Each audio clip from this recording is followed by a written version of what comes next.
join the force and join the service. I've specifically asked HMRC and the taxman to look at that, and they are doing that right now. Also, when it comes to special constables in the emergency volunteer scheme, absolutely, we are doing that too. And if I may, Mr. Speaker, I'd like to take this opportunity to give the House the reassurance when it comes to policing. I am working with MPCC every day, as of course as a policing minister, engaging with Martin Hewitt, but engaging with all forces across the country. That is the right thing to do.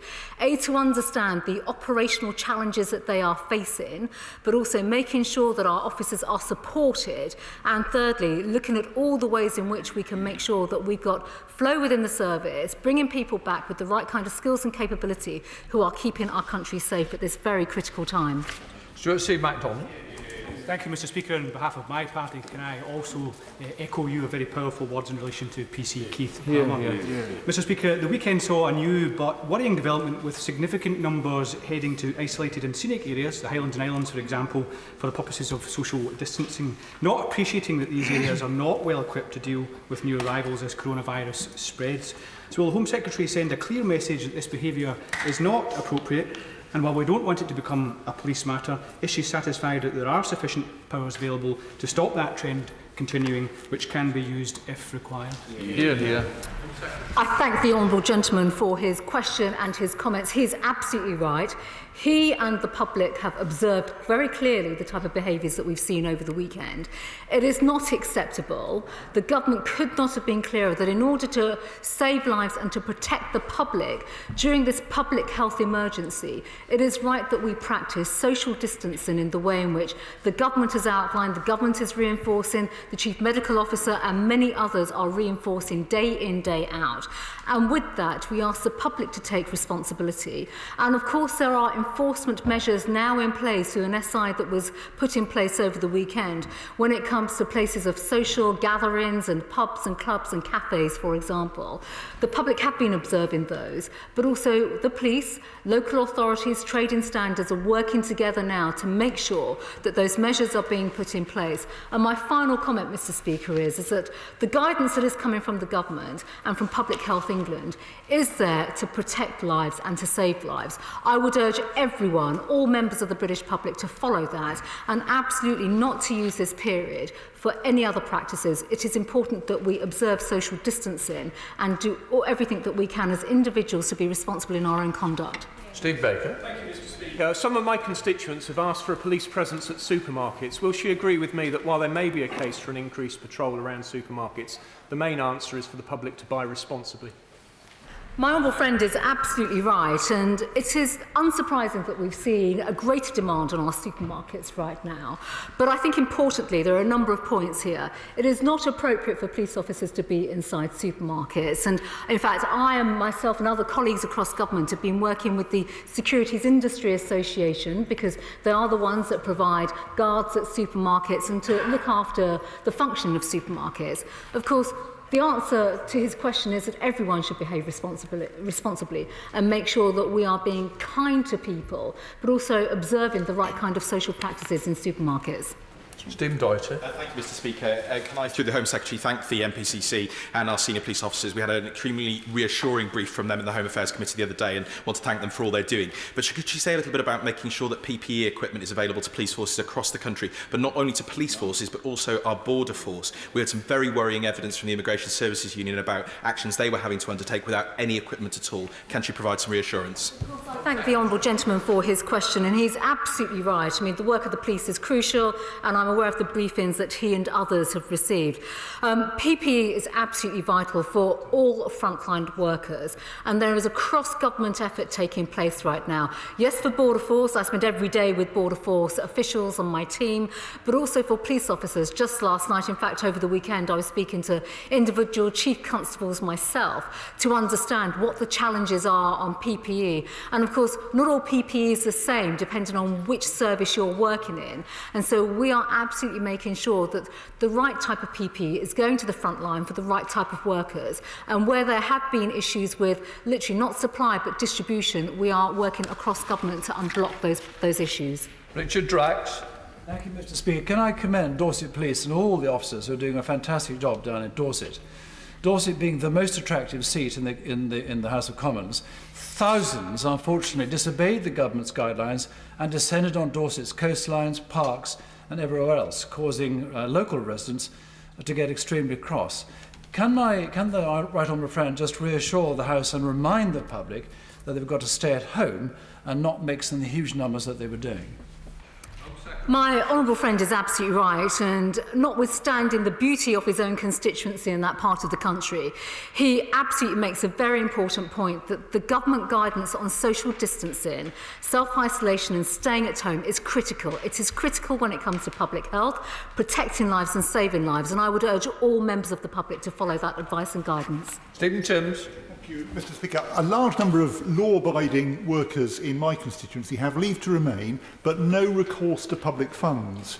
Those who are going to need to self-isolate will only do so if they have support along with others. What plans does the Home Secretary have for that particular group during the current crisis? Well, my right honourable friend makes a very important point, and there are a range of measures that we are already working on across government and at pace, and rightly so, because obviously access to public services such as the NHS is vital, but also support systems. And working across government means working with DWP, which you'll be familiar with many of the measures that are currently being put in place, but also being looked at for particular groups in the way in which is spoken of. Damien Moore. Through Mr. Speaker. Mr. Speaker, the honourable gentleman has been a persistent correspondent with the Home Office on this matter, but as he hopefully knows, the provision of custody suites is an operational decision for chief officers and police and crime commissioners who best understand the needs of their local communities. The government is committed to supporting the police in their vital work, protecting the public and keeping us safe by recruiting 20,000 officers over the next 3 years and delivering the biggest funding increase in a decade to ensure police officers have the resources they need. Damien Moore. Thank you, Mr. Speaker. Can my right honourable friend confirm that police forces throughout the COVID virus outbreak will continue to arrest suspects? Mr. Speaker, I can confirm that. He is correct in his supposition that there will be extra burdens upon the police, but the Home Secretary and I are in close contact with forces across the country, and we are confident of their ability to continue to manage crime in the way they have been doing. Rob Butler. Number 4, Mr. Speaker. Mr. Speaker, with your permission, I'd like to group question 4 with question 10. Knife crime is a scourge in our society which leaves a trail of grief, anger and despair across entire communities, costing lives and leaving people afraid. That's why the Home Secretary has increased police funding by more than £1 billion this year, giving the police more powers to stop and search known offenders, started recruiting 20,000 more police officers and ensuring that those who carry a knife are locked up for longer. We will do everything in our power to end these shocking acts of violence and the senseless loss of life. Butler.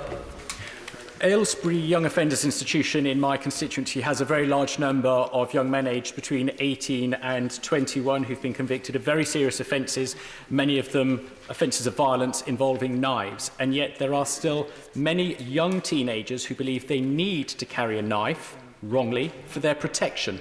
What message does my honourable friend have for them?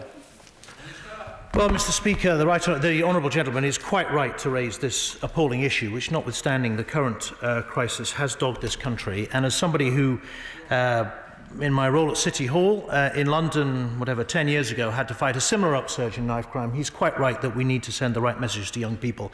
It is statistically true, I think, still the case, that you are actually much more likely to be stabbed or injured if you're carrying a knife than in not. And this is a basic truth that we need to communicate to young people.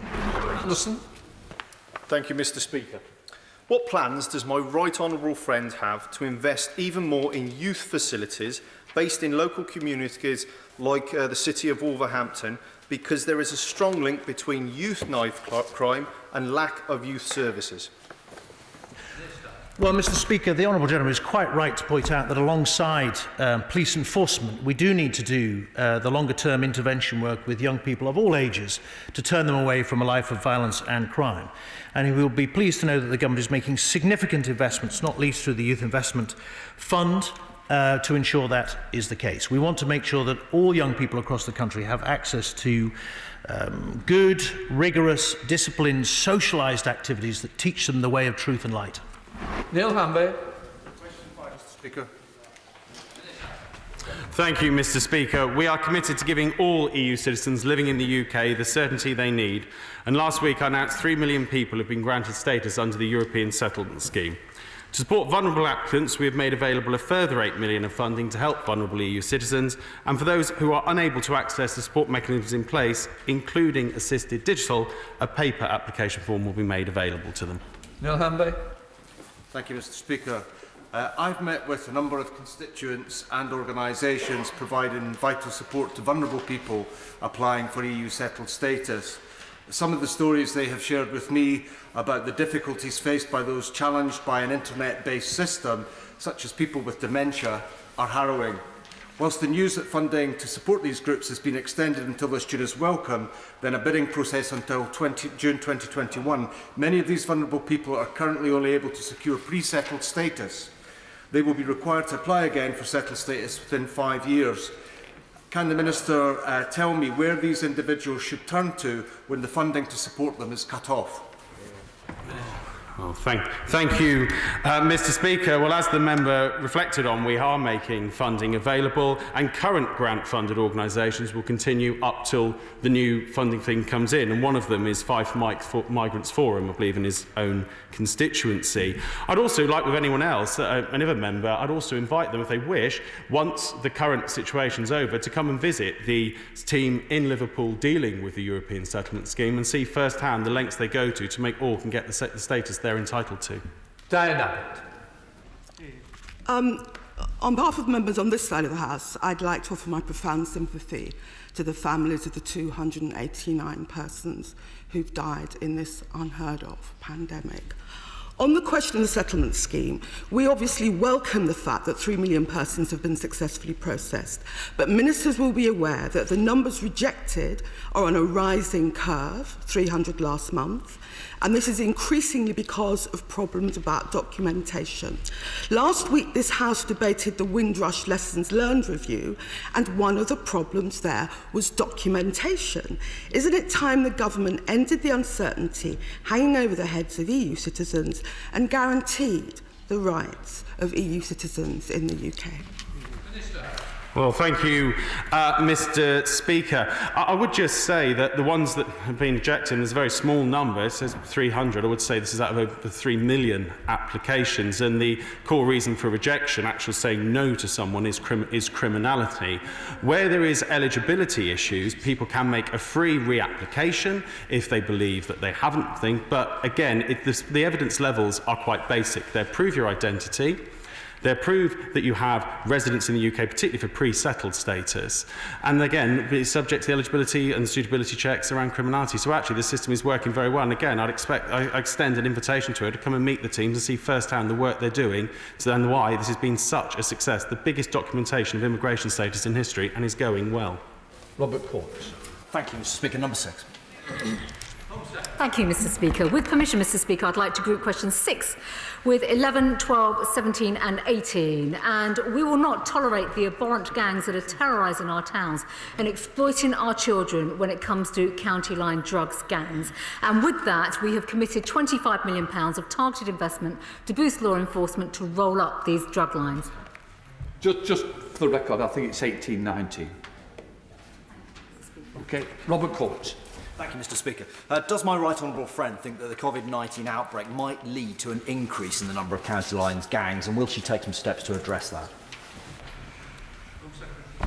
I thank my honourable friend for his question, and he is right about the risks associated with gangs and drug line gangs and COVID-19. We're working with the police on this because, of course, the police are the ones on the front line. They monitor everything that goes on with gangs, and they will not desist in terms of the work that they're doing. And it's important that we pursue this work throughout this crisis to give public reassurance and confidence that we are determined to roll up these drug gangs. Royston Smith. Thank you, Mr. Speaker. We hear plenty about the county lines networks, but not so much about the customers. It's simply not acceptable for people to pop down to Waitrose on a Saturday afternoon and buy their quinoa and then invite their friends around on a Saturday evening for some recreational cannabis. Would my right honourable friend update the House on what she's doing to try and disrupt the drugs trade, not just those that supply, but those that use? My honourable friend is absolutely right. The use of drugs is simply unacceptable. And the fact of the matter is those who misuse drugs and take drugs should also be aware of the consequences of their actions. Children around the country are being trafficked and being abused and used by drugs gangs, basically to fuel people's drug addiction. Now, there is a great deal of work that's taken place across government on this, including the work by Dame Carol Black, who had a review of drugs and has provided further evidence in terms of what other measures government can bring in addition to law enforcement measures. James Cartledge. Thank you, Speaker. Can I welcome my own friend's robust approach on this, but echo the concern of my own friend for Whitney, because obviously the concern is that with schools closed, children will have more time on their hands. That is the vulnerability. Can she assure us that that specific point, what we do to encourage online activities for them, etc., can be looked at across departments so that we can reduce the likelihood of this happening? Well, my honourable friend is absolutely right, and it is important that we recognise the nature of vulnerability with young people and children. And of course, it is a fact throughout this crisis right now. Children are not at school, and they therefore could become prey to gangs and are equally more vulnerable. So we're working with the police to make sure that there is greater work that's taking place on protecting young people. We're doing the same with local authorities as well.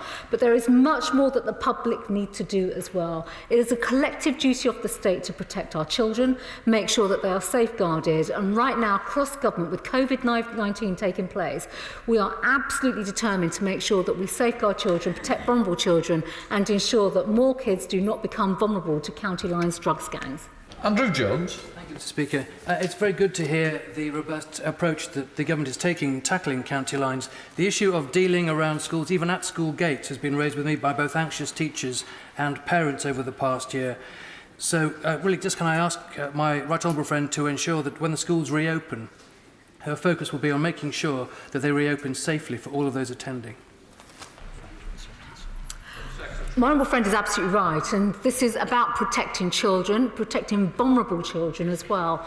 But also it's that safeguarding point. Everyone has a duty and a responsibility when it comes to safeguarding children. And of course, when schools finally reopen, schools will play a very important role as well in making sure that children are protected, but also getting them back into education, getting them back on a stable footing, and making sure that they're not going to be susceptible and vulnerable to these particular types of criminal activities. Sally Ann Hart. Mr. Speaker, Hastings and Rye has serious issues regarding county lines, with drug dealers deliberately targeting young and other vulnerable people. Sussex Police are working hard with local partners to combat drug dealers, but they need the support of the justice system, imposing strong deterrent sentences to ensure zero tolerance of drug gangs, particularly during the coronavirus crisis. What steps is my right honourable friend taking to ensure that the Home Office and the Ministry of Justice are working together to pursue a zero-tolerance policy for drug gangs? My honourable friend is absolutely right, and of course through the Crime and Justice Cabinet Committee that we now have, we look at this now through an end-to-end perspective.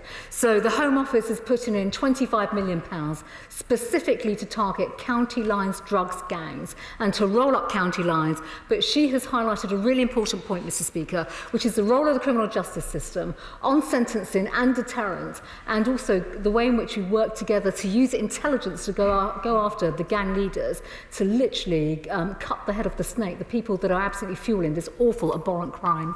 Nick Thomas. Thank you, Mr. Speaker. And county lines is one aspect of the threat posed by serious and organised crime, in respect of which the coronavirus crisis will present huge logistical challenges. I'd be grateful if the Home Secretary could pass my thanks to the Security Minister for the discussions I've had with him on measures around warrants. But can the Home Secretary set out what other measures she will be taking to ensure our police can deal with urgent issues, including them having the appropriate protective equipment? And does she also agree with me that we need to ensure that this period in which we're going to be in emergency measures is not exploited by those who wish us harm? My honourable friend is absolutely right to raise the points, and I'm aware of the discussions that have taken place with regards to himself, the Security Minister, over the forthcoming legislation that will be discussed this afternoon on the floor of the House. He's absolutely right. I restate my points that I made about PPE in particular for protecting frontline workers. He will know specific to the bill. There are various aspects around the appointment of temporary judicial commissioners, biometric data and information, the type of essential steps that we have to take to make sure that we protect our people, our communities and our country. We can have no gaps and no loopholes so that people that want to do us harm come in and basically do us harm right now. And he's absolutely right that all focus collectively, and I thank him and the opposition front bench as well for the way in which they're working with us on making sure we have those protective measures, because the duty of government right now during this epidemic and crisis is to make sure that we do have the responsible measures in place to protect our country and our people. Thomas Simmons. Thank you. I'm grateful to the Home Secretary for that answer. Of course, the police are going to be under pressure in the months ahead and deserve all our support, and we should all say that any abuse towards the police is totally and utterly unacceptable. But there will also be people carrying out the role of police officers in the months ahead. Thanks to my honourable friend, the member for the Rhondda, the police have the protection of the Protectors Bill, allowing courts to take into account that they were on duty when the abuse occurred. Can we look at extending Protect the Protectors to those who are carrying out the role of police officers in the months ahead? My honourable friend raises a very, very important point, and I'm on the record in this House in terms of my own views about the appalling abuse that our police officers and emergency workers are subject to. That is simply unacceptable, and certainly my intention, as the honourable gentleman will know through the Police Protection Bill, was to make sure that we brought in the right legislation to bring in enhanced powers and measures within the criminal justice system to make sure the right kind of penalties would be put in place. I agree with him on this. At this particular time, when there are additional pressures and strains on our public workers, our public sector, our emergency workers and our police officers, we should do everything possible, and I will absolutely look into that. Caroline Nansen. Question 7, Mr. Speaker. Thank you, Mr. Speaker. These are extraordinary times and working hard to ensure no foreign students are unfairly penalised by these events. We recognise the concerns of the education sector about the impact of COVID-19 and are working with them to mitigate the adverse consequences. We are also working closely with secure English language test providers to ensure there is sufficient capacity for all those who need to take tests while prioritising the health and safety of staff and applicants. Thank the Minister for his answer. And clearly my concern and my question was tabled before we hit this mission-critical phase in our actions to combat the virus. And of course it feels rather discordant to talk today about international travel when we're talking self-isolation and social distancing. But I think just below that there's another really important message, and that is that we will come through this and we will rally and we will rebuild. And so I thank him for his answer. And so I'd ask what measures are being taken to expedite particularly the time for those international students coming into our universities, because it's so very vital in towns like Eastbourne and across the country. Thank you, Mr. Speaker. I recognise the comments she makes, and as she says, at the current moment it seems strange to be talking about international travel when we are absolutely rightly advising against all non-essential travel within the United Kingdom, let alone abroad. What I would say is we're very clear, no one will be held or have a negative outcome through the immigration system due to a circumstance that was beyond their control. We have already done a block extension for Chinese nationals of their visas, and we're looking at further measures we can take, for example, allowing in-country switching that we wouldn't normally allow, to ensure that no one is penalised because they followed the advice and they did what they could to protect our NHS and save lives. Christian Matheson. Question number 8, sir. Mr. Speaker, the vast majority of police officers do fulfil their duties to a very high standard, but where they fall short, it's only right that they are held to account.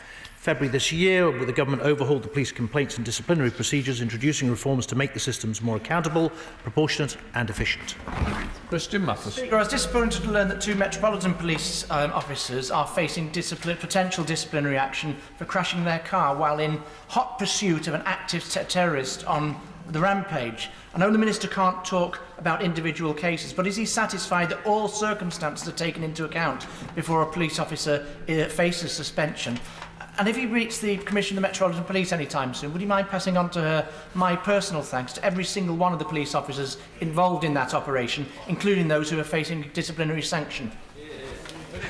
Mr. Speaker, well, I'm certainly willing to pass on his good wishes to the men and women of the Metropolitan Police Service, who we're in touch with daily, if not several times a day at the moment.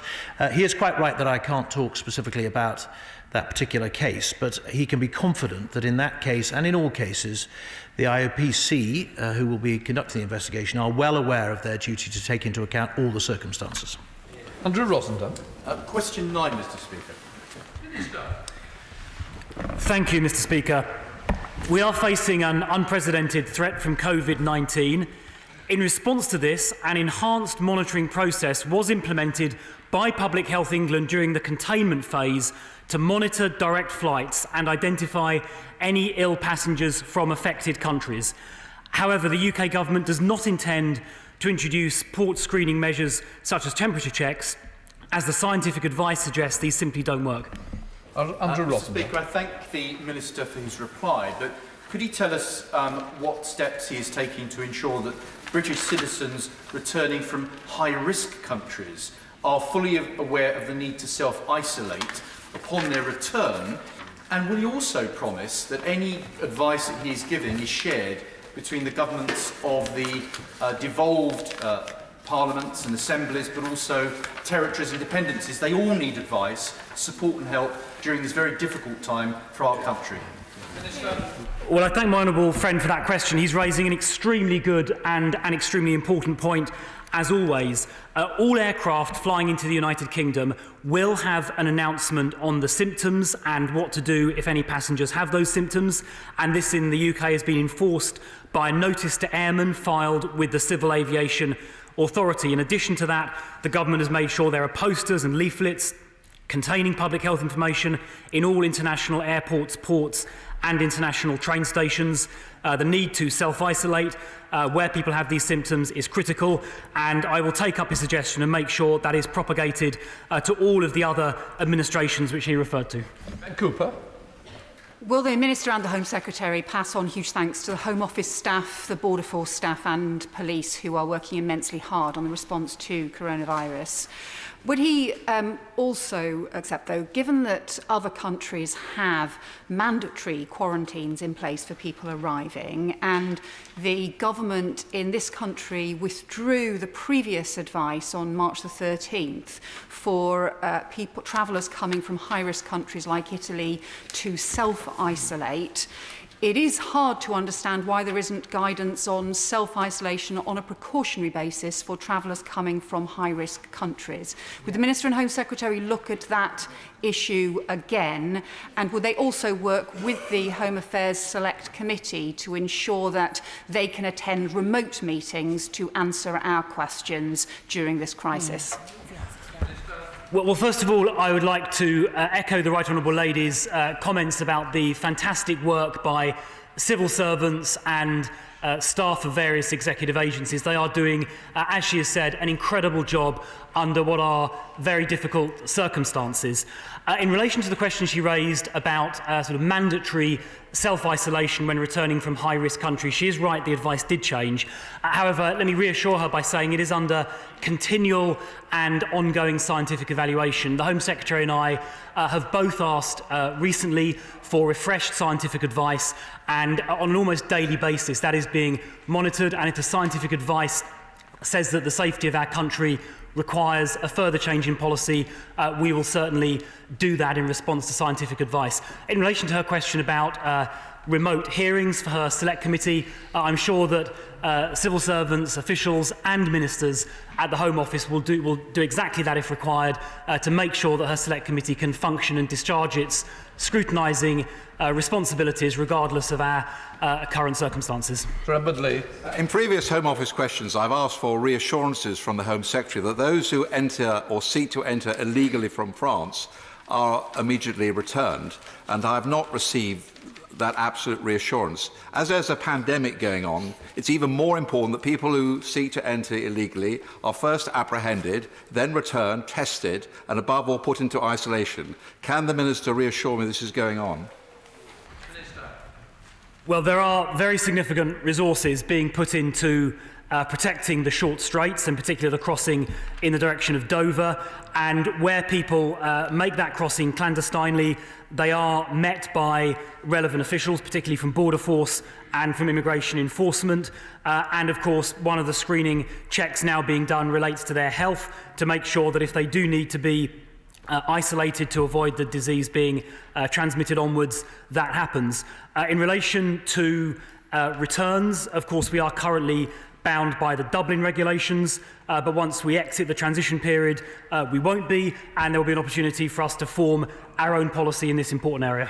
So, Alistair Carmichael. Mr. Speaker, overwhelmingly, people entering the UK in Orkney and Shetland do so because they're coming off cruise ships. That traffic is currently suspended as a result of the businesses themselves suspending it. But can the Minister give me some reassurance that if these companies were to reinstate cruise ship business before it was safe to do so, then steps would be taken to prevent them from doing it? Well, let me reassure the right honourable gentleman that, as I said previously, the scientific advice is at the forefront of the government's thinking, and there is absolutely no question at all of any unsafe operating practice by cruise ship operators or anybody else being allowed. The government will not contemplate allowing that to happen until the scientific advice categorically states that it's safe. Tom Hunt. Question number 13. Mr. Speaker, with your permission, I'd like to group this question with question 17. Burglary and theft are a blight on all members of our community. That's why this government is committed to reducing burglary and other neighbourhood crimes. We recently launched the £25 million Safer Streets Fund to support areas that are disproportionately affected by burglary and theft, to invest in well-evidenced crime prevention measures. And burglary, along with other neighbourhood crimes, will form one of the many outcomes that we'll be putting forward to the police that we expect to see as part of the recruitment of 20,000 more police officers. Thank you, Mr. Speaker. As my right honourable friend, Home Secretary, will know, following her recent visit to Ipswich, Ipswich has been seen a number of burglaries in our town centre recently. These break-ins have been targeted in stores in specific parts of the town, including important local businesses like Willie's and Willie's Cafe and Amelia's Hair and Beauty Salon. Given that Suffolk Constabulary's resources are stretched, and Suffolk urgently needs to review the police funding formula, what steps is my right honourable friend taking to ensure that the police in Ipswich have every resource they need to thoroughly investigate each burglary, bring the perpetrators to justice and prevent more of such serious crimes from happening in the future, especially in light of the additional pressures that tackling COVID-19 will place upon the local police force in Suffolk?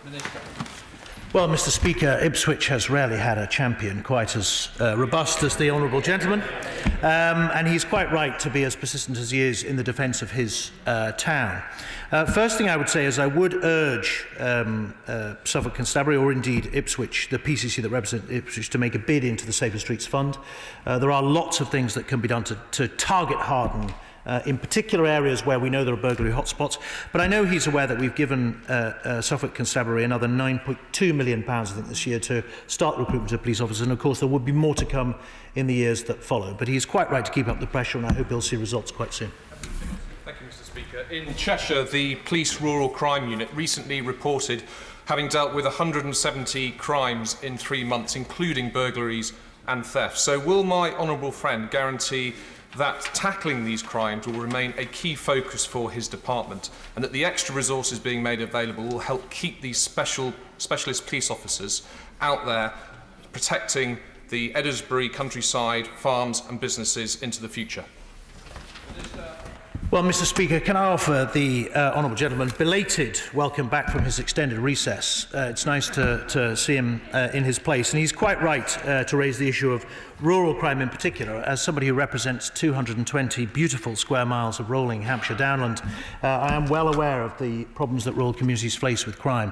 While he will understand that it's an operational matter for the Chief Constable in his area to decide where and how his police officers are deployed, I do know that some of the more rural forces are working hard to maintain their capacity in that particular crime type, and there is a, as he will know, a national rural crime network which is looking at what more can be done. Merriman. Thank you, Mr. Speaker. Question 14, please. Mr. Speaker, we are committed to driving down crime and violence in all its forms, which is why, to strengthen our understanding of the scale of violence and abuse towards shop staff, we launched a call for evidence. The findings are supposed to be published this month, and it is still my ambition to do so, but we'll see what happens given the current circumstances. But we will continue to work closely with the police, industry and other partners to ensure a robust collective response.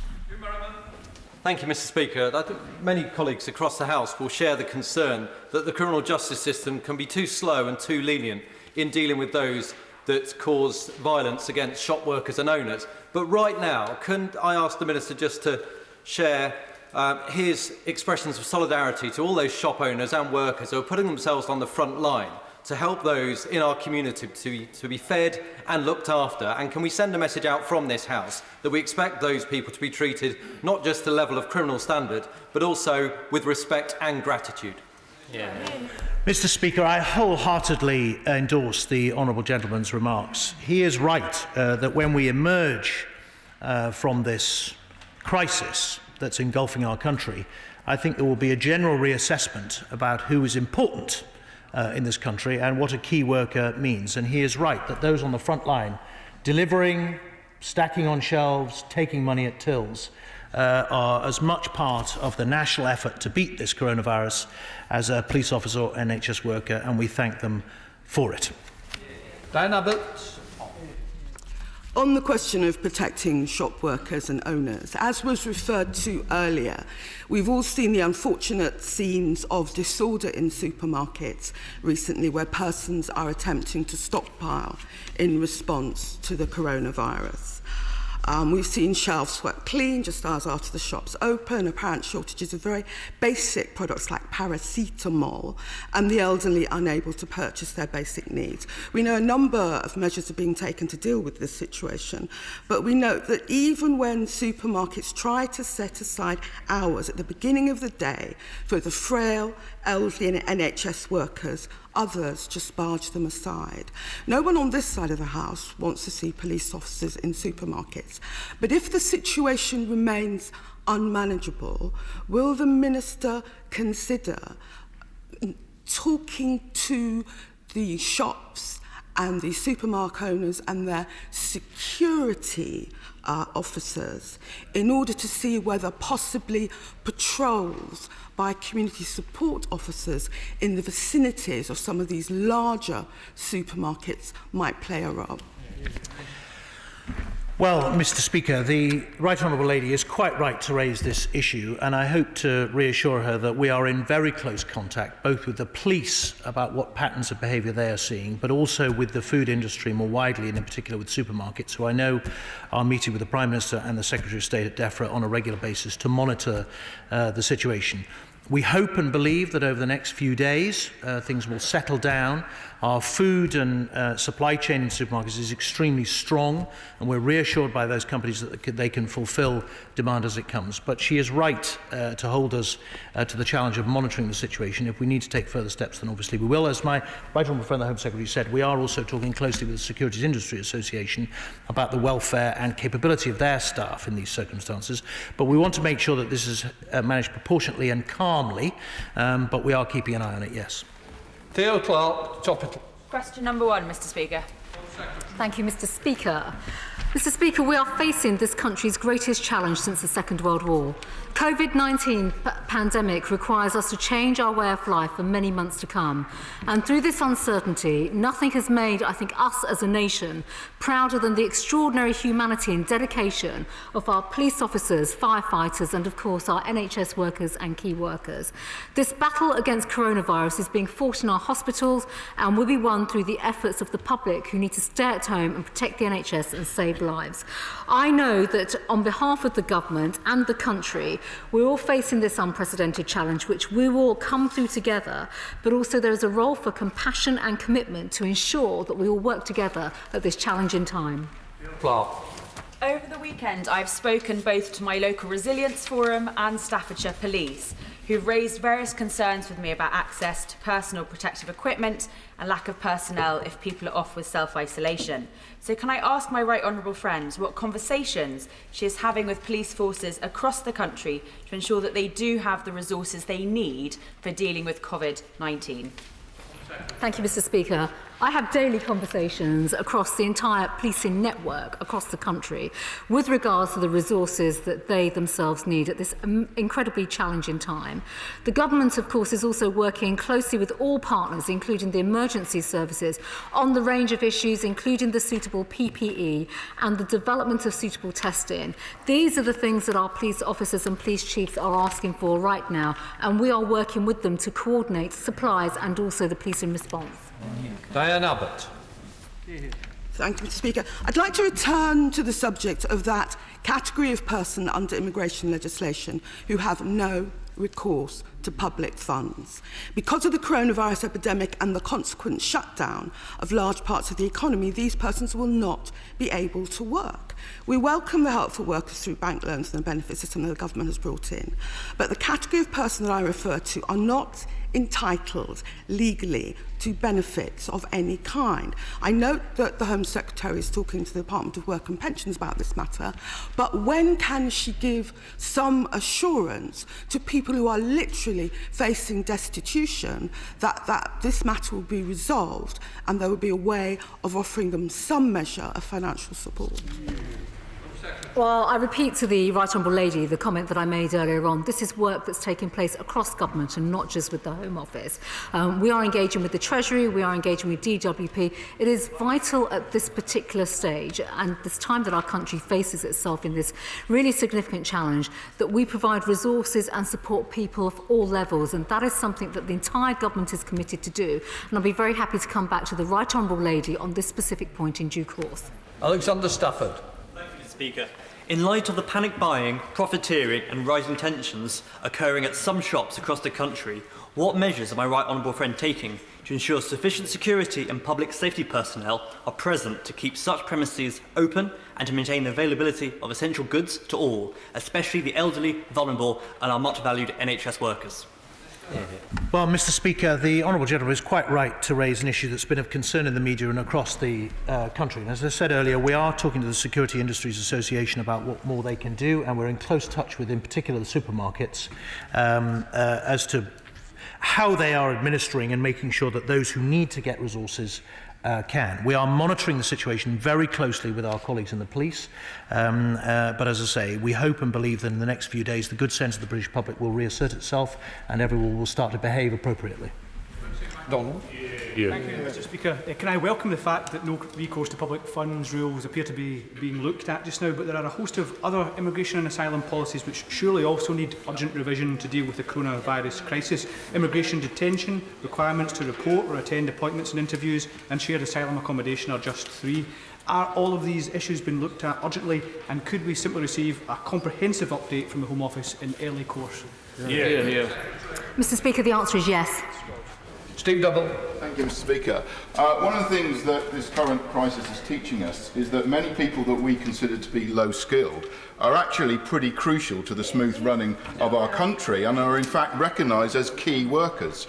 So would my right honourable friend perhaps consider that once we're through this situation, we review our points-based immigration system to reflect the things that we've learned during this time? My honourable friend makes a very, very important point, and we've never said that people at lower skill levels are unimportant. And as we know right now, through this crisis, everybody is making a tremendous contribution and effort when it comes to keeping all services functioning and running, while at the same time ensuring care and compassion for workers and service provision that is essential right now. We will absolutely, through the points-based immigration system, as I have already committed, to keep all aspects of that under review.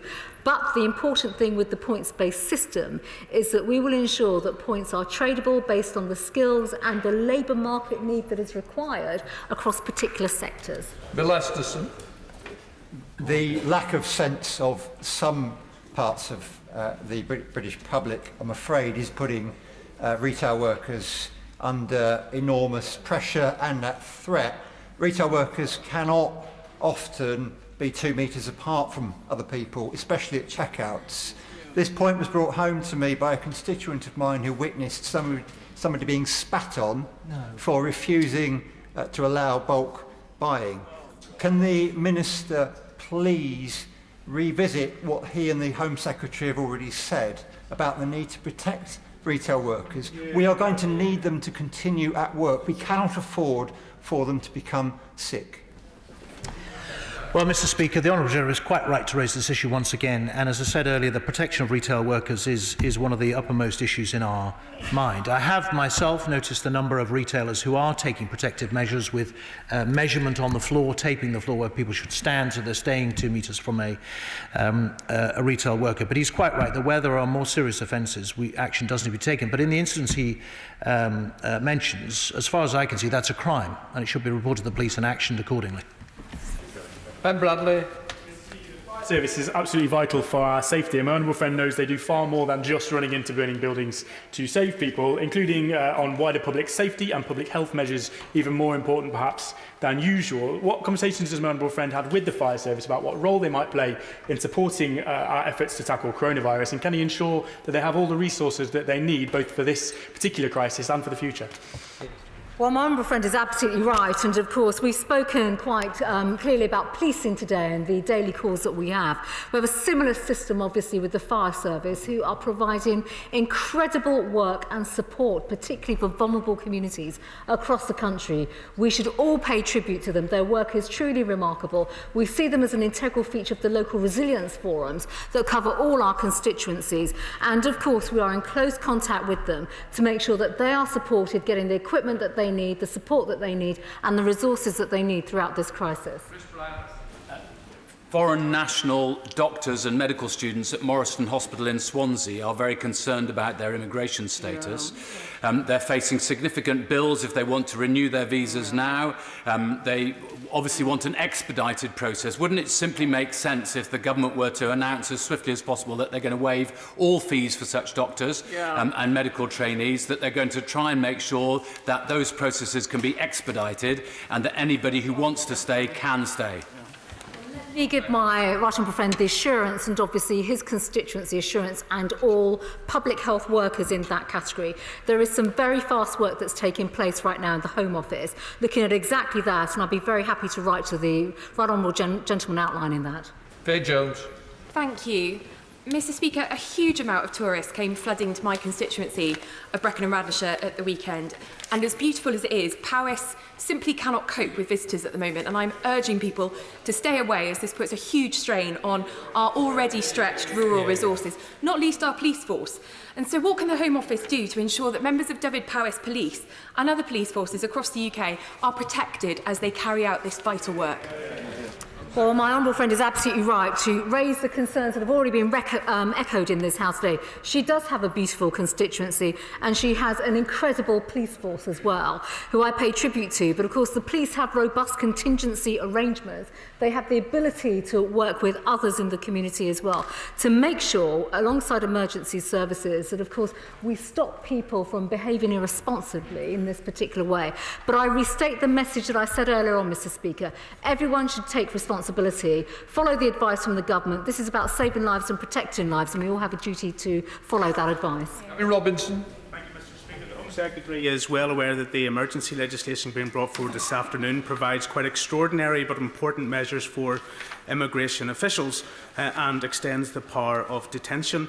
Does she not also understand that without some adequate proactive screening, that power will be rendered useless, and will she keep open the option of providing a better regimen of screening at our airports and seaports? Well, Mr. Speaker, of course, we're working with the Department of Transport as well and across government on the issue of screening.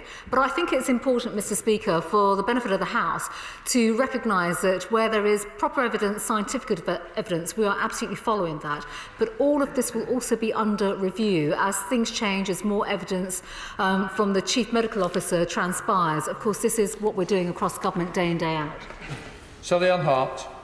Speaker, in times of extreme crisis which this country is facing, the vast majority of people will pull and are pulling together in the spirit of community and solidarity. Unfortunately, there will always be those who will exploit or take advantage of vulnerability and weakness. So what measures is my right honourable friend taken to ensure that the British people, our streets and our communities remain as safe as ever? Well, my right honourable friend raises a very important and essential question about the safety and security of the public and our communities at this particular time. I think, Mr. Speaker, it's fair to say that we have seen incredible resilience from the British public across all constituencies and our country right now. People are behaving in a very generous and community-minded way. Of course, that helps, and that's what we want to see. But at the same time, working with our police, our local authority, our local resilience forums, we are seeing organisations and individuals come together, and we want to continue to encourage that. Chris Elmore. Thank you, Mr. Speaker. On the weekend, I was horrified to receive calls from constituents telling me that some pub landlords were trying to let customers come in through the rear entrances of their pubs, leading my local authority after sending licensing officers to ask them to leave the pubs. Can the Home Secretary set out what punishment will be given to these pub landlords if they continue to flout the law and break these licensing conditions set out by the Prime Minister? Well, in simple, Mr. Speaker, there are fines that will be put in place, but also for licensed premises, they run the risk of losing their licences and their livelihoods. Mark Pritchard. Speaker, the Home Secretary will know that COVID-19 has already had an impact on police numbers on the front line and in back office support. Can I ask her what discussions she's had or might have or consider having with the Foreign Office about those key workers, including police officers, nurses, support staff, who are currently stranded in different parts of the world, getting them back as a priority? Thank you, Mr. Speaker. On police officers in particular, our numbers with frontline staff are proving to be very resilient. But my right honourable friend has made a very important point around those that are abroad and how we are repatriating them back to our country to get them back into the frontline services. That work is taking place across government, but with the Foreign Office specifically. And Border Force are now tasked with joining up with the Foreign Office to make sure that happens. David Linden. Before leaving their country of origin, many of my asylum-seeking constituents were doctors or nurses and very skilled at those jobs. So given that there are such a shortage of nurses and doctors at the moment, will the government look at lifting the ban on asylum seekers to work to help take part in this national effort?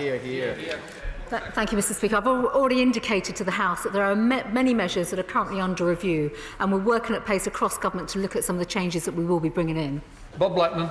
Speaker, over the weekend I was alerted to the fact that a number of religious workers, students and business people have visas that are expiring very shortly and they're not able to return to India. What advice does my right honourable friend have for those people in that category?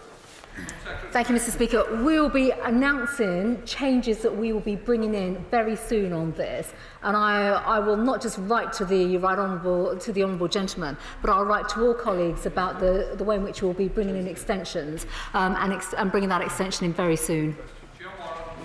Mr. Speaker, the coronavirus is driving many aspects of our daily lives online. Hopefully that will help bring us together, but it will also undoubtedly attract the criminal elements for new crimes, and particularly all the vulnerable people going online. So what additional capacity is she ensuring in the police forces to patrol the online streets and keep us safe at this time? Well, Mr. Speaker, the Honourable Lady raises an extremely important point, and while we might see other forms of crime fall because of the lack of activity in the street, we are well aware and sensitive to the fact that fraud may emerge. I have seen over the weekend some reports in the media of unscrupulous individuals exploiting particularly elderly and vulnerable citizens, and certainly when we've been discussing these matters with police leaders on our regular calls, they are aware of that issue and are thinking more about how they could redirect resources towards that if it becomes systemic. David Davis. We probably have over 500,000 undocumented migrants in this country, people who, if they fall ill with coronavirus, may be afraid to declare themselves to the health authorities for fear of deportation. The Irish government, who have the same issue in Ireland, have firewalled NHS or their National Health Service data from other parts of government. I don't know whether this is the right answer, but will my right honourable friend look at this issue and find a similar resolution?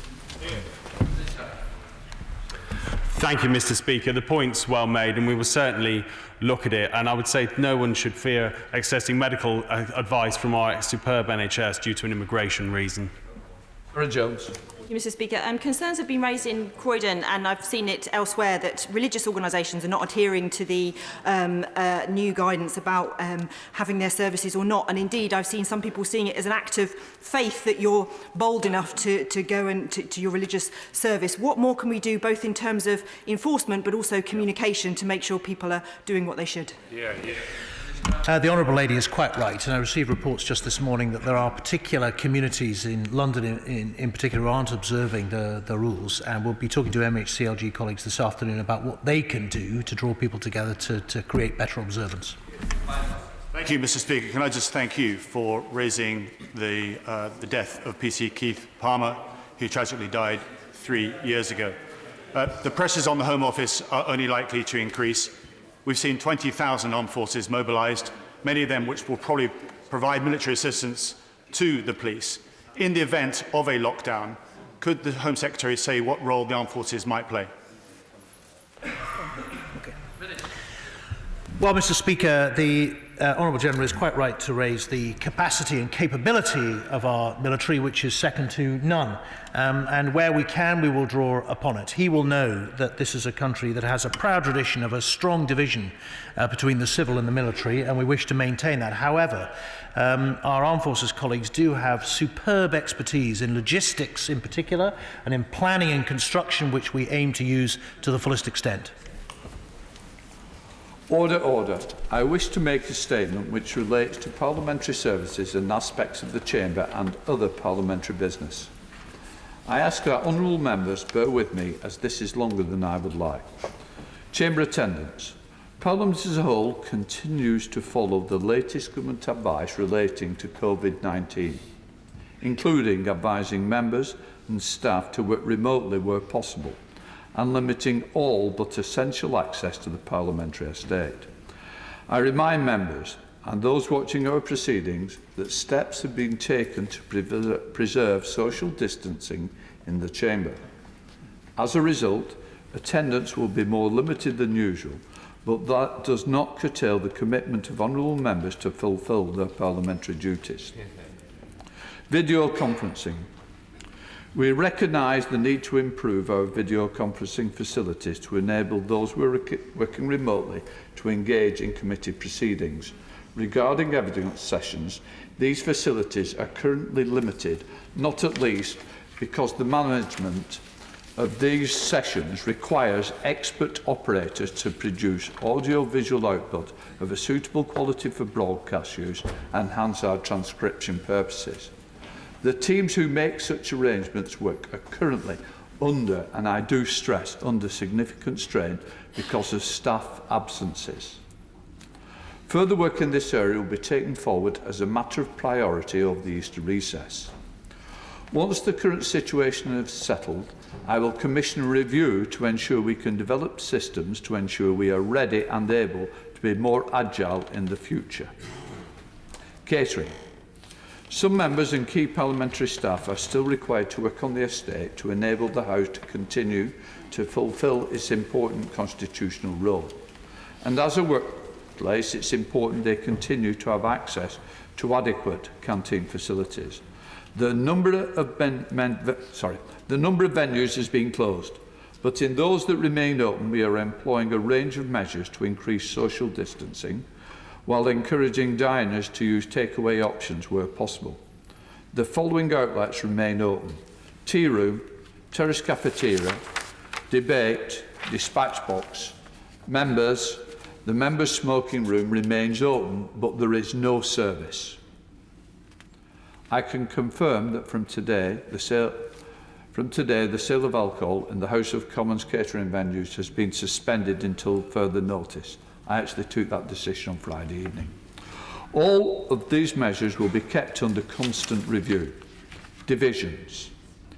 If divisions take place from today onwards until further notice, the arrangements will be modified to allow for social distancing. The entry of members will be staggered, with entry at separate times for 3 alphabetical groups. Members will be able to record their names at any of the desks. A division may take between 30 to 40 minutes to conduct it this way. Further details will be communicated via the whips and announced again if a division takes place. I just want to ensure that members all feel satisfied that we are, and all the staff are trying to do the best. I understand the wish for honourable members, particularly those not able to attend the Chamber, to fulfil their duties to hold the Government to account. However, I urge honourable members to think twice before tabling parliamentary questions. In particular, they may want to think about the impact of such questions on government officials who are working incredibly hard to respond to the current crisis. I've just got to say, if they are desperate questions, I understand, but multiple questions is absolutely blocking up staff members in this House, but actually government departments who need to be carrying on their duties. So please think twice. When a member puts 60 questions down, that is not helpful to anybody or this country. I should also mention that names added to early day motions which are not submitted electronically are not being processed. I am sure all honourable members will understand that in these exceptional circumstances, some changes to procedural services have proved necessary, and further changes may be needed. Conclusion. Finally, I want to again express my thanks to members and staff across the Parliament for their hard work in enabling that this House continues to function, and for efforts in limiting the spread of coronavirus amongst our community. I've got to say, with some absolute heroes in this House, who I want to thank on behalf of all of us. Thank you. We now come to a ministerial statement. I now call on the Lord President of the Council, the Leader of the House of Commons, to make the business statement. Jacob Rees-Mogg. Mr. Speaker, I should like to make a short business statement.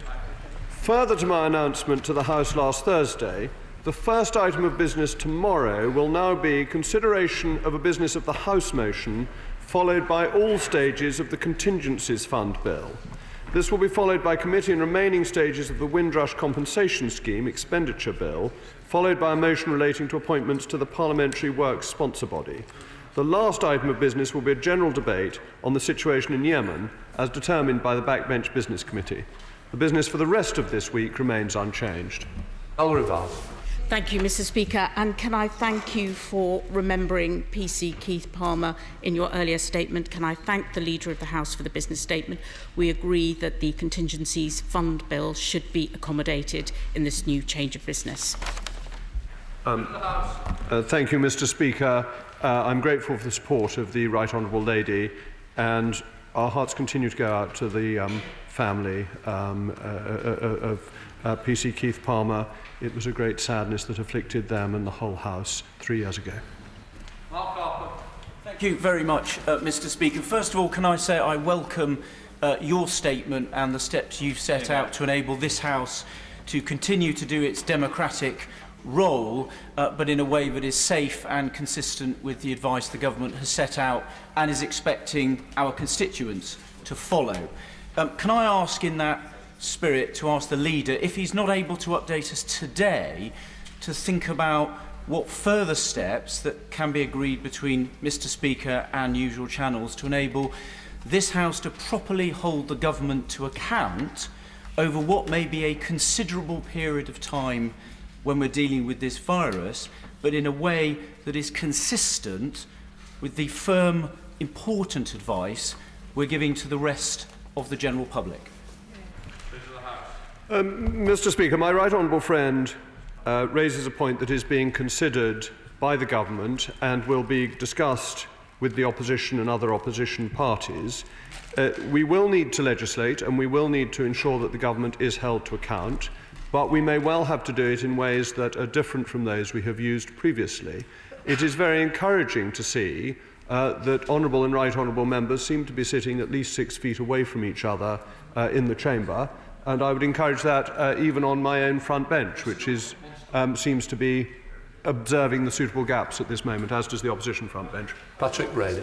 Thank you, Mr. Speaker. We're happy to support the government in its efforts to get the contingency fund bill so that it can make the expenditure needed to get the country through this crisis. And we welcome, Mr. Speaker, the announcements you've just made, particularly around social divisions, should we find, and perhaps we won't, but should we find that divisions are necessary. But it is continuing to put pressure on the continuing business of the House, continues to put pressure on staff, pressure on members. Can the Leader say what consideration is being given to bring recess forward to the end of this week? Because the reality is that any of us that return to our constituencies from London, the epicentre of the virus, are going to have to self-isolate. It would be inappropriate for us to go into our communities and therefore impossible for us to get back for sittings next week. So can the Leader please take that into consideration? Yes, absolutely. I can assure the honourable gentleman that that is being considered. I would say to the House that pairing has been very widespread for this week to ensure that honourable and right honourable members who don't need to be here are not here. We obviously need to ensure that the emergency legislation is successfully passed this week, and that depends on the other place as well as here, and then the receipt of royal assent.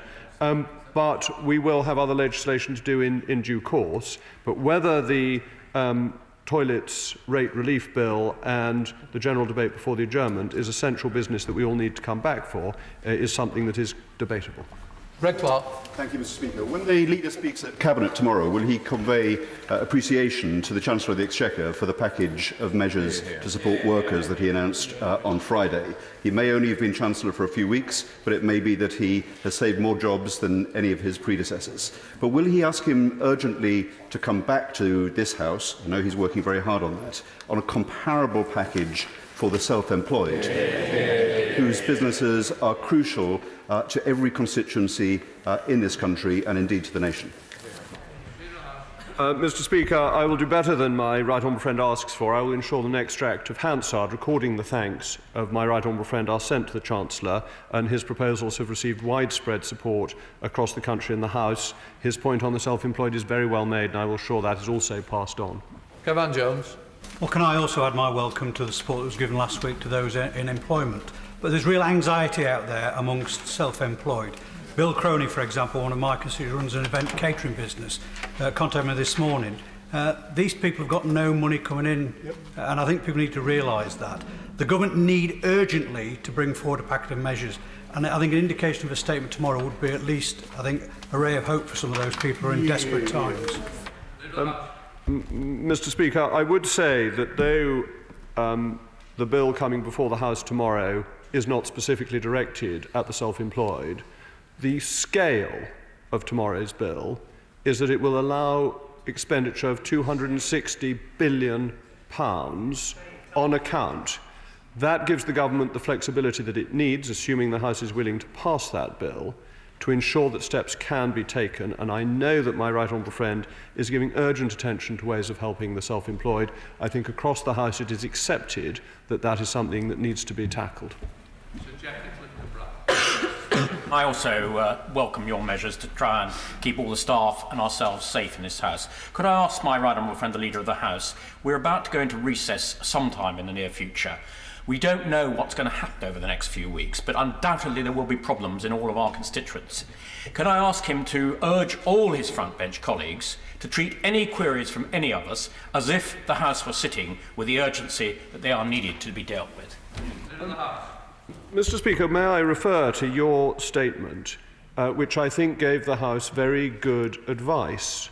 We, as honourable and right honourable members, need to consider what is urgent and pressing and needs raising with ministers, and what is routine and can wait until after this crisis is solved, because it is of the greatest importance that urgent messages get through and they are not swamped by routine messages that we would usually be passing on to try and seek high-level responses. And I think self-denying by us will help ministers to ensure that the right responses are given to the most urgent items. Kevin Brennan. Thank you very much, Mr. Speaker. Could I also add my voice to those of the honourable member for Tunbridge Wells and for Durham in relation to the self-employed and freelancers, and ask that the Leader conveys to the Chancellor the urgent requirement for him to come back to the House with a statement in relation to the self-employed and freelancers, and also commend to him the report issued by the Musicians' Union today, which is outlining the impact that this has had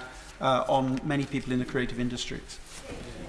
Mr. Speaker, the honourable gentleman is right to raise the issue of the creative industries, who are mainly self-employed and have been particularly affected because, of course, the places that they perform have been closed. The government is inevitably conscious that when by order it closes places, and that has an effect on people's livelihoods, there is a societal responsibility. And my right honourable friend the Chancellor is fully aware of that. Mr. Speaker, you may recall that I have, over the last couple of years, secured not one but two emergency debates in this House on the Yemen, and have been a pretty staunch critic of the government's policy in respect of that country. But even I wonder about the timing of this debate tomorrow, and whether it really is wise for the House to be devoting time to that particular subject. Mr. Speaker, I'm very grateful to my right honourable friend, who I know has campaigned to bring the attention of the country at large to what's going on in Yemen. It is always open to somebody who is going to move a motion not to move that motion, and honourable members may want to consider whether they wish to bring forward specific business. Alistair Carr. Thank you, Mr. Speaker. As things stand, we will be returning from the Easter recess just as this epidemic reaches its peak, or it heads towards its peak. Inevitably, either by agreement or for any other reason, a lot of members will not be here. So can I ask the Leader, Mr. Speaker, to take your indications with regard to the use of modern technology for distance working seriously over the recess, so that we might have the appropriate provision in place for members, which after all is what we are asking people in workplaces the length and breadth of this country to do. Mr. Speaker, many aspects of distance working are already available in terms of e-tabling and so on. A motion will be brought forward to the House later on today to allow greater flexibility for the working of select committees, which will be an important step in allowing them to hold the government to account during this period. As regards the workings of the floor of the House, there will be discussions with leading figures in opposition parties, I hope during the course of this week, to see if we can, by agreement and consensus, work out how to limit the numbers of people who need to be in the chamber. Richard Drax. Thank you, Mr. Speaker. Some of businesses in my constituency are already looking to the future and are asking that when they get back on their feet, they are sadly going to have to make some redundancies because the business will not be turning over or making the profits they're making now. They're asking who is going to meet that bill. Could my right honourable friend ask the Chancellor what the answer to that particular conundrum is? Mr. Speaker, my honourable friend raises the question that is at the heart and underlying what many honourable and right honourable members have been saying. How do we take care of businesses that were sound on the 1st of March and during this crisis may find that they are not sound when it ends? The government is doing everything it can to help ensure the continued soundness of businesses, and that, in my view, is absolutely the right thing to be doing. Catherine West. Thank you, Mr. Speaker. In light of the fact that on the 21st of April, when the House is due to return, it may not be possible for health reasons, is it possible to lift the convention that members don't usually lay parliamentary questions over the recess, so that those questions can be spaced out in a way that's sensible, rather than a huge backlog that might be put in next Tuesday afternoon? Mr. Speaker, the Honourable Lady makes an interesting point, which I think is certainly worth us looking into in the few days that remain before we go on to recess. Mark Pritchard. Mr. Speaker, on the issue of the self-employed and freelancers, and following on from the Right Honourable Member for North Durham's question, can I ask that when a statement is given, hopefully it's a statement that comes forward quickly, given the immediate need of a lot of self-employed people, 6.5 in my constituency of the Wrekin, could that statement be forthcoming when the House is sitting, rather than when the House has risen, in order that honourable members and right honourable members can interrogate constructively the government's suggestions? My honourable friend puts his finger on the reason why it is important for the House to be sitting, so that the government can be held to account and that questions can be asked on statements. I am sure that within the next few days, if there aren't statements from the government, there may be receptiveness to urgent questions. So I think that information will be forthcoming. Caroline Lucas. Thank you. I welcome there's an indication of moving to more virtual ways of working, but could I ask that that also incorporates electronic voting as soon as possible? It is ridiculous that we're all going to be cooped up in those lobbies. And secondly, on self-employed, can I just reinforce the importance of action there and say in particular that the insurance companies need pressure put on them, because they are saying that because coronavirus wasn't listed as one of the diseases, they won't pay up. Clearly the insurance bodies need to be brought to heel here. May I record my gratitude to the opposition for deciding not to divide the House last week. I think we have become aware that politicians in this country can act in the interests of the nation and of us all and can come together to do this. And I think that we have shown that with surprising speed. And may I reiterate the thanks given by my right honourable friend, the Secretary of State for Health, to his shadow, who has been particularly helpful in this difficult period. The issue regarding the self-employed is of great importance and has been widely raised. Chris Brown. I warmly condemn I warmly commend. I warmly commend the Secretary of State for Health for recognising that sometimes people on this side of the House have been wanting to be helpful in the criticisms that they've advanced, and there have been specific issues such as the treatment of employees, the treatment of those who are in rented properties, and for that matter now, the point that's already been raised in relation to those who are freelancers and sole traders. I think across the House, proper questions can get us to a better place. But my anxiety is we're telling the nation that we should bend every sinew to deal solely with this issue in the country. And yet in the House, we're still doing all sorts of other things which aren't solely directed to coronavirus. Can I suggest to the government that we shred every other piece of legislative process that's going on at the moment? We should only be debating issues that relate to the national crisis. And can you just tell us when we're going to have the votes which are necessary under the Public Health Act 1984 to enforce the measures that were introduced last Friday in relation to pubs and clubs? Mr. Speaker, I won't make cheap shots about the honourable gentleman's default position when he's trying to be helpful.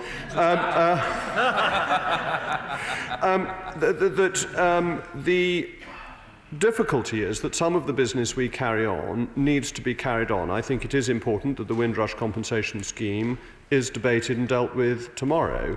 The honourable gentleman knows the procedures of this House better than almost anybody and will be aware that we need to have the finance bill introduced within a set period of the motions being introduced.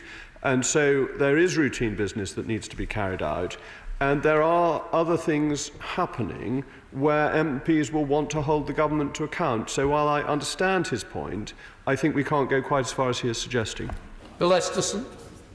Thank you, Mr. Speaker. But we can lead by example in this place right here, right now. There are 4 people sitting within 6 feet of the Leader of the House as I look, certainly less than the 2 metre. I'll come over the tape measure in a moment. But my point is this: we have to demonstrate by our actions, and I think the visual example with people sitting immediately in front and behind other members does not give that. But my main point is about the self-employed. My honourable friend from Cardiff West mentioned the statement from the Musicians' Union. When he speaks to the Chancellor about it, they have 2 specific proposals. One is an immediate payment of £400 to everybody who is self-employed per week. The second is to use the longer-term evidence in the records, in the tax records of income to deliver 80% of long-term income. Will he make sure that those figures are given to the Chancellor?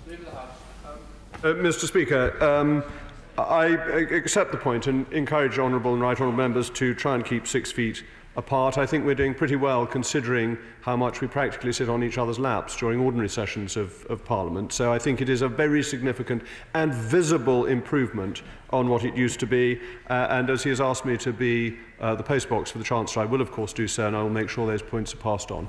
Stephen Deutscher. Thank you, Mr. Speaker. Can I add my voice to the chorus of those asking for measures on the self-employed for the chance to come forward? Every single day that goes by at the moment is livelihoods devastated, and particularly the voice from the musicians and from the creative industry is absolutely vital. But can I, and I'll draw attention to my declaration of interest in that as well as a supporter of the Musicians' Union, but can I ask the Leader of the House to urgently get a statement on the situation for charities? There was a very welcome set of measures by the Chancellor on the wage subsidy, but of course charities are expending large sums of money on providing services, not just on staff, and they face a 4.3 billion drop in their income over the next 12 weeks. Hundreds of members from 8 parties in this House have signed a letter on that. Can he urgently get a statement, whether it's written or otherwise, clarifying the situation for them? Mr. Speaker, I'm grateful to the honourable gentleman for raising the plight of charities, which is well known to the government, and the wonderful work charities are doing to help in these circumstances. I hope honourable and right honourable gentlemen members will understand that the government is working through a very large number of issues, and is doing it in an orderly way, I think the priority was rightly to give reassurance to those in employment so that we didn't face mass redundancies, which was likely, but that doesn't mean that the charity sector and the self-employed have been forgotten. Gavin Newlands. Thank you very much, Mr Speaker. Can I also echo the sentiment on support for the self-employed? But a sector that's crying out for support and clarity is the aviation industry. In addition, we have bus and coach companies who have drivers on short-time working who are unsure as to how to treat those employees. Has the Transport Secretary indicated to Leader House we're making a statement in due course? Mr Speaker, I think the issues within the transport industry have been at the forefront of people's minds from very early on in this crisis, and I know that my right honourable friend is working very hard to try and find solutions for these problems, and I will bring this to his attention and point out there is an interest in some statement being made to this House. Liam Benn. Thank you, Mr Speaker. I very much associate myself with the calls from across the House for urgent action to help the self-employed. But can I ask the Leader of the House to bring forward a very urgent debate now about an issue that we've not touched on, and that is the need for urgent price caps and action to stop price gouging. Hear, hear. I highlighted an issue in my constituency last week where a disreputable chemist had increased the price of children's medicine by tenfold. As I highlighted this issue, I have been flooded with complaints about businesses, small and large, doubling, tripling, quadrupling prices. 2/3 of American states have legislation in place, activated in emergencies, that sets a price cap of 10 to 20%.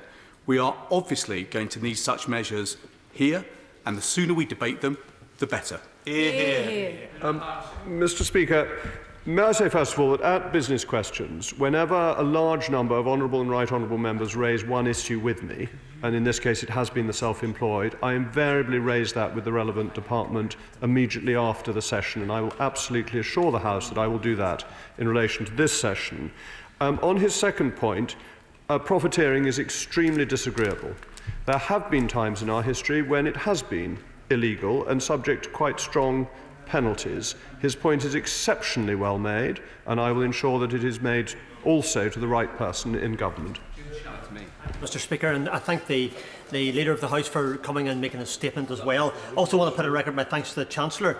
The issues that are coming to myself and to others in this House are legion, whether they're HMRC, employment, whether they're health issues, DWP, business, but the help for the small businesses which government has guaranteed is helpful because the employees are covered by the 80% grant or monies that come forward to cover their wages.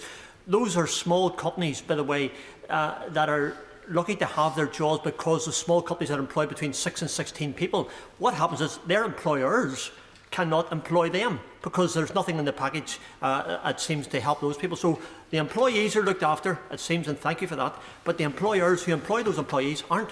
What can we do for them? Mr Speaker, the honourable gentleman as always gets to the nub of any matter that this House is discussing, and he is absolutely right. We are bringing forward packages to help as many people as possible, and the more people who are kept in employment, the more business there will be across the economy. But the scale of the effect of these closures on the economy is much bigger than anything that we have normally come across, which is why it has required this enormous response, including the announcement that I made at the beginning, that we would have a bill that allows for up to £260 billion to be advanced to departments. Bob Seeley. I'm delighted that my right honourable friend is making is going to go back to the relevant department when he about some of the matters raised. Can I add my voice to the importance of looking after the self-employed? In my constituency, we are going to be especially badly hit because of our reliance on tourism and the visitor economy, and many of those people are small businesses and self-employed, and our economy is going to be devastated this summer. Mr Speaker, his point is extremely well made and echoes what has been said by many other honourable and right honourable members. Okay. We now come to Coronavirus Bill. Business of the House motion. Minister to move. Formally. The question is that Coronavirus Bill. Business of the House motion is on the order paper. As many of that opinion say aye. Aye. The contrary no. I think the ayes have it. The ayes have it. The clerk will now proceed to read the orders of the day. Coronavirus Bill. Second reading. Now. Minister to move second reading. Secretary of State, Matt Henkel. Thank you very much, Mr. Speaker. I beg to move that the bill now be read a second time. Mr. Speaker, coronavirus is the most serious public health emergency that has faced the world in a century. We are all targets, but the disease reserves its full cruelty for the weakest and the most vulnerable. And to defeat it, we are proposing extraordinary measures of the kind never seen before in peacetime. Our goal is to protect life and to protect every part of the NHS. And this bill, jointly agreed with all 4 UK governments, gives us the power to fight the virus with everything that we've got. I'll give way, yes. Well, the Health Secretary for giving way. Like many honourable members, I've had a huge number of issues raised with me by NHS workers about the issue of the availability of PPE to the frontline staff and also testing. Could he take the opportunity during second reading, because I know he wants to protect NHS staff through this bill, to update us, perhaps with any information as from across the UK, about progress on those matters? Yes, if it's okay with you, Mr. Speaker, I'll answer that intervention and then get on with the point in the bill, because these are out with the bill, but they're incredibly important and very much a part of the topic. In terms of making sure that NHS staff and social care staff and those who need it clinically get the protective equipment they need, especially but not only the masks, we are undertaking enormous efforts to get that equipment out. The equipment is there, we have it, it's a distribution effort. And because I wasn't satisfied with the stories I heard of people running short, we've brought in the military to help with the logistical effort, but also because I want to hear from every single member of staff in the NHS or in social care who needs that equipment but doesn't have it, we've introduced a hotline and an email address which is manned. I've had an update on that. It has had a number of calls and they are all being responded to. And that way we'll find out where the gaps are to get this distribution out. So it's a mammoth effort. We've been working on it for several weeks, but the increase in the use of the protective equipment in the last week has been very sharp, as I'm sure he and the House will understand, and the logistical effort is a very significant one. On testing, we're expanding the amount of testing. We're buying tests. We're buying them, both ones made abroad and made here in the UK, because testing is absolutely vital to getting out of this. And I want to get to a point where anybody who wants to get tested can get tested. At the moment, we're having to reserve the tests that we've got for patients, especially in intensive care, so that they can be properly treated according to whether or not they have coronavirus, and very soon getting the tests out again to frontline staff so that they can get back to work if somebody in their household might have the symptoms and their household isolating. So I understand absolutely the importance of testing. We're working on it incredibly hard. We were working on it all weekend and we are making some progress. If I give way here and then there, and then I might make some progress. Grateful to the Health Secretary giving way. I just wonder, on the point of testing, could he be absolutely clear? Does the current test available show whether somebody's got it and has previously perhaps had COVID-19? Does it do both, or does it do just one? And if it does just do one, when are we likely to have a test that does both? Tests for both of those have recently been developed. The test for whether you have coronavirus, what we call the case test, that was first developed here by Public Health England. That's being expanded, but also the antibody test to test whether you have the antibodies that make you immune to coronavirus. That has now been developed, and we're buying it in large quantities. Nobody denies this bill is necessary, but given that this bill gives unprecedented powers to the state to enforce isolation on people who've committed no crime, for the first time in our history, will the Secretary of State reassure the House that this House will be fully involved in renewing this once this crisis is over and there won't be any drift in this matter? yet. I'll turn to this point very shortly, but I would just correct my honourable friend, because the measures that we are taking in terms of being able to hold people in quarantine, they build on the 1984 Public Health Act, which are the ones that we've been using hitherto. So in that element, this bill is not unprecedented. What it does is it changes it makes these powers UK-wide, and it changes the basis and strengthens the basis on which they can be exercised, but are not unprecedented. But nevertheless, the point he makes about this House's ability to scrutinise these measures and to ensure that we are, as a House, content with their continuation is an important one. If I just turn to that, because I'm just going to answer this point by making a little bit of progress, and then of course I'll come through. Because the bill is jointly agreed between the 4 UK governments, and of course there are measures that are significant departures from the way we normally do things, but they are strictly temporary. And I think that they are proportionate to the threat we face, and they'll only be activated on the basis of the best possible scientific evidence. Crucially, to my honourable friend's point, the right honourable friend. Yes, I thought so. Crucially, the legislation is time limited for 2 years, and the measures can each be switched on and off individually as necessary by the relevant authority, whether that's the UK government or the devolved government, depending on who exercises the powers. And as an additional safeguard, we've brought forward an amendment to give this House the opportunity to confirm that the powers are still required every 6 months. And we've tabled that amendment today. I'll give way here and then over there. I'm very grateful to my right honourable friend, and everyone admires the steps that he's taking. Just on this question of testing, he knows that I've been questioning and corresponding with him on this for some time. Can he explain, given that the test, as he pointed out, was developed in this country, why it is so much less available, it would seem, in this country than in other countries around the world? Well, we have done more testing than most countries here. There are some countries that are ahead of us, and we're racing to catch up. So we've tested far more than, say, in France or America, but not as much as in Italy. So it's something that we're putting a huge amount of effort into, and I understand the pressure that he rightly puts on me to expand this testing capability, and we're increasingly using private companies to do the testing and to expand their production of the tests and the execution of the tests, rather than just doing it in the brilliant public health labs that we have at Porton Down and around the NHS. I will give way over there and then behind.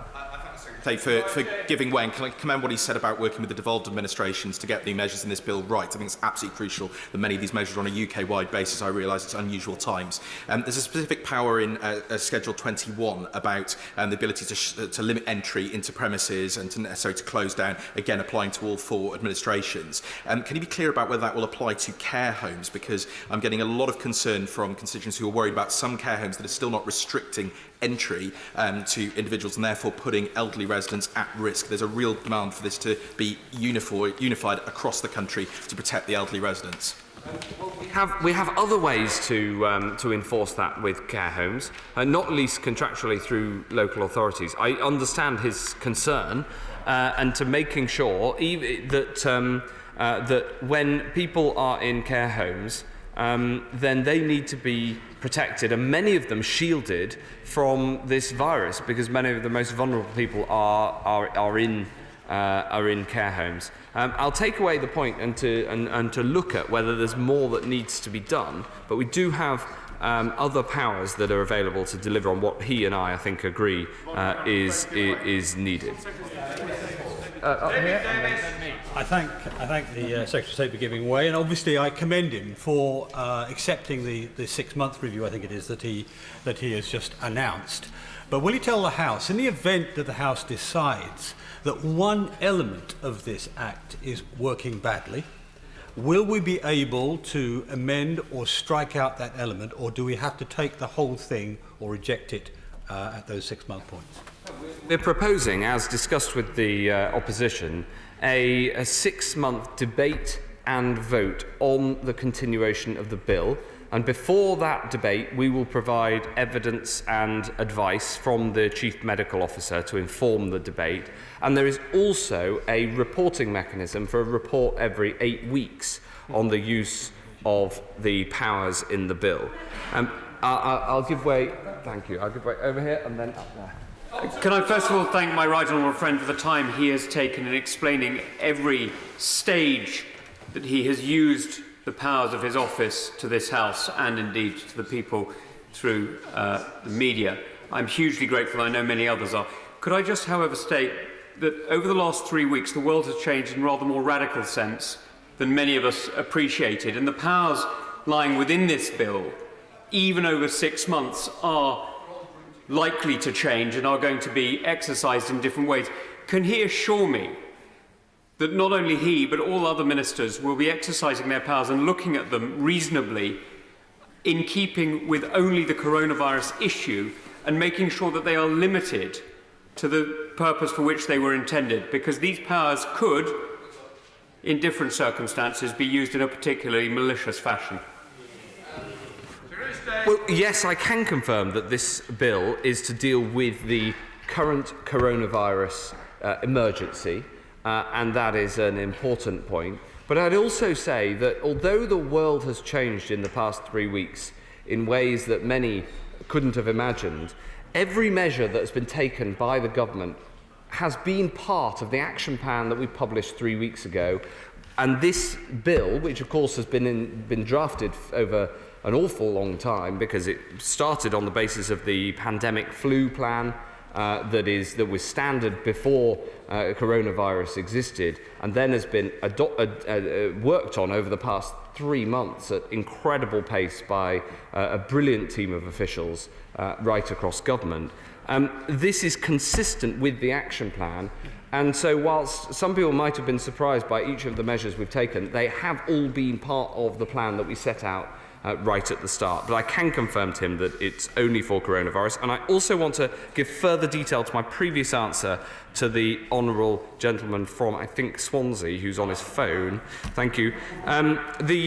Which is that Section 21 does not specify what it defines as a gathering or an event. It is deliberately broad, so it could include a care home, should we need it to, and that would be defined in secondary regulation, should that be necessary. I'll give way up here and then make some progress.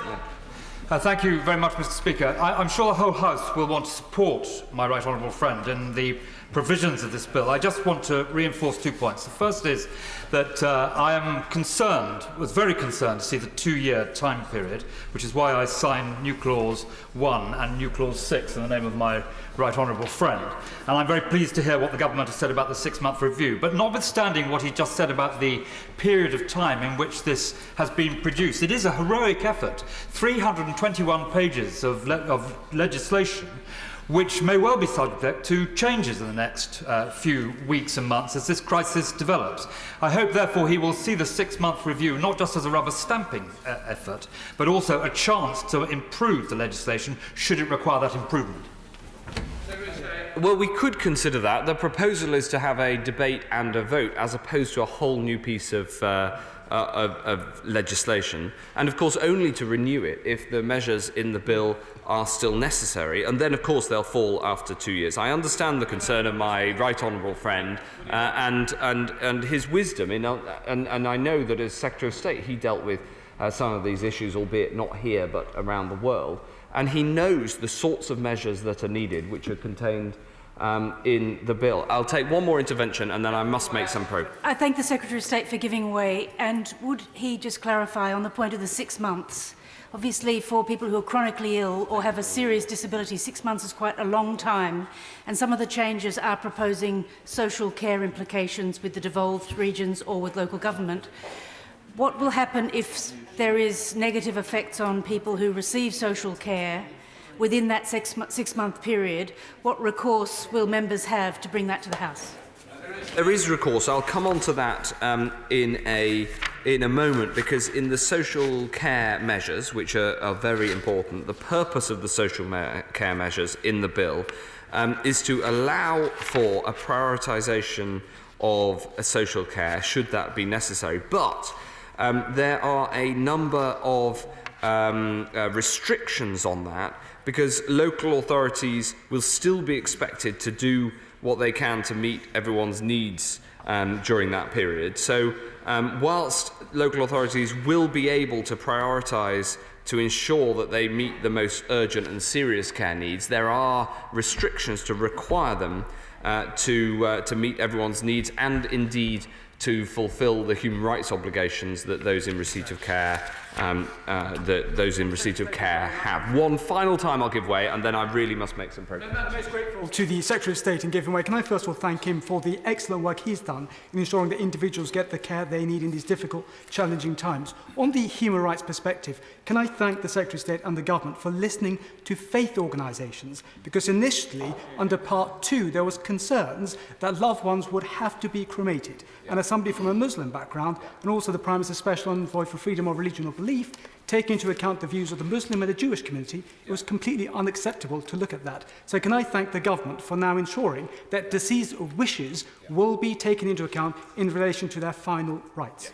I pay tribute to my honourable friend who's worked hard on this to ensure that we come through with a solution in this bill, given the amendments that we've tabled today, to ensure that we can both have dignity in the case of a large proportion of the workforce not being available, but also accede to the wishes of the families and of faith, the communities of faith of many different faiths who had concerns with the way that this was originally drafted, and pay tribute to my right honourable friend of the Paymaster General, who found a way through which I think everybody can be content with. If I can make a bit of progress, Mr. Speaker, if I can make a bit of progress. Essentially, the bill gives all 4 UK governments a legislative and regulatory toolkit to respond in the right way, at the right time, and working through the action plan. And while I hope that some of these powers will never have to be used, we will not hesitate to act if that is what the situation requires. I thank the Minister for giving way, and following on from the Honourable Member for Gillingham, I'm grateful for the work the Government has done in this area, because quite naturally many of my constituents, both from the Muslim background and the Jewish faith, were rightly concerned about this, and this is one of the major tenets of faith, and everybody has the right to have the dignity and faith in death. So I'm grateful for the Government to listen. But will the Minister also join me in this very difficult time for all our communities, the role that our faith communities and the difficult decisions that our faith communities are taking? Will he join me in thanking them for all the support they are giving? I entirely agree, and in a way this exchange is an example of the cross-party approach that we're all taking. I'm very grateful to the Honourable Member for the work that he's done on this, working with the Paymaster General and bringing this point to light. I'm also very grateful for the work that he's done with many others to ensure that those who understandably want to gather as faith groups of any religion, understandably it is upsetting not to be able to do that. But it is also right that they cease large gatherings, or indeed any gatherings where there is social contact that can spread the disease. It's happening around the world. It is a difficult thing for some, and I pay tribute to those faith organisations who have made the right decision, and the faith leaders who have done the right thing across all faiths here, and I urge all faith leaders to see what has been done by those who've taken the right steps and follow them. I also want to thank the honourable gentleman opposite for the constructive approach that he's taken to the passage of this legislation, and the constructive tone that he has that he has taken to this whole crisis. And just to reassure him that I listen to what he says very carefully, even when he doesn't agree, he's done so in a calm, sensible and evidence-based way. And I think you can see from the bill that we've taken on many of his suggestions, and they go into law along with the Labour administration in Wales and the SNP government in Scotland and the multi-party administration in Northern Ireland. We've taken on ideas from all parties. The measures in the bill fall into 5 categories. 1, because we rely on the NHS and social care staff now more than ever, the first set of measures helps us increase the available health and social care workforce. 2, easing the burden on frontline staff, both within the NHS and beyond. 3, measures to contain and slow the spread of the virus so we can enforce social distancing. 4, managing those who the disease has taken from us with dignity and respect. And 5, supporting people to get through this crisis. And I'm going to briefly take each of these 5 parts in turn. The first part is about boosting our healthcare workforce at a time when it comes under maximum pressure, both through increased demand and because household isolation and because large parts of that workforce may fall sick. The bill allows for the emergency registration of health and social care professionals, including nurses, midwives, paramedics and social workers. And I can tell the House, I can update with numbers, 7,563 clinicians have so far answered our call to return to work, including members of this House, and I want to pay tribute to every single one of them. These are difficult times, and they have risen to the call of the nation's needs, and we know that many more will join them. Our thanks also to the social workers who play such a vital role in protecting the most vulnerable in this country, and the bill protects the income and the employment status of those who volunteer in the health and social care system. Volunteers will play a critical role in relieving the pressure on frontline clinicians and social care staff, and again, I offer our thanks. I give way to the Liberal Dem. I'm very grateful for the Minister giving way. Is he aware that there are many in the refugee community in the UK who are qualified healthcare professionals? I've spoken to refugee charity RefuAid, who says they have 514 qualified healthcare professionals on their book, people who are willing to work, fully qualified in their own country, but there are bureaucratic barriers for them coming forward. Will you please look at this with great urgency so these people can help us out? Yes. If he'll email me with the details, we'll get right onto it. What he calls the bureaucratic barriers are, of course, we've got to make sure that people are able to do the work that is necessary, but we have already shown in the bill that we're willing to both bring people back into service and also put into service those who are towards the end of their training to make sure we get as many people in full service as possible. I absolutely want to pick up on the proposal that he makes and take it up with the GMC or the relevant regulator to see whether we can find a way through for the period of this crisis. I'll give way here and then there. I just wonder whether he may not need an additional power in relation to the Home Office being able to waive the fees for Tier 2 and Tier 5 visas for foreign nationals who are already working in the NHS and are about to have to renew their status in this country, or for those who've been studying as students. It's already in the power of NHS Trust to pay those visa fees if it's necessary. Yes. You also look at the immigration surcharge as well for doctors and nurses who are working in our ICUs, and also would he look to personally at the issues around research trials for potential new drugs or treatments, or existing drugs or treatments that are being used, where I've had concerns raised with me that those processes are all being delayed by traditional randomised controlled trials processes, which may not be appropriate given the emergency we face. Absolutely.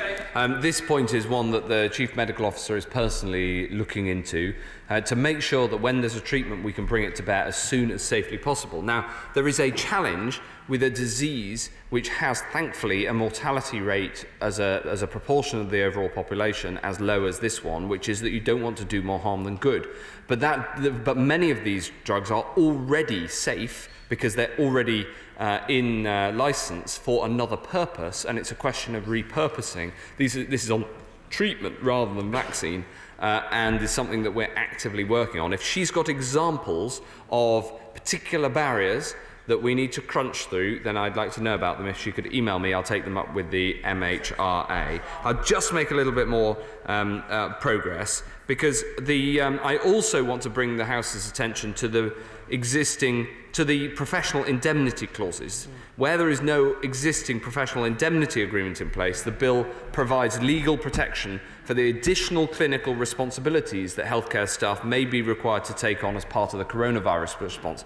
I don't want any clinician not doing something that they can do because they worry about the indemnity and what might happen if it goes wrong. I want everybody in the NHS to be doing their very best to the top of their qualification to be looking after people and keeping people safe. Yes, I'll give way over here and then up there.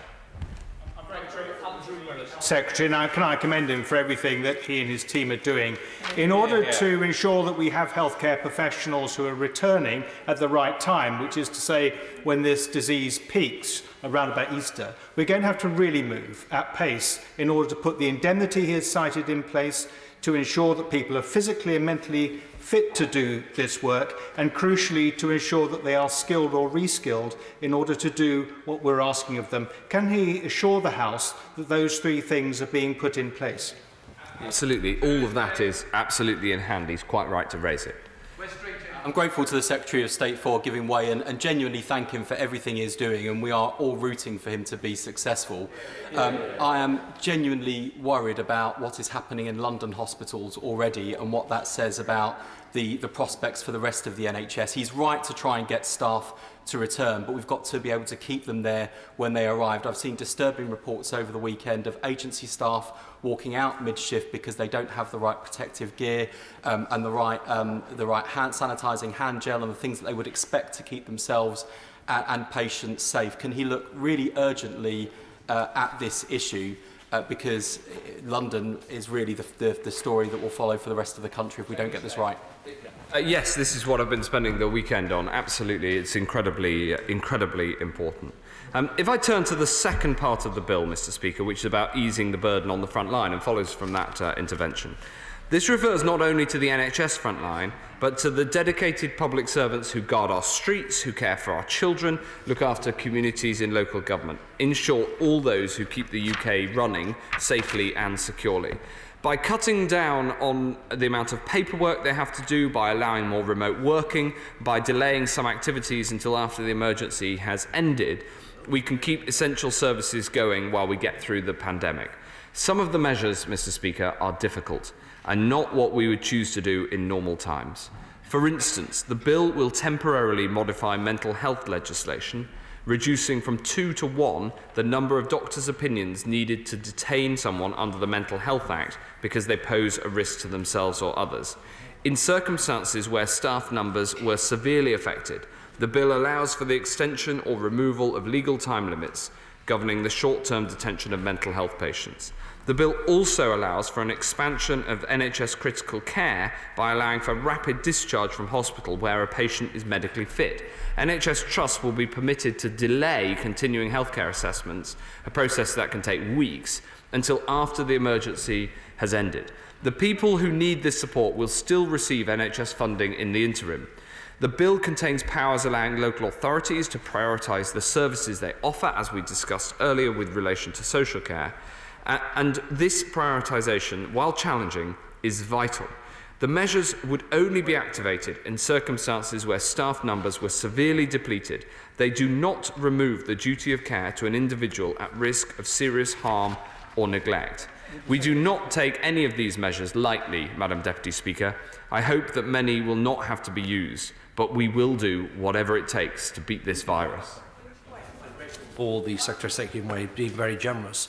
On the point of frontline care, particularly those working in intensive care units around the country, can I ask the Secretary of State again, press him again, when will those staff be tested? There are many staff that want to go to work but are afraid that they may be carrying the virus, and those that are at work, if they're tested and they have the virus, they want to go and isolate in order that they can return as quickly as possible to the front line? When are they going to be tested? The answer is as soon as the tests that we're buying are available, and expanding testing is absolutely critical to everything that we're doing.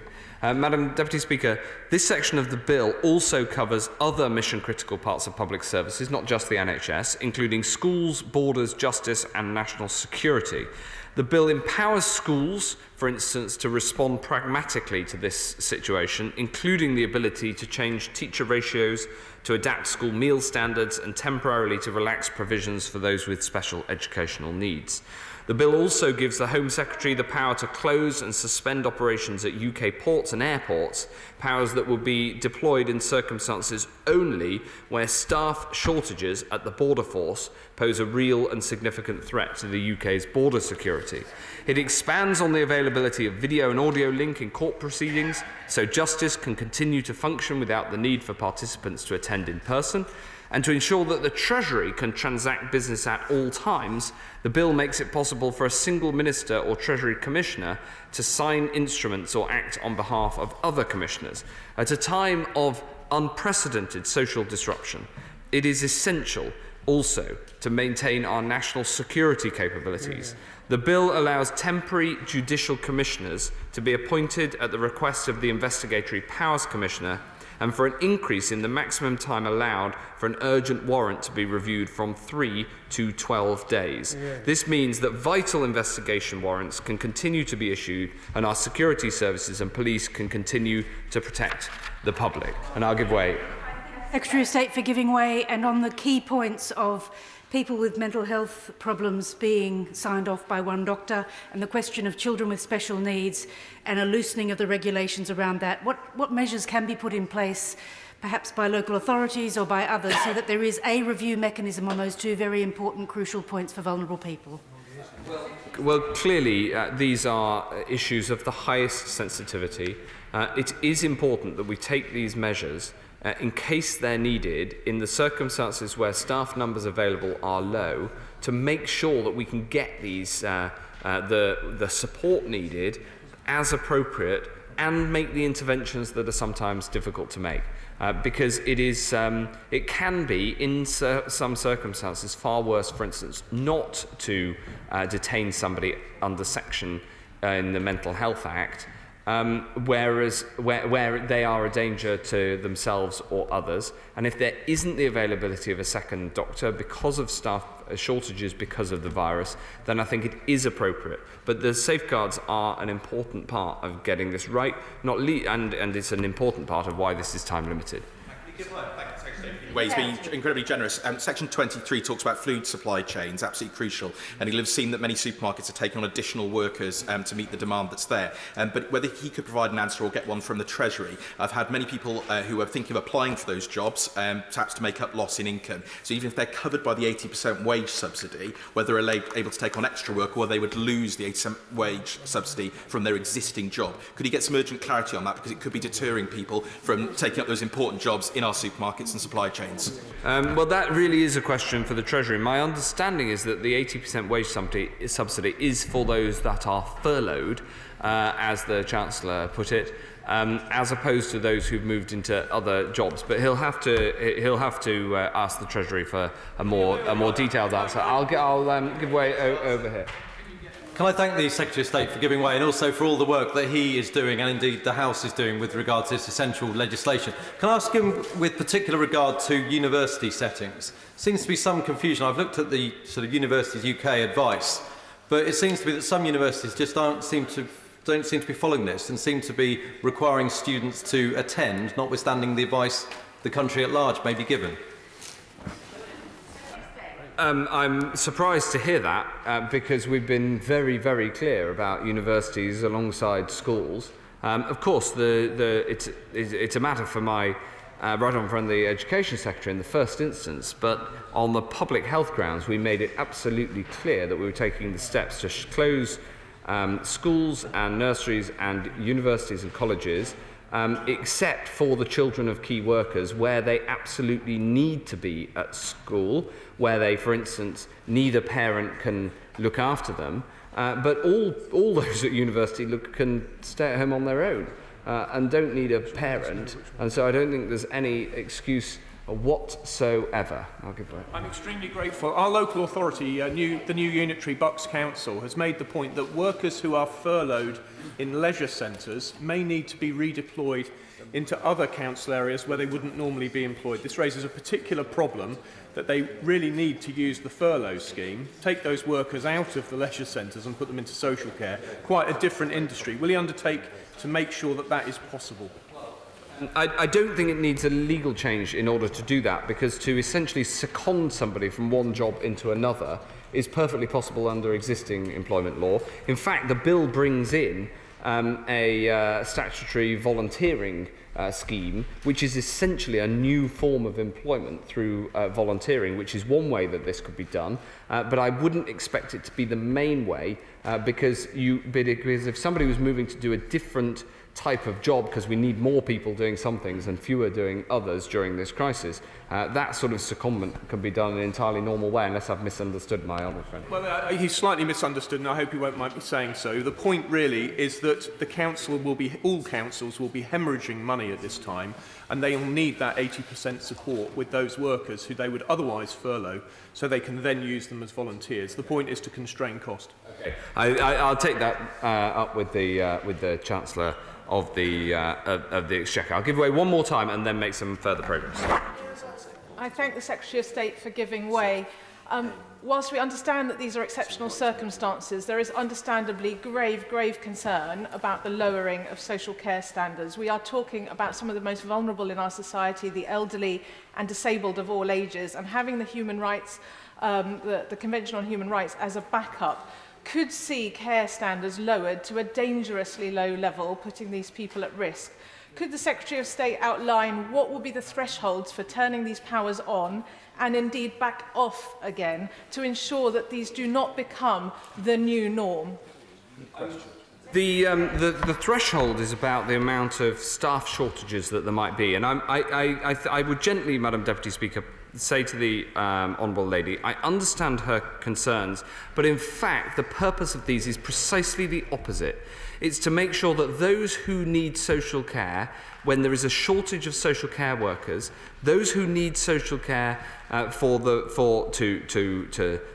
live their everyday life can get it, and that they can be prioritised over and above those who have a current legal obligation to legal right to social care under the Care Act 2014, but for whom it is not a matter of life and death. So this is absolutely about prioritising the vulnerable, and that's the purpose of the legislation. But I understand where she's coming from, and that's why we've put the safeguards in place, to ensure that the prioritisation is as intended.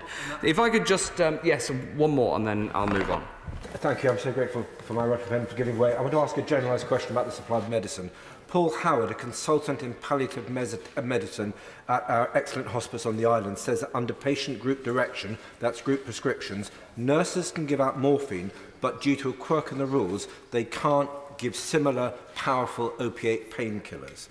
My question is, will this bill enable nurses to give controlled drugs as part of patient group direction, specifically just in case medical supplies run short, but specifically also because we are reliant on ferries on the island and it gives us slightly more diversity in patient treatment? Well, I'll look into the specific point that he makes. There are parts of the bill that would help to tackle the problem that he describes if it's appropriate to do so. But I think it's better if I get some medical advice and get back to him. The third part of the bill, Madam Deputy Speaker, are measures to slow the spread of the virus. As this disease accelerates, our goal is to protect life, to protect the vulnerable, and to protect the NHS by flattening the curve and minimising unnecessary social contact. This is a national effort, and everyone has their part to play. Self-isolating if you or anyone in your house has symptoms, working from home wherever possible, avoiding social gatherings, and of course, regularly washing your hands. And the bill provides for us to go further. It gives us stronger powers to restrict or prohibit events and public gatherings, and where necessary, to shut down premises. The bill gives the police and border force the power to isolate a person who is or may be infectious.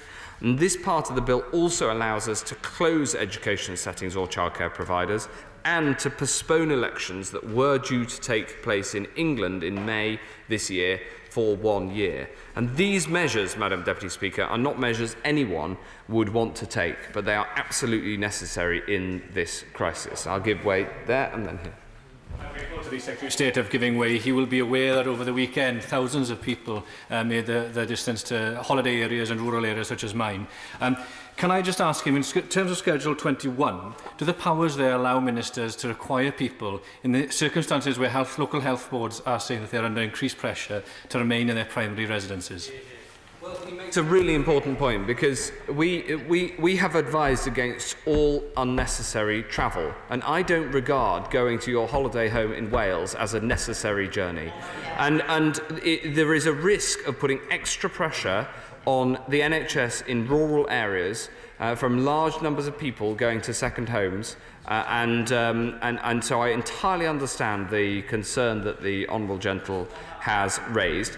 And the powers do allow for a constable to take somebody to a place in order to prevent the spread of the infection, and making sure, therefore, that we can police the public health guidance that we've given. And we've been absolutely clear over the last few days that if people do not follow this advice, then we will not hesitate to act. And we did this last week with pubs and clubs and restaurants, where we said that people shouldn't go. It was clear that some were still open, and so we then took the decision to close them down with the enforcement powers for the police and trading standards. And this bill provides those powers more broadly. I'll give way to the front bench of the Scottish National Party. I'm very grateful to the Secretary of State, and I'm pleased with what he said. This is a very significant problem. I've had more than 1,000 emails over the weekend from constituents that are petrified as to what is going on. The Highland area is more than 10% of the UK landmass. We have one acute hospital in Inverness.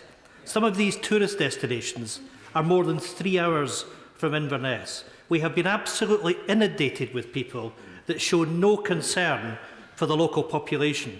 People that are saying that they've now been denied the right to travel to the islands by ferry because we've stopped it, that they're going to come to Skye. This is a dangerous, dangerous situation where they're imperilling the lives of our constituents. They must go home and they must stay at home, and I'm sure the Secretary of State would agree. Well, what can I say? I am concerned that people not following the public health advice. And to the Secretary of State for giving way. Some holiday companies have been responsible. So Sykes Cottages, for example, has cancelled a whole raft of bookings for weeks ahead.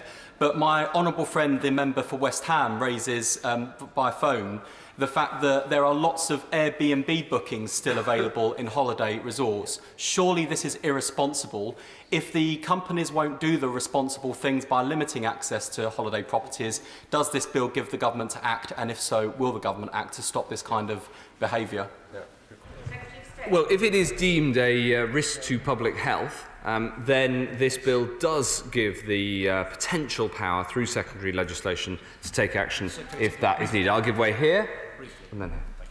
I'm grateful to him for giving way, and I mean this in a constructive way, but it does feel that we are constantly behind the curve. We are always waiting for people not to do what we've asked them to do before we then step in and try to introduce more strict communications. And so I would beg him, will he underpin this legislation and everything else the government is doing with a much bigger, wider, louder, more comprehensive public education campaign? Because right now it clearly is not getting through. Anyone who is looking at the coverage over the weekend around people gathering in Richmond Park and elsewhere will know that it's not being heard. We need to be doing an awful lot more to be able to catch up and get ahead of this. Madam Deputy Speaker, there is the most comprehensive public communications campaign probably in the history of government peacetime communications, and maybe I'll send a poster to the honourable lady. Yes. My right honourable friend, The issue around Brits seeking to isolate in remoter parts of this country is a big issue for me again in Rutland. Over the weekend, I went around the constituency. I saw pile after car. I saw caravan parks open and hotels advertising for self-isolation holidays and breaks within my constituency. So can he just confirm, for the benefit of all those in the House, that the current guidance is that people should stay in their own homes and should not be travelling for self-isolation holidays or anything of the sort?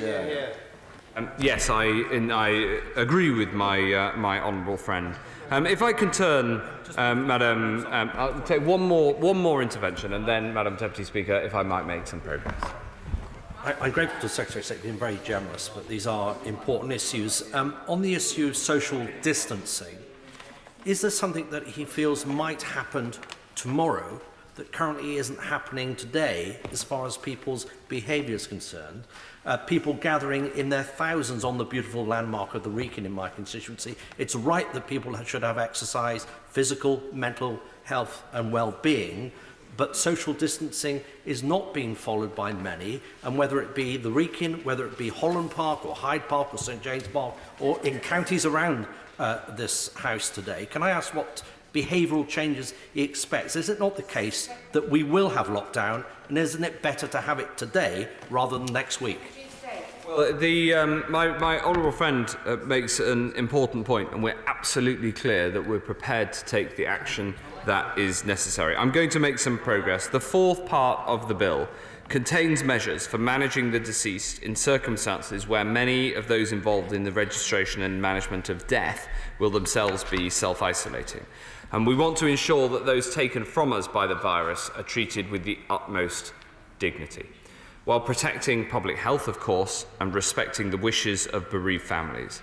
Among other measures, the bill will expand the list of people who can register a death to include funeral directors. It will mean that coroners can only have to be notified where there isn't a medical professional available to sign a death certificate. It'll allow death certificates to be emailed instead of physically presented. It'll remove the need for a second confirmatory medical certificate in order for a cremation to take place. And the bill gives local authorities the power to take control of elements of the process if needed. These powers would only be used if absolutely necessary and on clinical advice.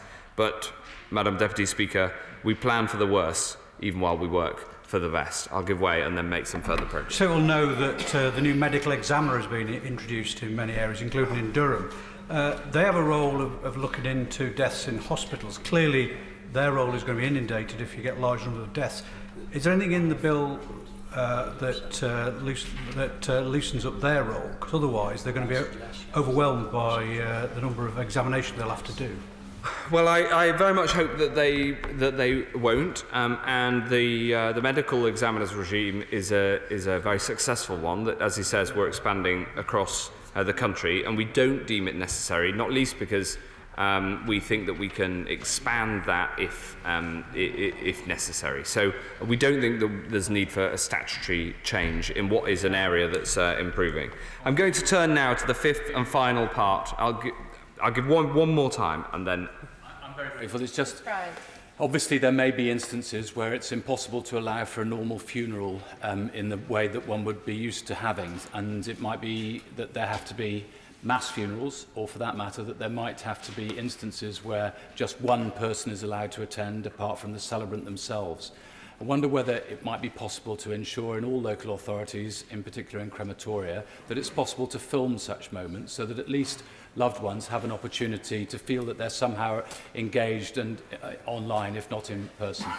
I know that the Honourable gentleman speaks from experience of having presided over these events, and yes, that is available and increasingly available, and I entirely understand why many people would want that.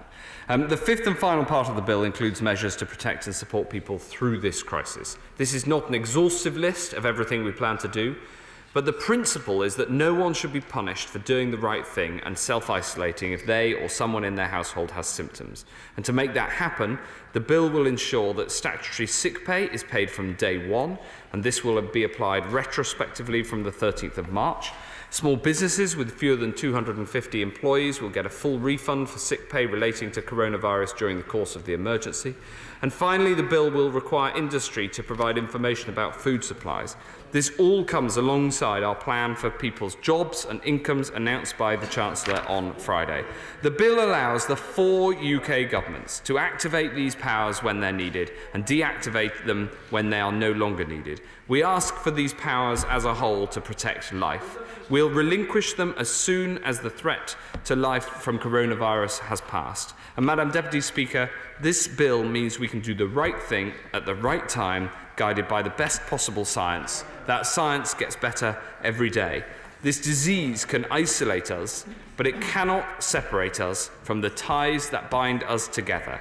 And with patience and resolve, and with the painstaking use of data and evidence, with the whole nation working together as one United Kingdom, we will get through this, and I commend the bill to the House. The question is that the bill be now read a second time. Shadow Secretary of State Jonathan Ashworth. Thank you, Madam Deputy Speaker, and may I start by putting on record my thanks to the Secretary of State for his kind words, but also for the way in which he has continued to keep me updated throughout this process, for the arrangements he has made for us to be briefed by officials and the Chief Medical Officer, for keeping me informed of government decisions and for ongoing engagement with the bill. And I hope that he understands, and indeed members across the House understand, that when we ask the Secretary of State probing questions, we do so constructively, and we do so not to undermine the Secretary of State or to create some false dividing line for the sake of political point scoring. We do so because this is a frightening time for our constituents, and we all have an interest in ensuring that the government get this right, and we want the government to succeed in defeating this virus. Can I just make a few remarks about the position as to where we are responding to the virus before moving on to some specific comments about the bill? But as always, our thoughts are again with those who have lost loved ones to the virus, and again we put on record our praise for the extraordinary efforts of our NHS staff and other dedicated public servants. This unprecedented global health crisis tests each and every one of them like never before. We are forever in their debt. And today, this House is being asked to make decisions of a magnitude I simply would never have dreamt of only a few weeks ago. And I know no member came into this place to put powers like this onto the statute book, powers that curtail so many basic freedoms that our forebears fought so hard for, and so many today take for granted. But I also know that every member here will want to do all they can to support all means necessary to save lives and protect our communities in the face of this virus. This is a global health emergency, the like of which the world has never seen since the Spanish flu outbreak over 100 years ago. Throughout this outbreak, I have said this virus spreads rapidly, it exploits ambivalence, it thrives on inequality. And the government has quite rightly, quite correctly, sought to promote social distancing as a means to reduce person-to-person transmission of the virus. These measures have been, for the most part, on a purely voluntary basis. But still, too many, I am afraid, are not following the advice. We'll all have seen this weekend the pictures of bustling markets, packed tube trains, busy beaches and parks. I'm afraid the public health messages still are not being heard loud and clear. Everyone who can be at home should be at home. Everyone who can must work from home if they can. And this House must also send a clear message to young people, to millennials, that they are not invulnerable either to this virus. They are at risk too. And to be frank, Madam Deputy Speaker, we in this House need to adjust our behaviour as well. I love and respect this chamber. I think members will agree that I relish the cut and thrust of robust debate across these dispatch boxes. But if other workplaces can use Zoom calls and Skype and conference calling and so on to make decisions, then why can't we? So I do look forward to the reforms that Mr. Speaker is looking into. Yes, of course. I'm very grateful, and can I also thank him and the Secretary of State, who were remiss not to do so, for the way in which they're both responding to this crisis, even though they're on opposite sides of the House, in the interests of the country as a whole. And I think the whole House appreciates both of them for the way in which they conducted themselves throughout this crisis. On the point that my honourable friend is raising, an acquaintance of mine who's an NH nurse asked the question, why is the public creating more work for us, medical staff, and exposing us to the risk of dying? And I thank my honourable friend for giving those messages so clearly. Does he think there's more that could be done to communicate more effectively to the public what social distancing means in practice and how people should behave, given the scenes we've seen this weekend? I mean, I do agree with the honourable gentleman. I did note that the Secretary of State talked about the comprehensive public health advertising campaign, and we welcome that campaign. But we would encourage the Secretary of State to use his offices to see if that comprehensive campaign can become even more comprehensive. Could we have more adverts on television, more adverts on radio stations? Can we have a leaflet going through every door, for example, explaining what social distancing means, explaining what shielding means? Before this virus took hold, I don't think the words social distancing and shielding were used often in this chamber at all. So if they're not words that we are familiar with, we can bet that our constituents are not entirely familiar with, of course. The Shadow Secretary giving way. He will know Telford and Wrekin very well. He's visited many times indeed in the last 12 months, flooding and other issues, and I'm grateful for his visits despite being an opposition member. Is he aware today that the Labour-led council, a decision, by the way, that I support, has decided to close all of its public parks and play areas and open spaces that it runs, and that in turn is going to cause more pressure on the other open spaces that are not currently run by the local authority? So can I encourage him to continue to press the government to move quicker to this lockdown that we all want to avoid, but will ultimately save lives? Honourable gentleman for his contribution, and I have to tell him my attempts to change the political complexion of Telford and the Wrekin have completely failed to date. But I am grateful for his comments. I'm grateful for his comments about the Labour Council, and I think this is the nub of the matter. It's a point I just want to put the Secretary of State, who, while he is still here. Sadly, we've just heard, or it's just been reported on social media that the case fatality figures are continuing to climb, and there is some discussion on social media that we are seeing now an exponential growth in line with Italy. Now, I appreciate there's different demographic issues in different nations, but clearly people are of concern that our death rates are increasing and at a rate which suggests we could be heading to an Italian-style situation. We all know what's happening in Italy. And I think the point is that we've also got at the same time clinicians telling us or warning us that our intensive care bed capacity, our high dependency unit capacity could very quickly be overwhelmed. We've already seen a critical incident at one hospital, and no doubt we will see more in the coming days. And this is a crisis, and it is a crisis which demands an overwhelming government response. Yes, of course. I think it's vitally important that we have a sense of national unity on this. So if it becomes necessary for the government to impose a lockdown, which I suspect may well become necessary if people don't change their behaviour, can we rely on the opposition to support the government? Hear, hear. The honourable gentleman has rather anticipated my point, because looking at the graphs, and I do caveat this with a recognition that different countries have a different demographic profile, but in terms of fatalities, we are now beyond the numbers when Spain and France announced their stricter enforcements, their lockdowns. I don't really like the term lockdown because it actually means different things in different contexts, but I think we broadly understand what we're talking about this afternoon. I would say, to answer the honourable gentleman's point, that we as a Majesty's Law opposition actually do now call on the government to move to enforced social distancing and greater social protection as a matter of urgency. Because I'm sorry and disappointed, but I'm afraid that many people are not adhering to the social distancing that we expect. Yes. I thank the Shadow Secretary of State for Health.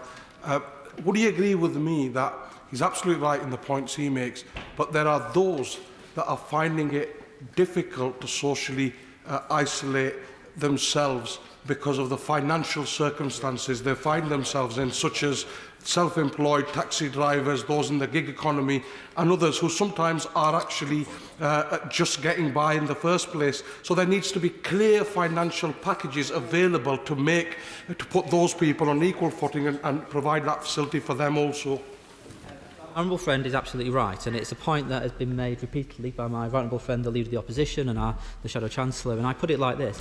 I think the challenge to social isolation will not be boredom and fatigue, as some of the behavioural scientists have suggested. I think the biggest challenge to social isolation will be personal finances and so on, which is why the measures that we have put forward on sick pay are so important. It's why we have welcomed some of the measures that the Chancellor announced last week, but we think they need to go further. I'll just give way to the honourable lady from Brighton, and then I'll make... I'm grateful to him for giving way, and grateful to him as well for taking more seriously the issue of communications than the Secretary of State did.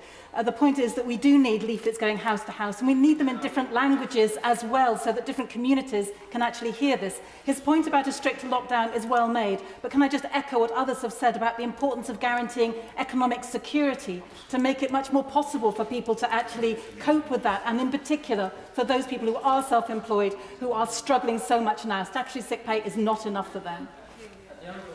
Right, I'm very proud to represent the great city of Leicester, probably the most diverse city in the United Kingdom, where every language in the world is spoken. So I entirely endorse what she is saying. But of course, if we funded local government properly, local government would be able to put in place the sorts of measures that she is talking about. And of course, I entirely agree with her broader point that if we are having to ask people or force people to stay at home, then we would support the government if it took that action, and I think the government do need to take that action. Then we also need to provide people with the economic security that they rightly deserve. I promise, I'm afraid, I'll give way to my friend Cardiff, then Wally, then I must make some progress. I thank my honourable friend for giving way and for the whole way in which he's approached this issue on a day-to-day basis. I completely add my support to what he said about the need for enforced social distancing, and I know that there are many members across this House on all sides who would support that. I've been struck by contact I've had with friends in Italy and elsewhere who are simply aghast, quite frankly, that we haven't moved to tougher measures sooner, and anybody looking at those graphs, anybody looking at the situation there, definitely wants to avoid that here, so I'd wholeheartedly support him, but it's got to come with those economic measures that he's rightfully talked about. I totally agree. The honourable friend from Wally, and then I'll make some progress. Thank my honourable friend for giving way. And a lot of talk about income, but it's also about expenditure. I've had many complaints from constituents about prices rocketing, particularly for staples. What's really unclear is whether it's the fault of the retailers or the wholesalers and the cash and carry, or indeed of the suppliers. Now, I know the Competition and Markets Authority are looking into this. Can we, in his discussions, urge the government to do that urgently and, frankly, crack down on profiteering from people's difficulty?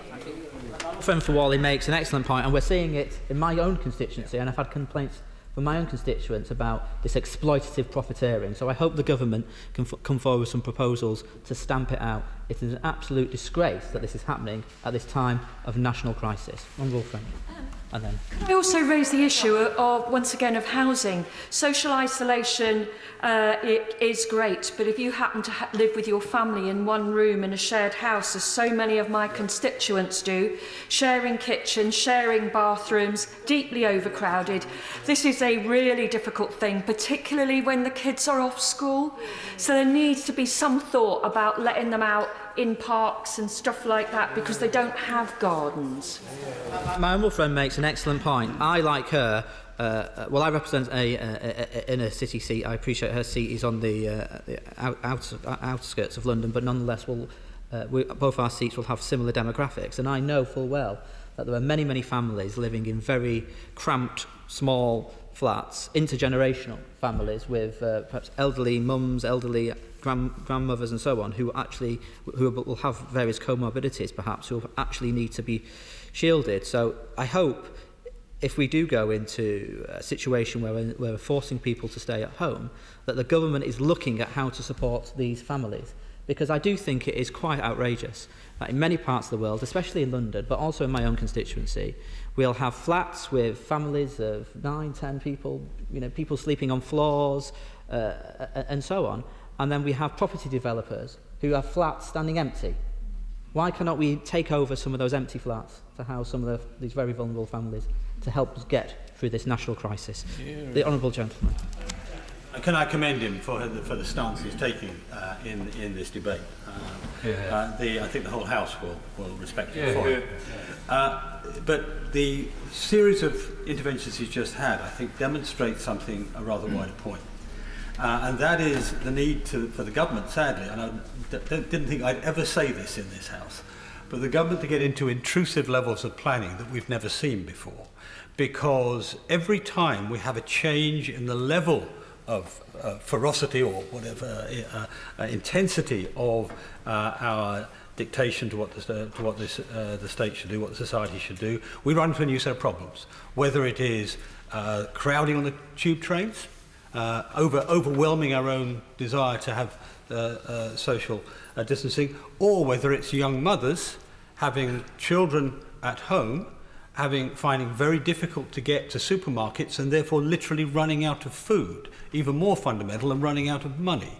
And so we need to think forward. And I say this because we've seen in Europe, between Germany and Italy and Spain, very, very similar levels of very, very similar policy actions, but completely different outcomes. And I suspect it's because of a different approach, maybe by the German government or German society, than the Italian or Spanish or whatever. And we have to think about that as we go into the next stage. The honourable gentleman is absolutely right. We are asking people, and probably on the cusp of forcing people to radically adjust their behaviour in a way in which we haven't been used to probably for 70 years, but more than 70 years. The last time we asked people to radically adjust their behaviour was in the Second World War. We have generations here who are not used to this. We're a society where we're used to going where we want, buying what we want, doing what we want, socialising when we want. And clearly, for a lot of people, that it is not dawning on them that they are going to have to change the way in which they behave. And that does have huge knock-on effects. Knock-on effects for how public services are going to organise themselves, knock-on effects for how the criminal justice system is going to have to work, knock-on effects for how the food distribution systems are going to work. And it is right that we continue as parliamentarians to ask government ministers serious questions about that. But we also have to be aware that we have a responsibility to set an example to the country. We have to socially distance ourselves. So I really hope that the good offices of the Speaker and the Leader of the House and everyone who is involved in House business can quickly find a satisfactory set of procedures for us to continue having our discussions and asking ministers questions, but not setting the example that we are unfortunately setting today. I'm not making any personal criticism of any member because it's the situation we're in. We have to debate this bill today, but we are going to have to hold government to account on these far-reaching, extensive powers that they are taking. So perhaps I will, and then I must make some progress. The Honourable Gentleman always listening with great attention to what he has to say. And would you agree with me that part of the problem with this is policy has to be based on behavioural science? But behavioural science is one of the most imprecise of sciences. It's not like chemistry or physics. And there's the difficulty. And it means that we have to have a wide margin of error when designing policy. What that means, in effect, is erring on the side of caution and safety, which I think is the burden of the direction that he is urging upon ministers. And that, in a sense, is getting ahead of the curve by bringing in measures which we all would regret. But if we're going to base policy on behavioural science, it being fairly inexact and difficult to predict, as we've seen over the weekend, we have to have that margin of error, that caution, which I think is what he is recommending. I think the honourable gentleman has shrewdly interpreted the stance I am taking. Throughout all this, given the way in which this virus spreads so rapidly, and given its reproduction rates, and given the mortality rates, I have always urged upon the government to take a precautionary principle approach to every decision they are making. I have been a bit sceptical about some of the behavioural modelling that has been used. I mean, I'll just give the honourable gentleman a quick example before returning to my remarks. I think we've all heard throughout this, before the government banned mass gatherings, we were told by ministers and officials, and I hope no minister takes this as a personal criticism. I certainly don't mean it. I'm not saying it in that respect, in that way. That there's no point in banning the football match with 70,000 people in the stadium, because the person with the virus isn't going to infect the other 70,000 people in the stadium. And actually, if you stop them going to the stadium to watch the football match, they'd all go to the pub and watch it there, and they'd infect more people at the pub. I'm sure the Honourable Gentleman's heard the example. Well, I'm very proud to represent Leicester City Football Club in my constituency, and all the football fans, or a large proportion of the football fans, go to the stadium before the match and go to the stadium after the match. Pub, I beg your pardon, pub. They go to the pub before the match and they go to the pub after the match. And some of them do avoid the stadium, actually. Stadium's the opposite. Yes. You see, yes, they go to the pub. But you see the point, no one I'm sure sees the point I'm making. Some of these behavioural models don't always, it would seem, reflect how humans behave. And given that, I think ministers and government should be taking a precautionary principle at all times, which is why we are now urging government ministers to come forward with their plans for enforcing compulsory social distancing. There are different models in different countries, but we have France, we have Spain, we have Italy, we have New Zealand overnight, we have Greece, we have Germany banning more than 2 people meeting outside of their house other than families. There are different models across the country. We think the time has come for the United Kingdom to go down this line, and we would encourage the Prime Minister to come forward with plans for how he thinks it should apply in the United Kingdom. Okay, and then I must make a bit of progress. I thank the Shadow Secretary of State for giving way. Behaviour is changing, and unfortunately some of it is unhelpful. I've had probably one of the most upsetting emails throughout this today from my local food bank, who tell me that 2 of the main supermarkets in the area are refusing to sell them food. The people who get that food from the food bank have no other means of obtaining food in the midst of this crisis. And does he agree with me that the government needs to speak urgently to the major supermarkets to ensure that food banks are able to secure sufficient supplies to supply people who have no other option? It's a very good point, and I totally agree that it's an absolute disgrace, and I hope the government can look into that, because food banks shouldn't be necessary in this day and age, but we know they are so vital in this day and age, and I hope the government can resolve that swiftly. But so we would, to originally answer the Honourable Gentleman's point who asked it me so long ago, we would support the government if they came forward with such proposals. But suppressing and defeating the virus is about more than just so-called lockdowns and enforcement, however. We need more testing. We need more contact tracing. We need more isolation to break the chains of transmission as well. Because as the World Health Organization has famously instructed the world, test, test, test, we agree. And on this side of the House, we have called for testing for the virus to be carried out within our communities on a mass scale, starting with NHS and care staff as a priority. We urge the government to rapidly scale up testing, and we also thank, of course, all NHS lab staff and PHE staff who are working so hard. Could the government consider, for example, what is happening in the Republic of Ireland, who currently have 35 community testing facilities in operation? They have 6 more planned. The largest one, Croke Park Stadium in Dublin, provides a drive-through service that is dealing with which tests 1,000 people per day. Okay. I completely agree with him on the need to, in particular, protect all key workers and therefore make sure that there is testing available for them. But is it not important that at the same time we make sure that path labs have enough resources and capacity to be able to do, for instance, cancer biopsies and get them fast enough back to people, because all those other conditions and diseases which are very time critical will be just as important. Absolutely right. Path labs, virology labs are under intense pressure, because not only are they being asked to test for COVID-19, they also have other testing responsibilities as well, whether that's HIV or influenza or measles or all the other illnesses which are still circulating and still have to be treated as well. So he makes a very, very important point. I just hope the ministers in response could just update us on testing capacity, because looking at the figures, it appears that between 21st and 22nd of March, we did around 5,500 tests.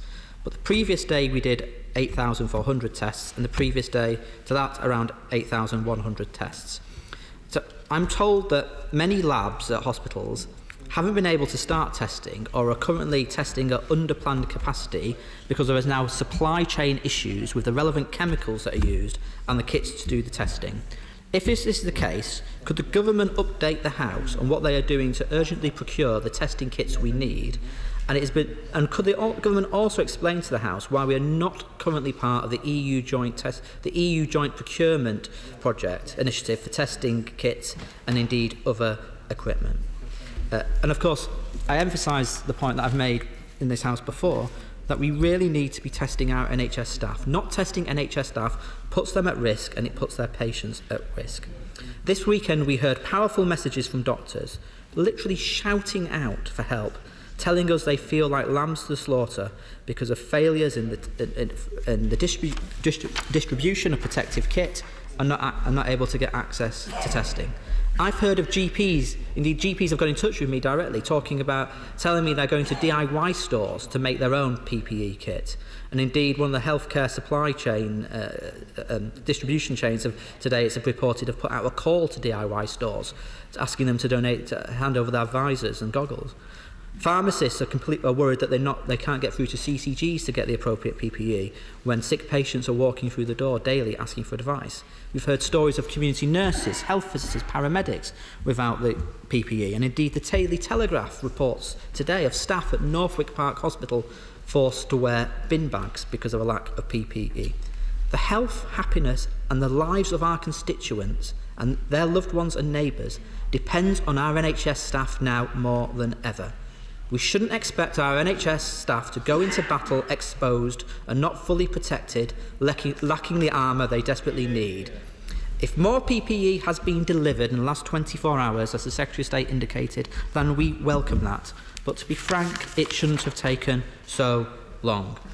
Our NHS staff deserve every ounce of support we can offer.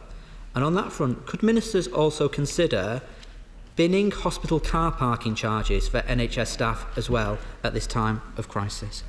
And those working in critical services more widely, our police, our care workers, our postal workers, need the appropriate protective clothing too. We urge the government to ensure all public services can access the appropriate PPE speedily. For example, in the Sunday Times yesterday, it was reported that flights continue to arrive at Heathrow from Italy, Iran and China. Those flights are obviously coming from hotspots. I mean, perhaps ministers could explain why that is still happening. But also, what protections are being afforded to airline and airport workers, or what measures are in place in respect to those passengers on arrival? And on the tube and on the train, there is real worry that services are being reduced too steeply, again, causing our key workers onto crowded carriages, putting everyone at risk. So what assurances can ministers give us that there is a sufficiency of public transport services to get our frontline workers safely to their workplace? Let me turn to some specifics in the bill.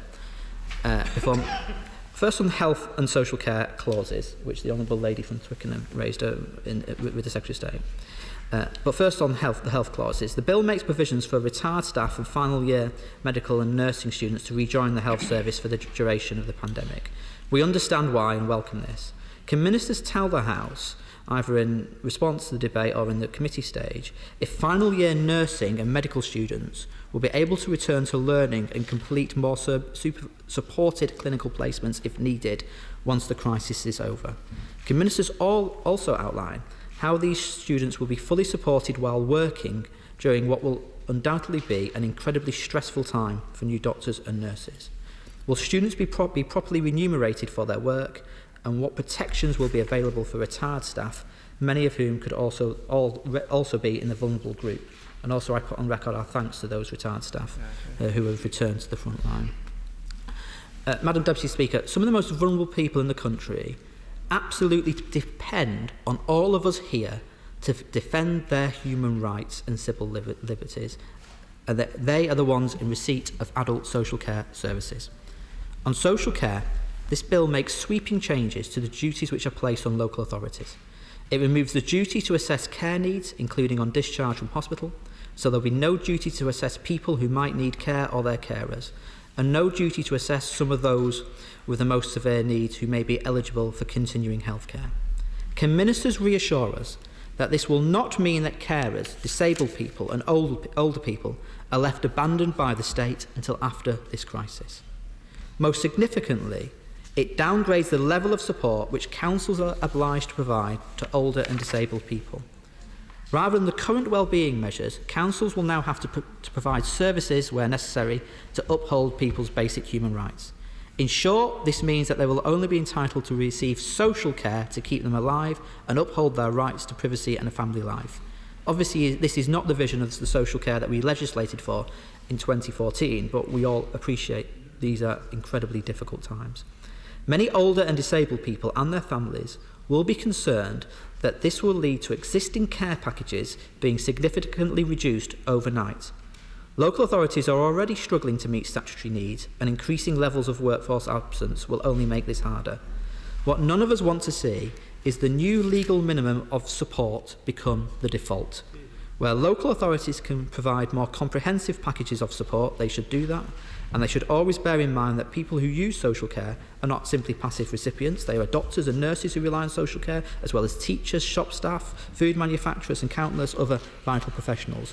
When councils are reducing care packages, they must be careful not to end up causing yet more difficulties for staff in crucial services. Yeah. Shadow Secretary of State for giving way. Would he agree with me that in a context where the courts are likely to be stood down and where disabled people often ensure that their rights are protected through the courts, that we're in a doubly difficult situation for disabled people and for elderly people? Absolutely, and it's why these particular clauses in the bill have to be scrutinised and looked at so carefully by members across this House. We've put down amendments to Schedule 11 to recognise that we recognise there will be difficulties delivering social care over the coming weeks and months, but it should not be possible for local authorities to immediately drop care packages to a lower level. As long as it is reasonably practicable to do so, they should continue to meet people's care needs. The presumption should always be that services will be disrupted as little as they can be under the circumstances. Nothing in these amendments would stop a local authority cutting back care hours if they have to, but it would mean that disabled and older people can be reassured that any reductions in their care will be a last resort rather than their independence being the first sacrifice to be made. There are also particular concerns about people who live alone or are being held in inpatient units and care homes. We have seen visits to these settings stopped as part of the government's shielding approach, and the CQC have halted all inspections. But we know from incidents like Walton Hall that it's too easy for abuse to go unnoticed, something which the current situation could make worse. How will we ensure that some inpatient units and care homes don't become hotbeds of abuse of human rights over the coming months? Of course. This is precisely the reason I asked the Secretary of State earlier on whether, when we get to the 6-month review and renewal of this business, that we will be able to amend the bill. Because if there are oppressive behaviour in one part or another, whilst the rest is all very, very important to the survival of our people, what stance will the Labour Party take on that? Well, I think the Honourable Gentleman is absolutely right. We cannot just have a take it or leave it approach to these things, because we are the House tonight will give the government extraordinary powers like we've never seen before, and it's right that we as parliamentarians are given an opportunity at after the appropriate time frame to look how those powers have been used and hold ministers to account. So I think I agree with the spirit of the point the Honourable Gentleman is making, although I cannot at this particular stage, it may emerge later in the debate I suppose, but I can't at this particular stage give him a commitment on a particular amendment this way or the other. But we'll see how the discussions proceed throughout the afternoon. But I certainly endorse the spirit of what he is saying, because these are, as I say, quite extraordinary powers that the House will be granting to the government this week. But to come back to the amendment that we are putting down a new clause related to Schedule 11, and we are proposing that a relevant body, such as the Equality and Human Rights Commission, be tasked with overseeing the impact that this bill has on the provision of social care. They would have to report every 8 weeks on the operation of these changes and whether they should be amended. They would provide the oversight which is needed to prevent people's rights being undermined. One of the ways that the bill seeks to free up medical staff is by relaxing the requirements on the Mental Health Act. Specifically, it means that only one medical professional will have to agree to someone being sectioned rather than the 2 it currently takes. The scale of this change should not be underestimated. No longer will a decision to section a person have to be taken in consultation by two doctors. There will be no requirement for anyone involved to have prior involvement with the patient. Our medical professionals are going to be under huge pressure over the coming months, and mistakes may well be made. The bill says a decision should be taken on the basis of one signature if requiring a second signature would be impractical or require an unhelpful delay. This seems too vague and potentially open to misreading. I hope ministers can tell us what exactly this means and what safeguards will be put in place to prevent this change being misused. Our amendments to Schedule 7 would mean that this would be narrowed so that a second signature can only be left off if acquiring it would mean an undesirable delay. If something is impractical, it will, by definition, create an undesirable delay.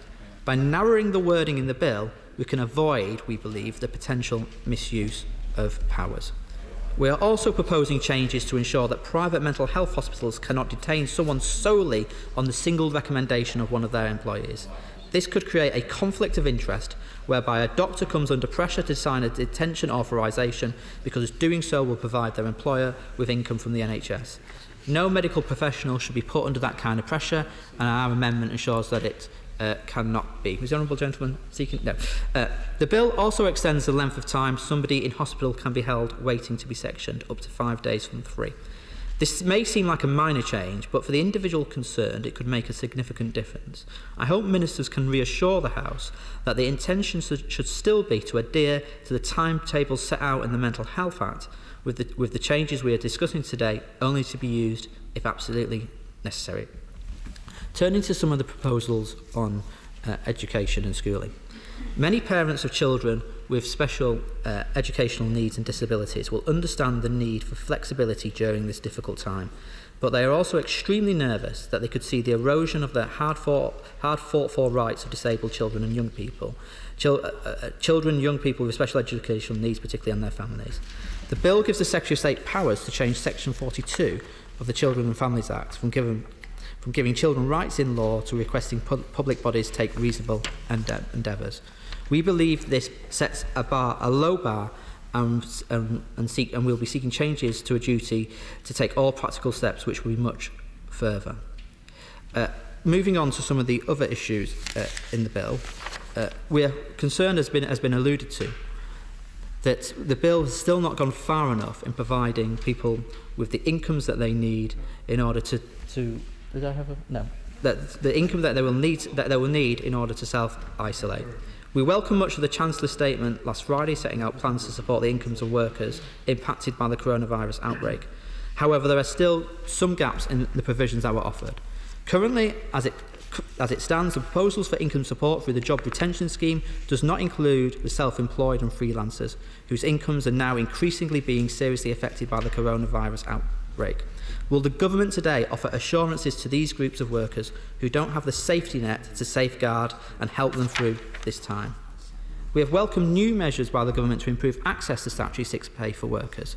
However, the bill doesn't extend eligibility to all workers, including the just under 2 million workers who earn less than the threshold to qualify of £118 a week on average. It doesn't raise the level of statutory sick pay, which is at £94.25, which is already the second lowest in Europe. It doesn't raise the level. So these are issues that we will hope the government would respond to quickly, because as we have continually said throughout this, people should not be expected to make a choice between their health and hardship. Madam Deputy Speaker, nobody also should lose their home because of this virus. And it's welcome that ministers have listened to Labour and committed to an evictions ban for renters. But despite promises made by the Prime Minister that the government would legislate for this. This is not currently in the bill. 8.5 million households rent their home from a private council or housing association landlord in England. Our analysis of government statistics show that 6 million renting households have no savings at all and are particularly vulnerable if they lose their job or have their hours cut as a result of coronavirus. To give people confidence and reassurance during this difficult time and ensure that no renter loses their homes as a result of coronavirus, rent needs to be suspended for those adversely affected by the impact of the coronavirus outbreak. Madam Deputy Speaker, like many members across the House, we as the opposition support this bill with a very heavy heart. Heavy not just with the shock and grief that this deadly virus has brought, but also with the very real threats that emergency powers of this nature pose to human rights. The bill contains the most draconian powers ever seen in peacetime Britain. Powers to detain and test potentially infectious members of the public, including children in isolation facilities. Powers to shut down gatherings, which could impede the ability to protest against the overall handling of the crisis or against the abuse of these powers themselves. It needs no explanation and very little imagination to understand the huge potential for abuse that powers like these and others in the bill, however well intended and needed, still contains. These words will chill every liberal and libertarian instinct of members across this House, and it's why we were grateful to the Health Secretary and the Solicitor General for discussing these measures with us and my shadow Cabinet colleagues in the rapid preparation stage of this bill. We've heard many wartime analogies in the press. Many have talked about Winston Churchill. Of course, Churchill not only was remembered for victory in the war, but he was remembered for the European Convention on Human Rights at the end of the war. So notwithstanding the Anti-Human Rights Act and anti-judicial review grumblings we've heard in recent times, this bill comes under cover of a statement of compatibility under Section 19 of the Human Rights Act. Further, the bill does not attempt to oust the supervisory jurisdiction of the courts. That means every single exercise of executive power and administrative action under this legislation must and will be measured against human rights and common law standards. These include necessity, proportionality, rationality, fairness, and crucially non-discrimination. I thank the government for this concession on its part and for agreeing, I hope once and for all, that human rights and the rule of law, far from impeding national efforts in times of crisis, should instead guide and inspire them.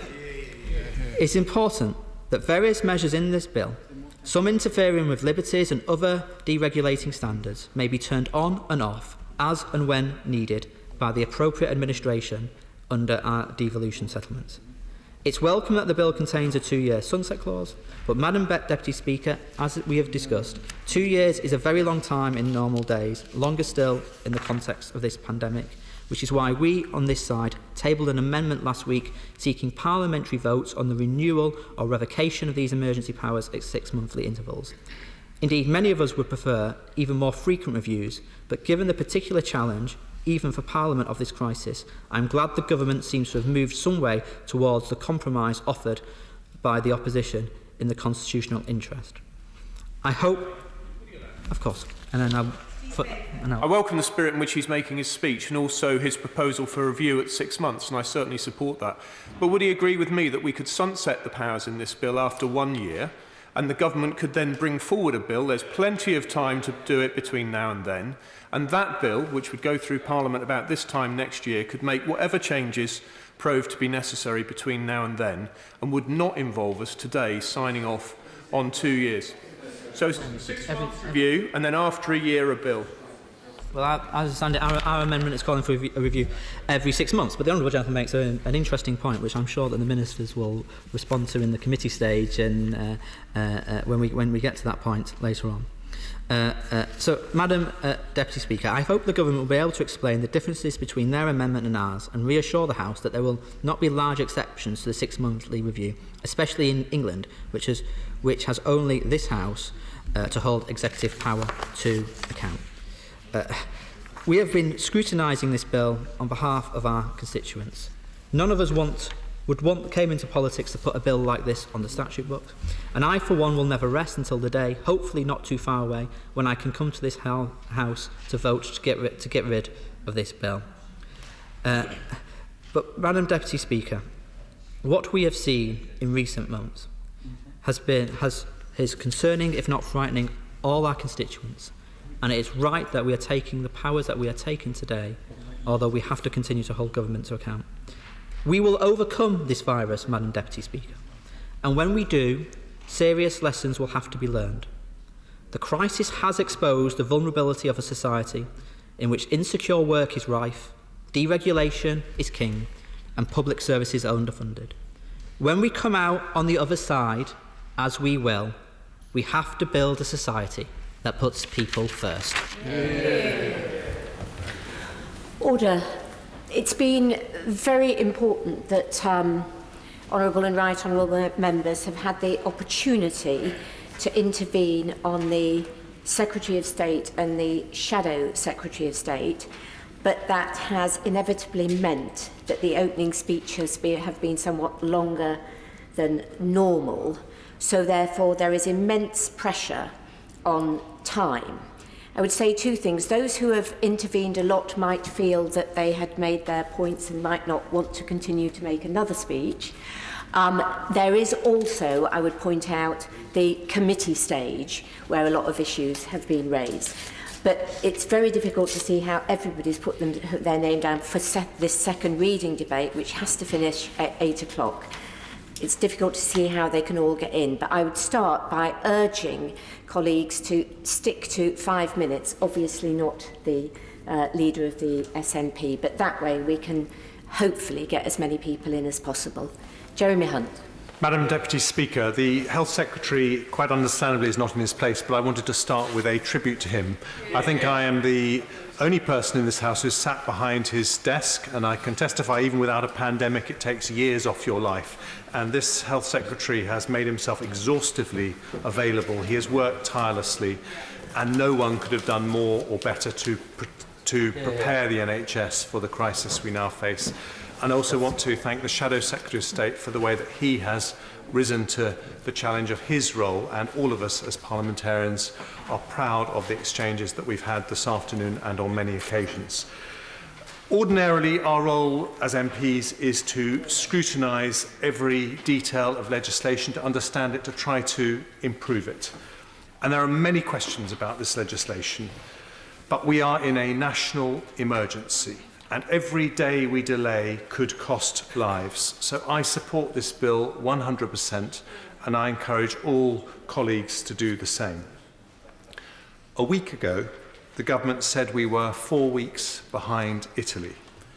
That then changed to 3 weeks behind Italy, and today our mortality rates are just 2 weeks behind Italy. Our hospitals, especially in London, are filling up. We've had a critical incident at one. Others say they're running out of ICU beds. According to the papers, we have one nurse fighting for her life in an ICU unit. One London hospital has 7 doctors in just that one hospital, also with the virus. And yet still, people are going to shops, parks, beaches, holiday homes, as if nothing has changed. It may be too late to avoid Italy, but to have any chance at all of doing so, we must move to lockdown rules now that ban non-essential travel. It is time not just to ask people to do social distancing, but to enforce those social distancing rules. Not next week, not this week, but right away. So I support the call made by the Shadow Secretary of State to do that, and I think it's very important we do so as soon as we possibly can. There are 2 areas I think this bill could help with. The first is on protective equipment for staff. Last week, Sir Simon Stevens told the Select Committee that there were sufficient national supplies of PPE, but distribution problems. And since then, I know the government has moved heaven and earth to try to resolve those. All hospitals have had deliveries, and I pay tribute to the Health Secretary and everyone at the HSC for doing that. But there is still a lot of concern on the front line. And the main reason for that is because on March the 6th, Public Health England downgraded the recommendations as to what PPE equipment doctors should use. That appeared to be at odds with World Health Organization recommendations. I understand that has now been clarified by Professor Keith Willett in a message sent out on Friday that does bring our advice more into line with WHO guidelines. And most importantly, the advice now makes it clear that you should wear goggles if there is any risk of being sprayed. But obviously doctors would feel vastly more secure with more extensive protection of full-length gowns and FFP3 masks. So is not the solution just to order manufacturers to make more of this vital equipment? Not just a little more, but massively more. And if that needs legal powers, then this bill should give the government those powers to require every factory that is able to devote itself to the production of this life-saving equipment to do so. Madam Deputy Speaker, numerous doctors have died across the world, including Dr. Li Wenliang, the courageous Chinese doctor who first tried to blow the whistle on this virus. 23 doctors have died in Italy. This weekend, France lost its first doctor, and none of us want that here. So, given the total determination of the Health Secretary to protect our frontline staff, could he urgently look into whether we need to be manufacturing more of the highest grade equipment? I'm happy to give way. Grateful to my right honourable friend. Does he share my dismay at being told just now that my authority, Wiltshire, is having masks and PPE that were meant to be delivered tomorrow, now being delivered on the 9th of April? I'm not sure what the situation in Surrey is, but that seems to me to be extraordinary. Would he also agree that it has to be the right PPE? It can't simply be a paper face mask necessarily from B&Q, as we've heard earlier on. It needs to be appropriate, and people need to know how it works. And when you wear it, that you're likely to have to work harder, because wearing PPE is not easy, it's not straightforward. Well, my right honourable friend knows this as a clinician himself, and I am concerned that in our desire to get PPE equipment out, we haven't understood the vital importance that local authorities play in this, because residents in care homes are extremely vulnerable and their carers need that equipment. So I very much support his concern on that.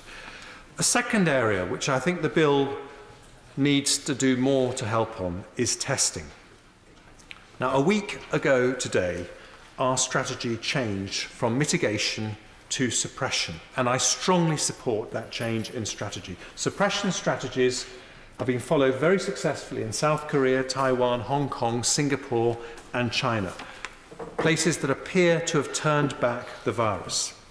Here, all our public focus has been on social distancing, but testing and contact tracing to break the chain of transmission are every bit as important, if not more important. And those countries that have turned back the virus rigorously track and test every case and every suspected case.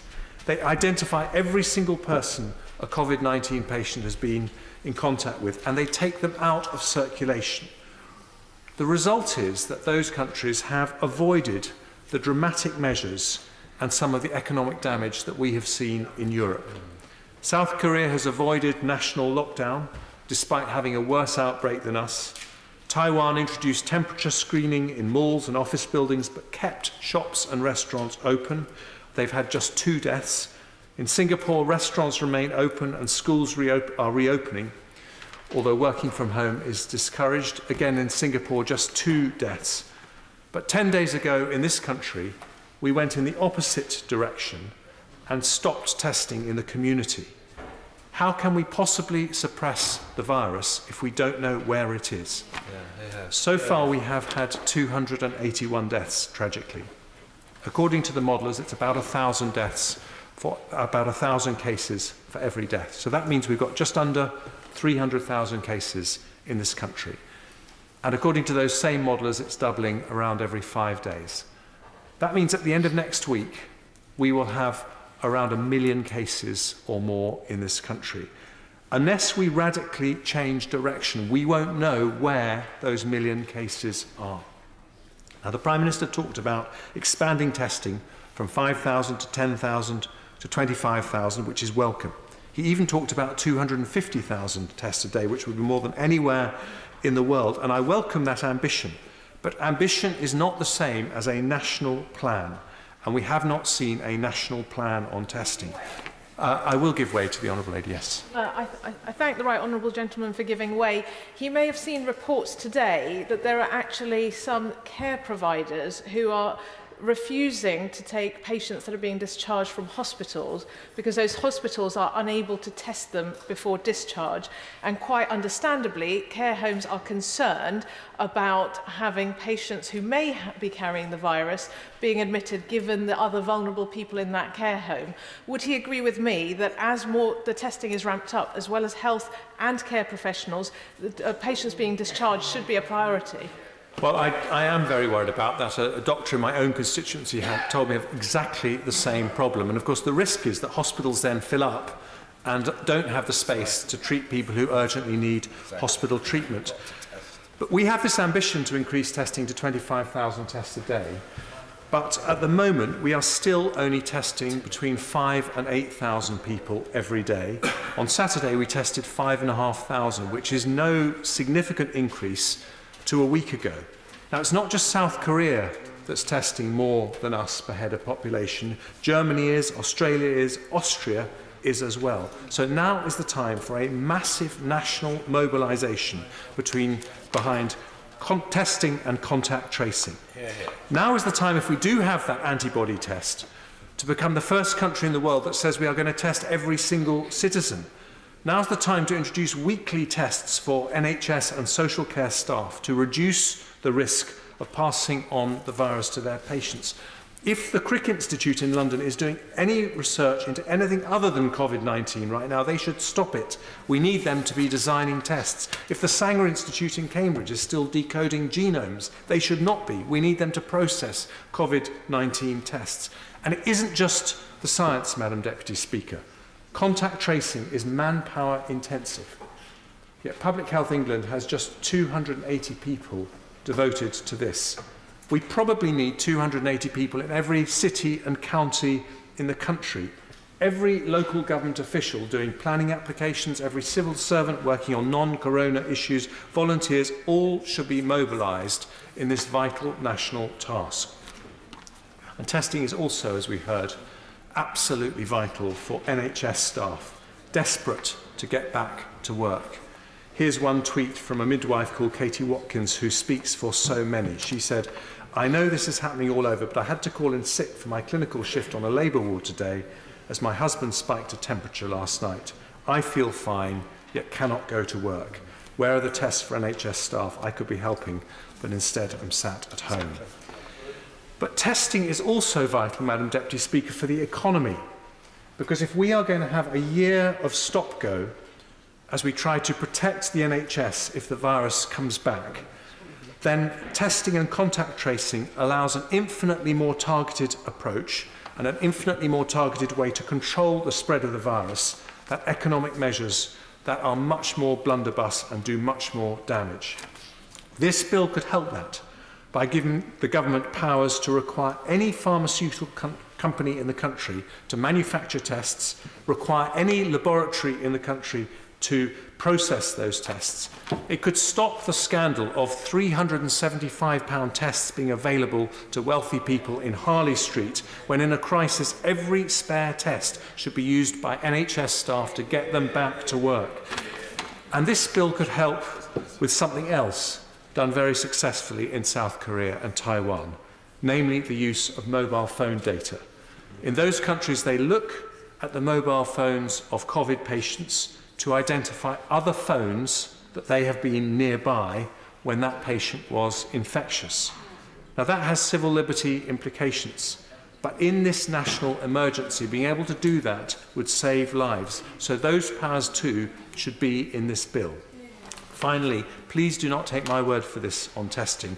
Dr. Tedros, the Director General of the World Health Organization, and virtually every epidemiologist at the World Health Organization makes the same point. His words: "It is not possible to fight a fire blindfolded. Social distancing measures and hand washing will not alone extinguish the epidemic. our key message is to test, test, test. Two other very brief issues, Madam Deputy Speaker, because I know that time is short. On social care, we've had very good points made this afternoon. This bill replaces the duty to meet care needs for local authorities with a power to meet care needs, except when it's a breach of human rights. Bluntly, there may be less provision of social care as a result, and we understand in this House why that may be necessary. But if this lasts as long as a year, that will mean more pressure, not less pressure, on hospitals. If there was any lesson from my time as Health Secretary, it is that you need to invest in social care as well as in health. And we need to make absolutely sure with these new measures that we don't have the unintended consequence of putting yet more pressure on hospitals that are already on the point of falling over. Secondly, and my final point, on mental health, the measures in this bill mean that someone can be sectioned not by 2 doctors, but by 1 doctor, and that doctor doesn't have to be someone who knows the patient.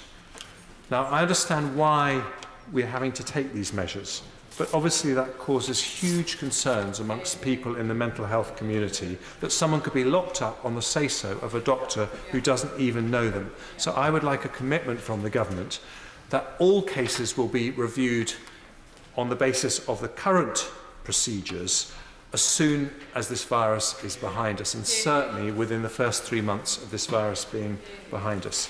I just want to finish with a tribute to frontline staff, Madam Deputy Speaker. This is not from me as a politician, but from an 8-year-old constituent of mine called Tamsin. She said, "I really want to thank all the doctors and nurses who are working so hard to look after all the sick people. They're all risking their own lives to try and stop the coronavirus instead of being safe at home. I'm missing my Nana, Gamma and Grampy a lot because they have to be isolated at home, but if they get sick, they will need the doctors and nurses to help them get better. Doctors and nurses are amazing." Tamsin is right. We mustn't let them down. Ian Blackford. Thank you, Madam Deputy Speaker. And I must say it's a pleasure to follow the Right Honourable Member for South West Surrey. And I have to say, I don't think, and he will not mind if I put it this way to him, I cannot think of a time where I would almost agree with every single word that he said. And I hope that people do listen to his wise words from his experience. There's an awful lot in his contribution that was sobering. And I have to say, I think the way that we're conducting this debate and the collegiate style of this debate, the contribution from the Secretary of State and from the Labour front bench, is a tantamount to the importance that we all give to this, to the crisis that we're all in. And I think the desire that all of our constituents would have in this vital issue, in this national emergency, that we all do work together. Madam Deputy Speaker, I want to begin by saying something that is often repeated but simply can't be said enough. From all of us on these benches, I want to thank all of those that work in our NHS.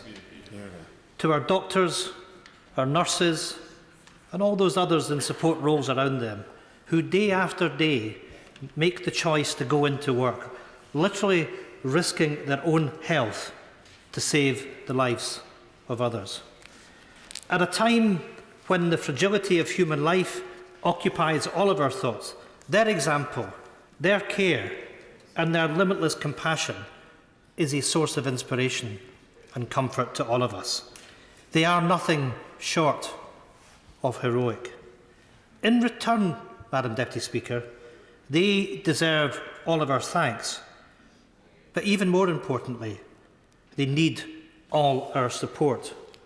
Today, all of us would do well to keep in mind that the primary purpose of the emergency legislation is to help them, to help those that work in our NHS across all these islands. They need our help to slow the spread of this virus. They need our help to flatten the curve of infection. And they need our help to reduce the pressure on their services. In taking forward these emergency measures, we all have to be fully transparent and open. That means being honest about the uncertainty of the timeline ahead.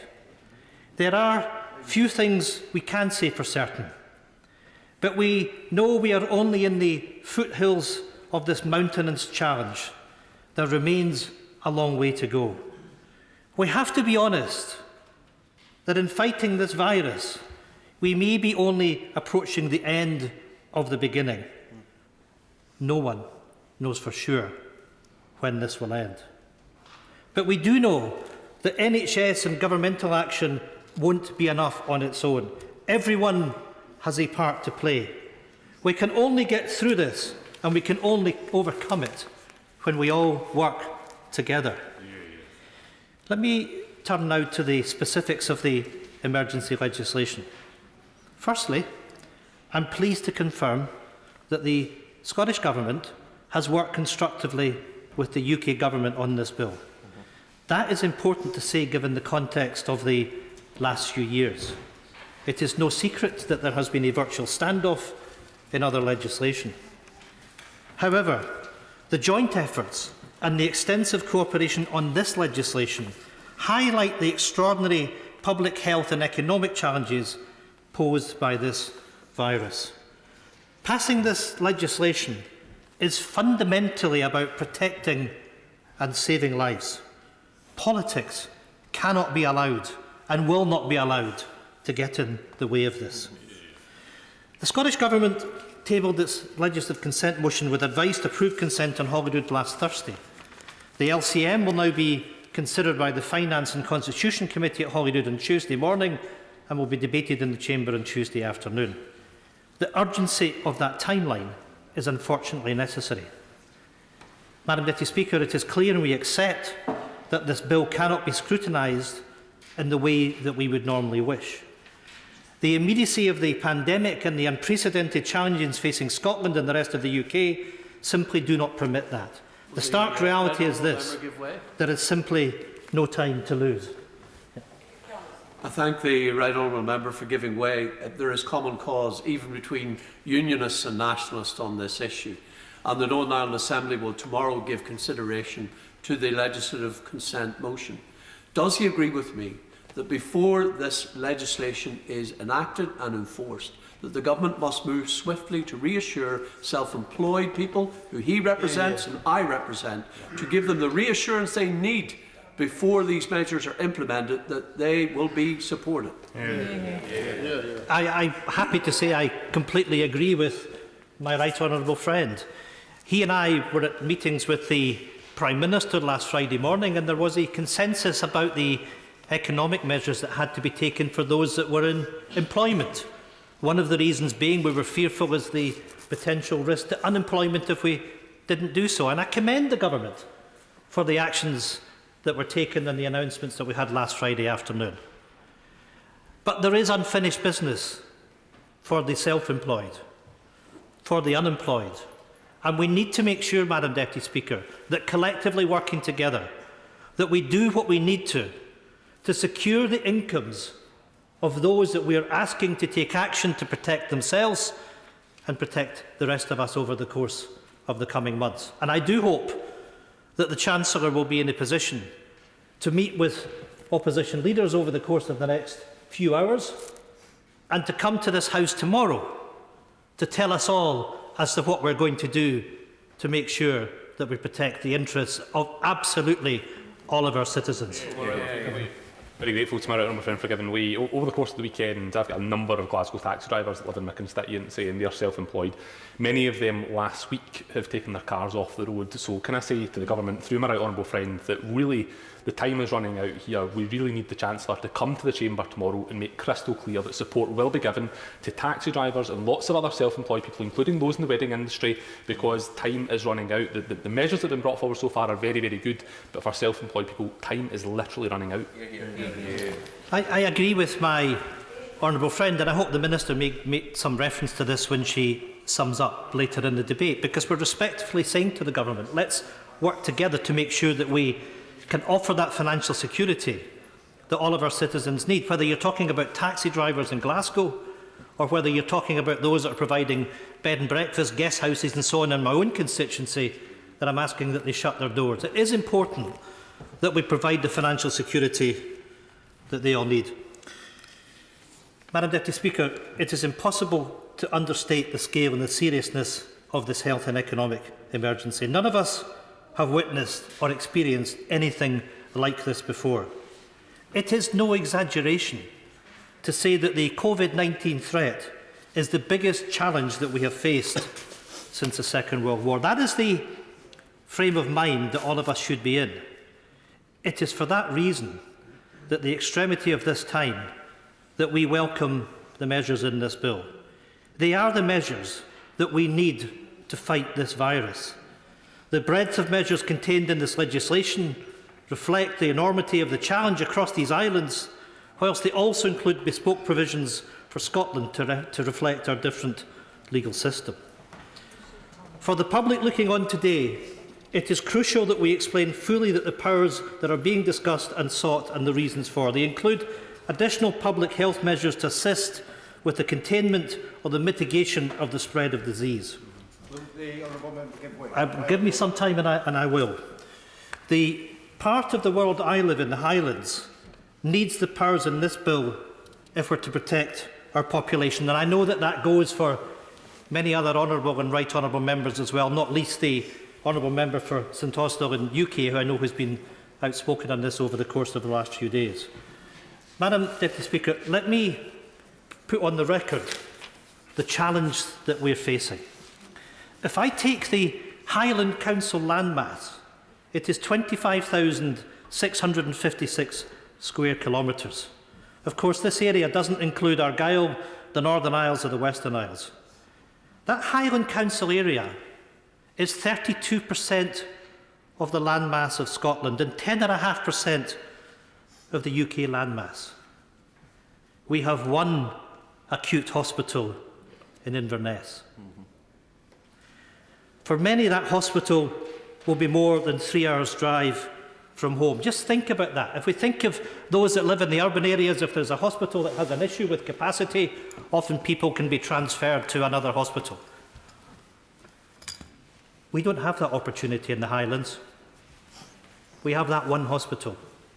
And I'm asking everyone that is thinking about coming to the Highlands to think about that threat that there is to our NHS. Now, I've been working with the NHS, I've been talking to the police. And on the back of what we have witnessed over the course of the weekend, I would want, with your forbearance, to read to you a press release which came out yesterday afternoon from the Chief Executive of NHS Highland. As a community in the Highlands, Argyll and Bute, we are friendly, welcoming and hospitable to the thousands of visitors that we get all year, every year.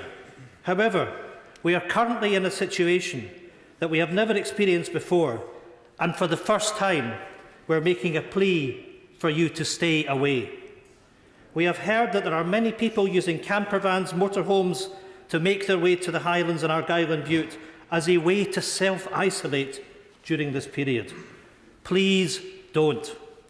National advice is quite clear that we as a nation need to stay at home, self-isolate and stop all non-essential travel. This includes using our area as a safe haven. We have asked our communities in NHS Highland to do everything that they can to stay safe. This includes self-isolating, working from home where possible and limiting their contact with the outside world. Madam Deputy Speaker, that is a very clear and it is a very stark message. On that point, will you give way? I will give way on that. I thank right honourable gentleman for giving way.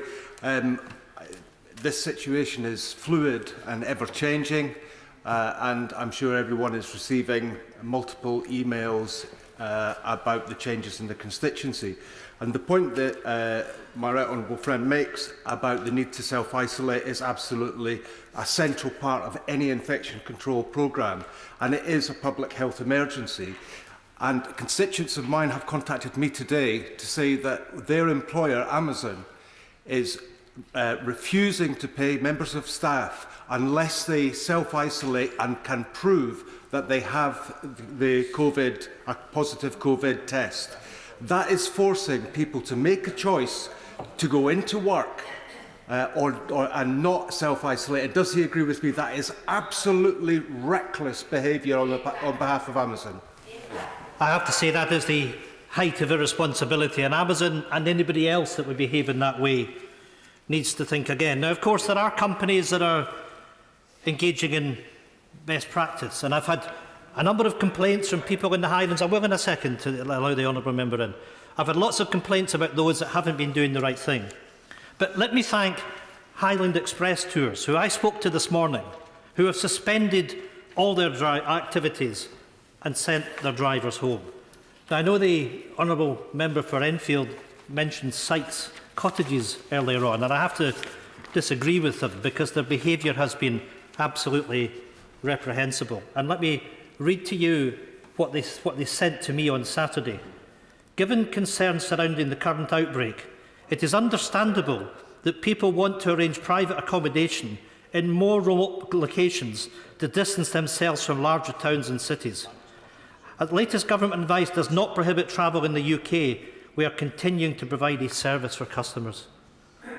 Madam Deputy Speaker, a service for customers to come from the urban areas, deliberately creating the circumstances that their customers should come and self-isolate in an area where we have limited public health capabilities. It simply was not good enough. And I'm delighted to say that on the basis of the pressure that has been put, that they have now relented and they are stopping new bookings and sending people up to the Highlands and Islands over the course of the next few weeks. But I'd simply say this to them, that they have sent a considerable number of people up to the Highlands that are there today. They should be delivering immediate advice to all those guests that they should be returning back home to their place of origin. But I also give the same message to those that have holiday homes, those that have second homes in the Highlands. Do not come to the Highlands. Do not put additional pressure on our public services. We will welcome tourists back to the Highlands once this emergency is over, but don't put us in a position that you're threatening the health of our constituents. And of course, in many of these rural areas, in my own district, 35% of the population are aged over 65. We have to think about the needs of those that live in those areas. Now, in addition to Sykes that I've mentioned, let me also mention cottages.com, because they are refusing to allow people, those that own cottages, to see a cancellation of bookings without penalty. And it simply is not good enough. And I hope on the basis that this is now in the public domain, that all these providers will think about their responsibility. But as I mentioned, there are providers that are behaving in a more responsible manner. The provider Home Away have got guidance on their booking site of refunds that should be given to those that have broken. But I want to read to you just one last email, which has come from somebody living in the Lake District. My family and I were due to take up a holiday home rental from the 28th of March. We will stay away and remain in the Lake District where we live.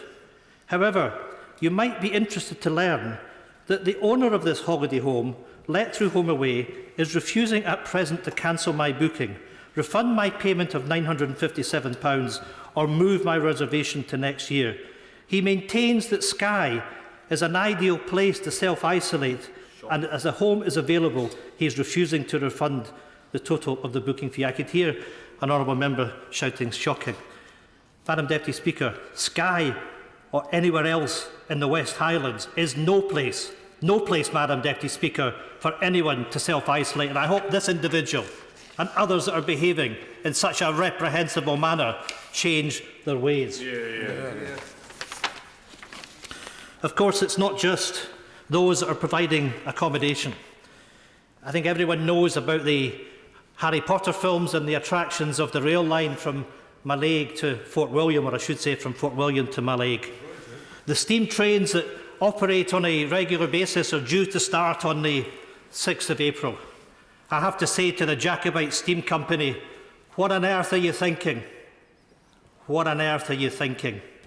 These train trips, along with every other visitor attraction in the West Highlands, must close, and must close today. My message to anyone thinking of coming to the Highlands, you will be made welcome when this is over. but for the time being, stay at home. And if you're in the Highlands just now, please go home.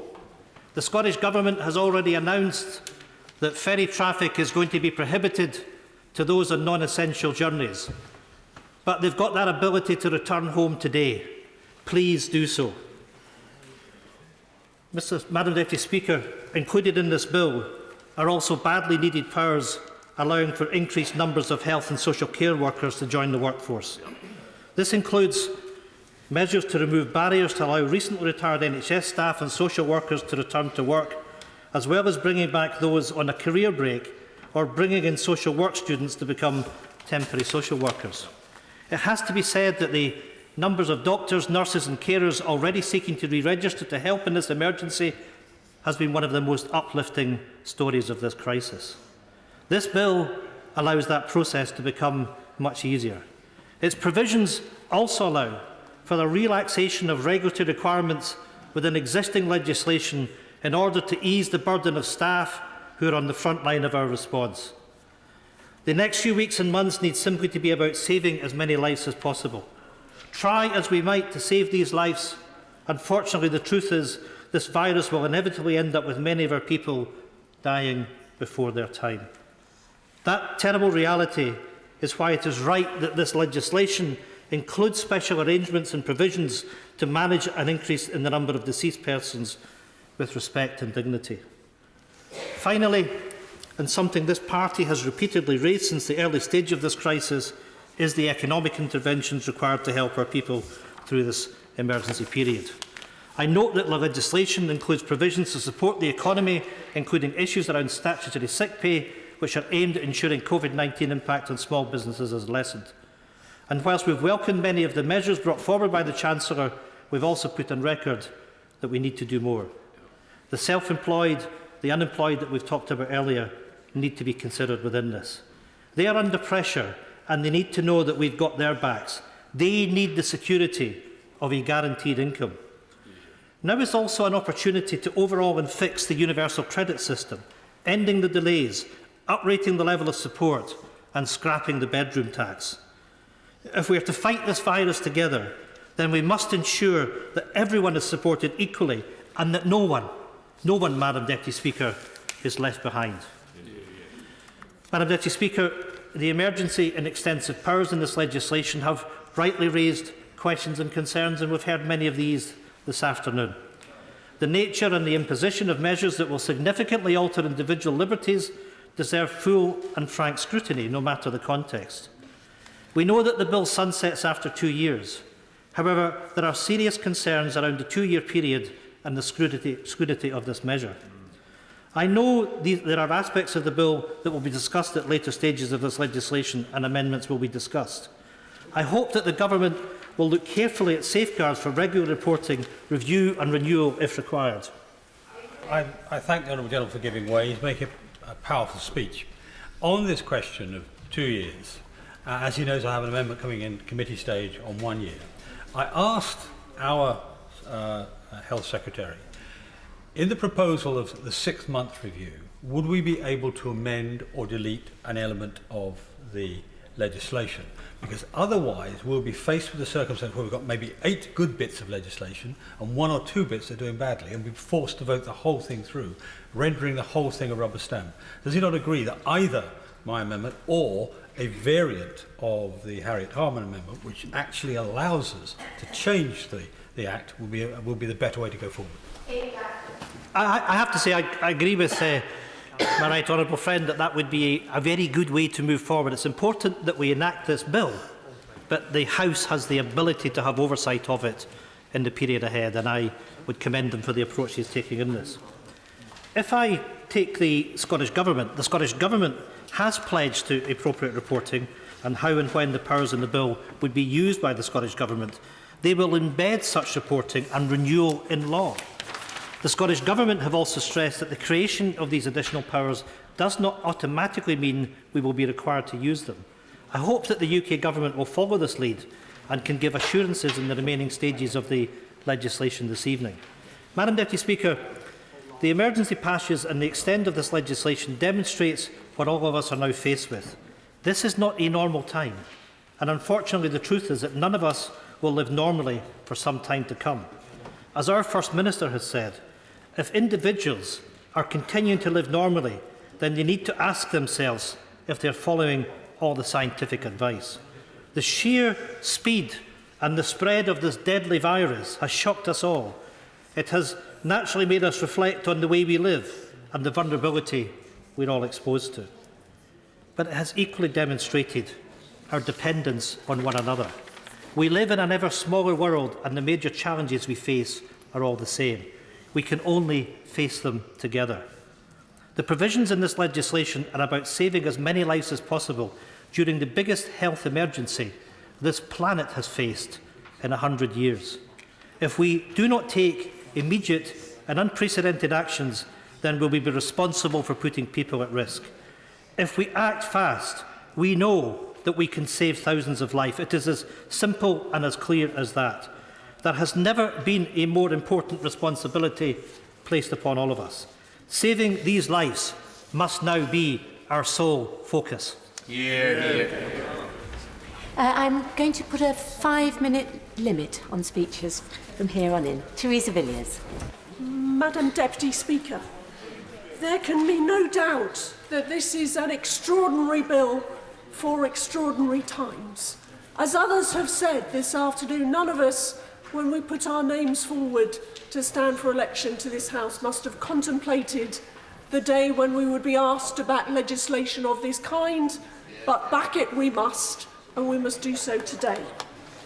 It is hard to find the words to really comment intelligently on a situation that's been so exhaustively analysed and debated by the media and in every household and workplace the length and breadth of this country and much of the rest of the world. And I should provide the reassurance that the slightly hoarse tone I'm speaking in relates to a condition I've had since August relating to my vocal cord, so nothing to do with COVID-19. If it were, I would be back at home self-isolating.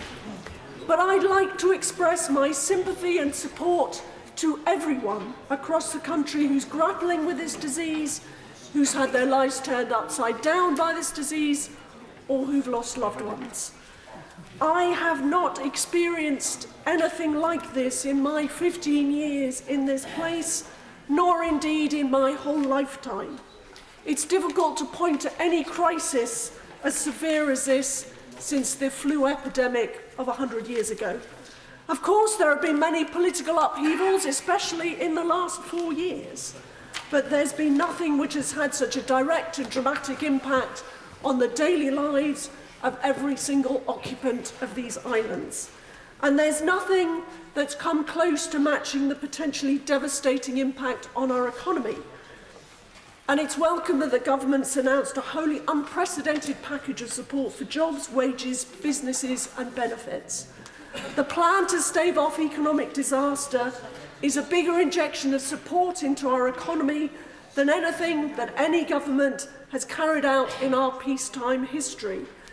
The consequences will be far-reaching. We and future generations will be paying off these debts for many years to come. But as a great Prime Minister once said, there is no alternative. And I'd urge the Chancellor and the Government to ensure that the grants, the loans, the other measures get out to the people who need them as soon as possible. Not in 3 months, not in 3 months, not in 3 weeks, but now. And we do need to find more to help the self-employed and freelance workers.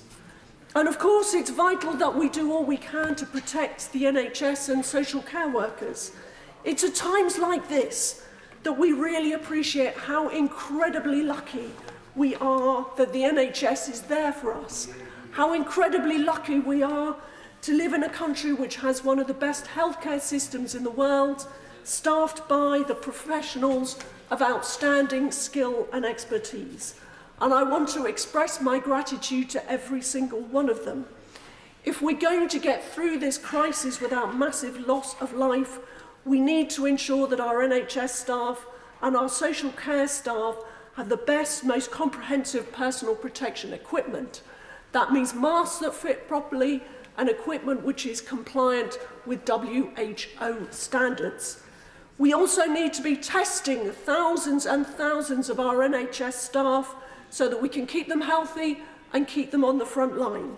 The commitment to stepping up testing to 25,000 a day is welcome, and I'd urge ministers to ensure that NHS staff are first in the queue. And I've been contacted by care homes who are crying out for a complete ban on care home visits to help them ensure that they can say no to visitors. For the safety of our elderly relatives and the people who look after them, care home visits need to stop.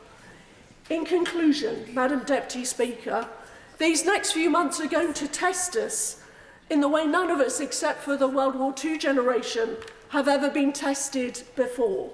It will be difficult, it will be disruptive, it will be exasperating, it will be at times alarming and distressing. But we must, as a nation, rise to this challenge, and this legislation is part of that. We need a collective effort to keep our loved ones safe from this terrible disease. We must rise to the challenge as previous generations did when they too faced periods of great adversity and hardship.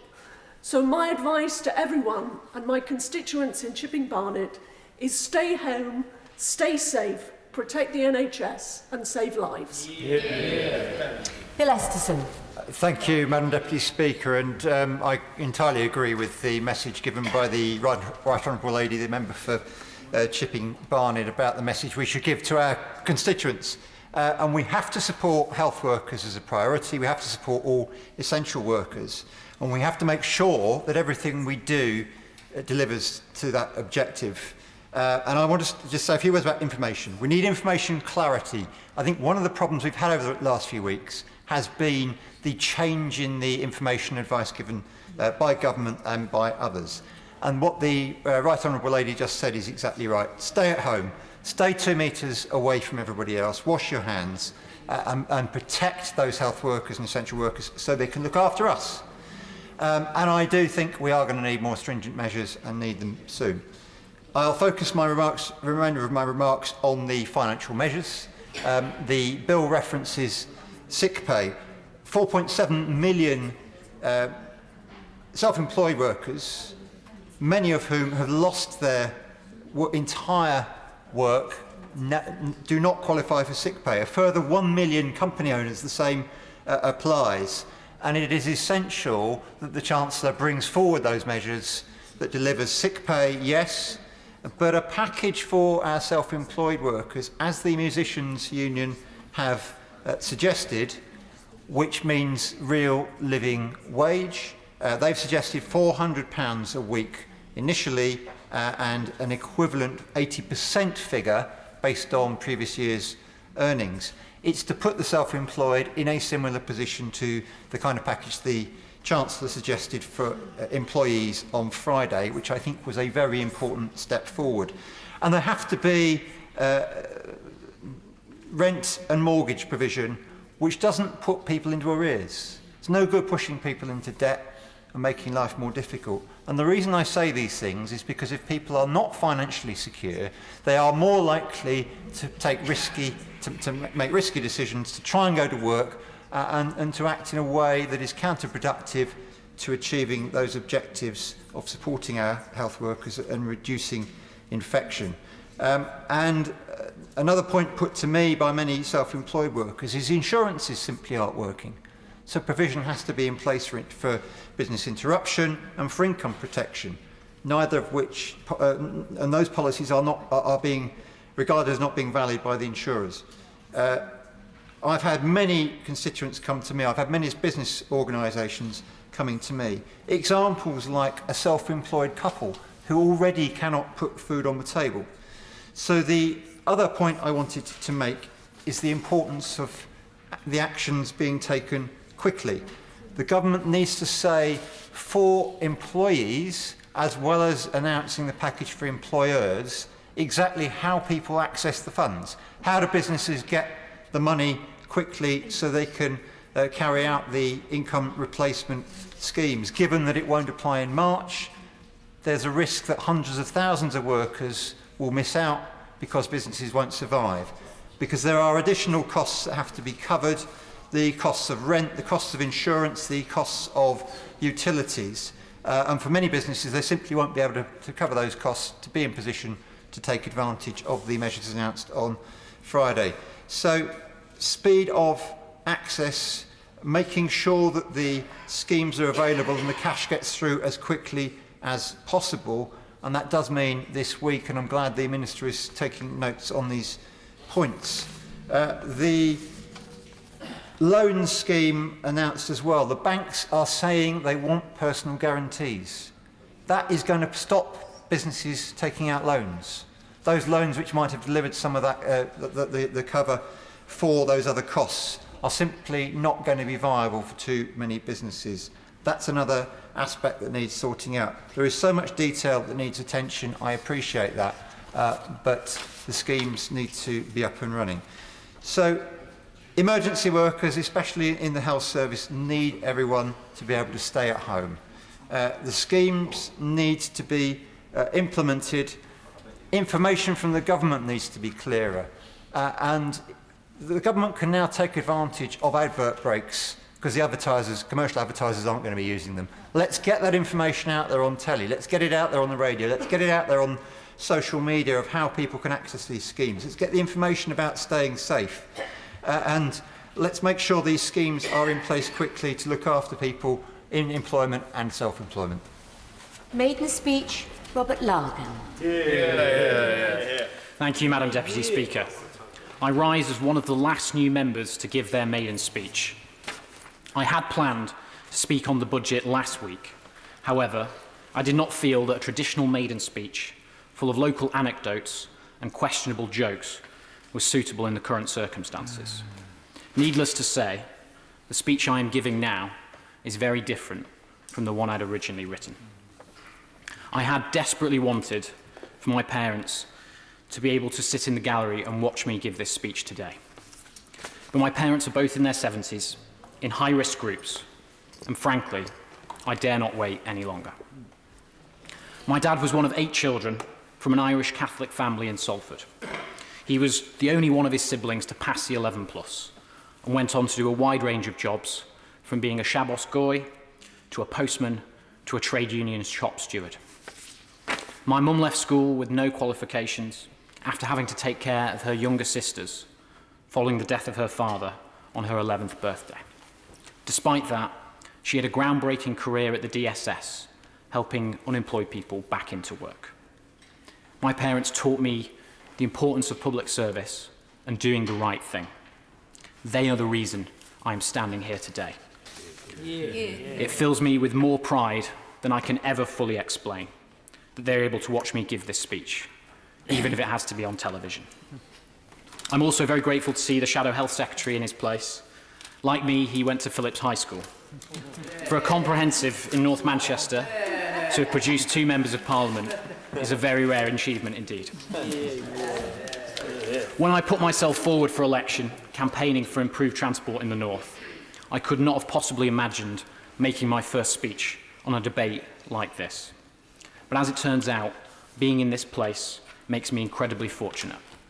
I stand here with a secure job for the next 4 years at least, and a guaranteed salary. That many of my constituents do not have the same security plays heavily on my mind. I'm particularly concerned about the self-employed. They don't benefit from the job retention scheme, and many are seeing a big drop in their income. The government have sensibly brought in protections such as the mortgage holiday and suspension of evictions. But many self-employed people, often with families to support, are understandably worried about the future. So I call on the government to urgently look at more ways to support them. And I realise that's a simple thing to say and a difficult thing to do. Anybody can be a critic. And I know a huge number of people are working day and night, many not seeing their own families, to tackle this pandemic head-on. I'm sure I speak for the whole House when I say to those people, thank you. Yeah. This crisis is without precedent. We are all navigating without a map. Events are moving in minutes and hours, not days and weeks. And that's why this emergency legislation is necessary. We have to give the governments the tools they need to respond quickly to events. But I think it's also essential if we can keep Parliament functioning as best we can, so we can continue to challenge those decisions and hold ministers to account. Madam Deputy Speaker, this crisis is undoubtedly bringing out the best in the people of High Peak. It is a staggeringly beautiful place, and we are very lucky to live there. But as beautiful as the High Peak is, it is the people who make it so special. And in this crisis, people are pulling together, just like they did during the evacuation of Whaley Bridge last year, when the dam at Tobruk Reservoir partially collapsed. This time, volunteer groups have sprung up in almost every town and village. Teachers are delivering packed lunches to the homes of children on free school meals. Food banks are working day and night to support the most vulnerable. In many ways, that's what makes this situation so hard. People want to come together and look after each other.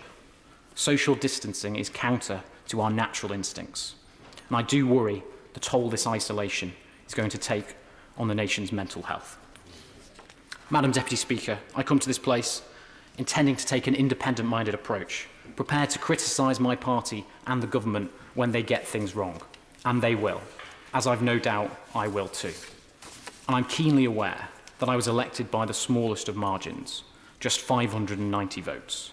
People did not vote for me because they agreed with every single line of the Conservative manifesto. Many lent me their vote, often reluctantly, after their pencil hovered over the ballot paper for a long time. So I want to make it clear to the people of High Peak that I am working round the clock and trying my best to represent everyone, no matter who they voted for. I will not get everything right, and I will make mistakes, but I promise I will always put the High Peak ahead of party politics. I just want to quickly finish with a note of caution on the limits of power and our ability to achieve the things we hope for. The best intentions can easily get blown off course by events. Far too often, politics is boiled down to a contest between a simple, easy-to-sell magic solution and the nuanced, hard-to-explain truth. And the truth is that governing is hard. It involves taking almost impossible decisions between competing lesser evils. There are rarely, in reality, obvious right and wrong choices. So we should be wary of those who are always certain or never change their minds. Ideological purity is a moral maze many get lost in. And for that modern Puritan, it's no longer enough to accept that someone disagrees with them. They think that others can only disagree with them because their motives are malign. And if our history has taught us anything, it's that we must reject that Puritanism. Our greatest reforms, universal suffrage, civil liberties, the NHS, were secured not through ideological purity or confrontation, but by collaboration, and taking the view that compromise isn't betrayal, but a kind of victory. Chris Brown. Thank you, Madam Deputy Speaker. Can I warmly commend the Honourable Member for High Peak, who I think made a magnificent speech. He delivered it with simple earnestness and a dignity which I think will commend him to many members of this House. It's a sad moment, isn't it, when you think that being an MP is the most secure job around. He was quite right, I think, to say not only what he said about no party has a monopoly on truth, and ideological purity rarely serves anybody, does anybody any favours, but also in what he said about being an independently minded member. I warmly commend everything that he said. However, Madam Deputy Speaker, I completely despair of some of the scenes that I've seen from our fellow citizens over the last few days. The panic buying, the hoarding, frankly, of essential goods which will therefore be denied to many people who most need them, including our key workers, is a disgrace. It's born out of selfishness, and it must stop. People ignoring advice because somehow or other they think they're going to be immune to this disease, or because it's only going to affect some other people, that is, again, an instance of massive selfishness, and it really must stop. I'm sick and tired of people saying that they know better than all the experts. And the number of armchair epidemiologists and virologists in this country seems to have grown dramatically without any evidence of qualification. I hate the idea that there are companies who are actively profiteering in this country. It was a criminal offence in the war, and it should be a criminal offence now. I hate the scam merchants who are going around preying on the vulnerable at the moment, which I think is why it's all the more important that local councils are running proper schemes for volunteer forces, so that if somebody's knocking the door, an elderly person can know that they're getting the right person.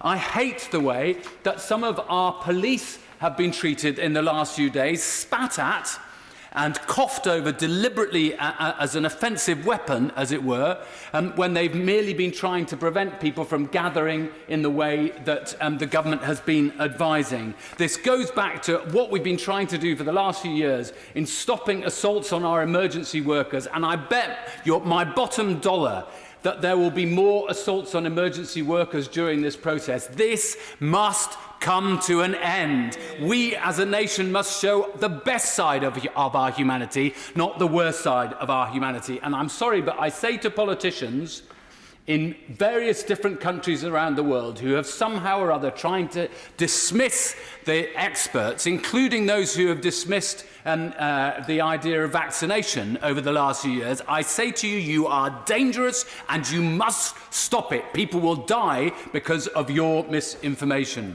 This is, of course, a draconian bill for two main reasons. One, because it suspends lots of protections which are there for the protection of the individual, such as who is able to certify a death. I know why it's there, but frankly, the idea that in the end it could end up just being a funeral director certifying a death is worrying, and let alone the provisions that there are in relation to the sectioning under the Mental Health Act.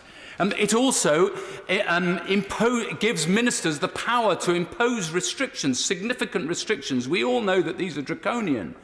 And on top of that, as the Attorney General, who rang me, I'm grateful for the phone call the other day, but Attorney General, sorry, Solicitor General, all right, well, let's stand upon these matters. They're the ones that matter. But as he rang me the other day, made an important point that we are suspending, very unusually, the normal process in allowing ministers to switch powers on and off. All of this is extraordinary in peacetime. Now, I think there are some things we have to do simultaneously, and they have to happen at the same time. First of all, there must be a deal for sole traders and the self-employed, because otherwise, I've had people ringing up my office and in floods of tears, worrying how they're going to make ends meet over these next few weeks, and they need an answer to that urgently.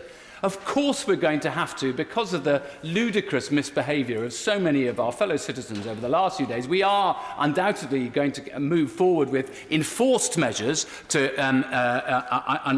that must happen, but it can't happen before you've put in place the provisions for sole traders and the self-employed.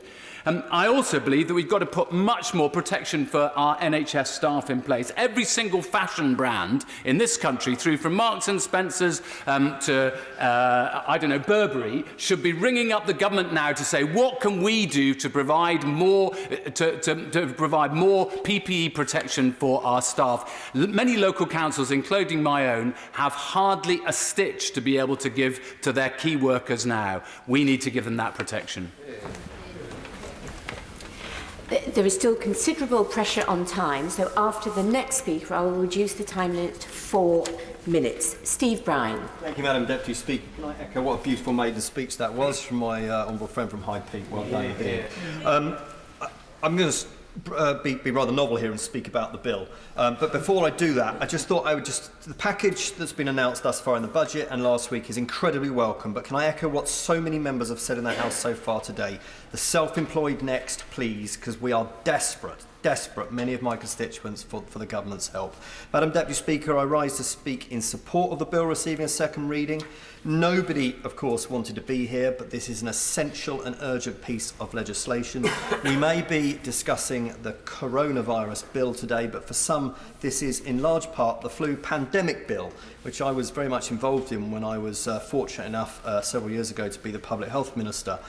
Now, this legislation, Madam Deputy Speaker, won't make COVID-19 suddenly vanish, as President Trump bizarrely proclaimed the other day, but it will help the state and our government do what it has consistently stated is its primary objective here, which is to protect the NHS and save lives. As the Secretary of State made clear, these are extraordinary times, and these are measures pursued as a result. But I think, because I too have had lobbying this weekend saying that this goes too far and it's disproportionate power grab from the government, I think it's worth saying these are not measures dreamt up on the hoof by the Secretary of State over the last week. The UK Influenza Preparedness Strategy of 2011 set out our preparedness for a severe pandemic. It was tested through a major three-day exercise called Cygnus, involving about 1,000 organisations as well as the devolved administrations in 2016, and that demonstrated a number of things that we do well as a country and a number of things that we need to improve upon, one of which was the drafting of the draft pandemic influenza bill, which forms the basis of the legislation today. So the scrutiny we're giving this legislation on the floor of the House is not what we do in normal times, of course, but these are not normal times, and Parliament needs to work swiftly with deftness of touch to match pretty much everyone else right now.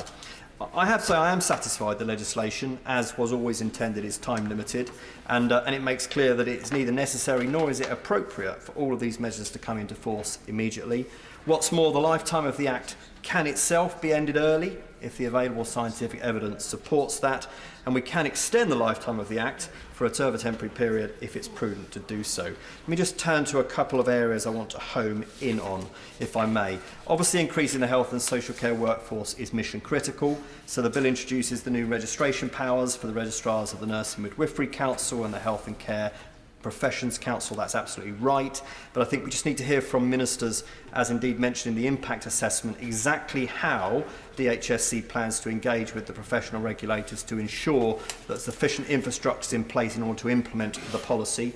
Also, I note the sensible move to allow the early registration for final year students studying to become nurses, midwives, paramedics and social workers, and the government's assumption that all 28,100 students estimated to be in their final year studying these professions in England will be willing to join the register early. So I would ask what evidence we have that this is happening or likely to happen, and also are the costs noted in the impact assessment covered so as to give total confidence to the regulators that they can get on with this. On food supply, I'm very pleased that DEFRA holds responsibility for food as a critical national infrastructure, and working with the Food Standards Agency, it has to, of course, maintain our high standards, but I have to say I don't think this legislation goes far enough in protecting stock on the shelves. Like all of us, I've had hundreds of constituents contact me in the last few days on many different subjects, but consistently coming back at me is the jarring between what they're hearing from ministers and the supermarkets about being there enough food and what they're seeing on the ground, or more importantly online, when they try and book a slot. Now, of course, the government is not to blame for a change in our food policy from the sort of dig for victory in the last century, backed up by local food networks, to a very centralised distribution controlled by the big five supermarkets that we have now. But how sad it is, Madam Deputy Speaker, that we've literally put all our eggs in one basket, and how we're reaping what we've failed to sow now when we need it most. Finally, on the subject of volunteering... Yeah, sure. I'm very grateful to my old friend for giving way. He's making a very good speech on different aspects of the bill before us, but on the first point he touched on, which is the issue of how we manage to give reassurance to the self-employed, does he agree with me that there will be no single scheme which covers every situation perfectly, but the crucial thing at this moment is the reassurance that there will be something done to help everybody who is self-employed? Agree, and I understand why we had to do those through PAYE first. Because employers were making decisions about job losses this weekend. But I completely agree, we need to hear something from the Prime Minister, and I understand he's going to be addressing the nation this evening, and I think we can probably all guess what's coming, but he could say something very reassuring to people who are self-employed and sole traders this evening. I think it would be very welcome. I just said finally, Madam Deputy Speaker, on the subject of emergency volunteering leave covered in clauses 7 and 8, I think it's very welcome unpaid statutory leave the Secretary of State mentioned earlier on. Clause 8 says the Secretary of State must make arrangements for making payments to emergency volunteers by way of compensation for loss of earnings.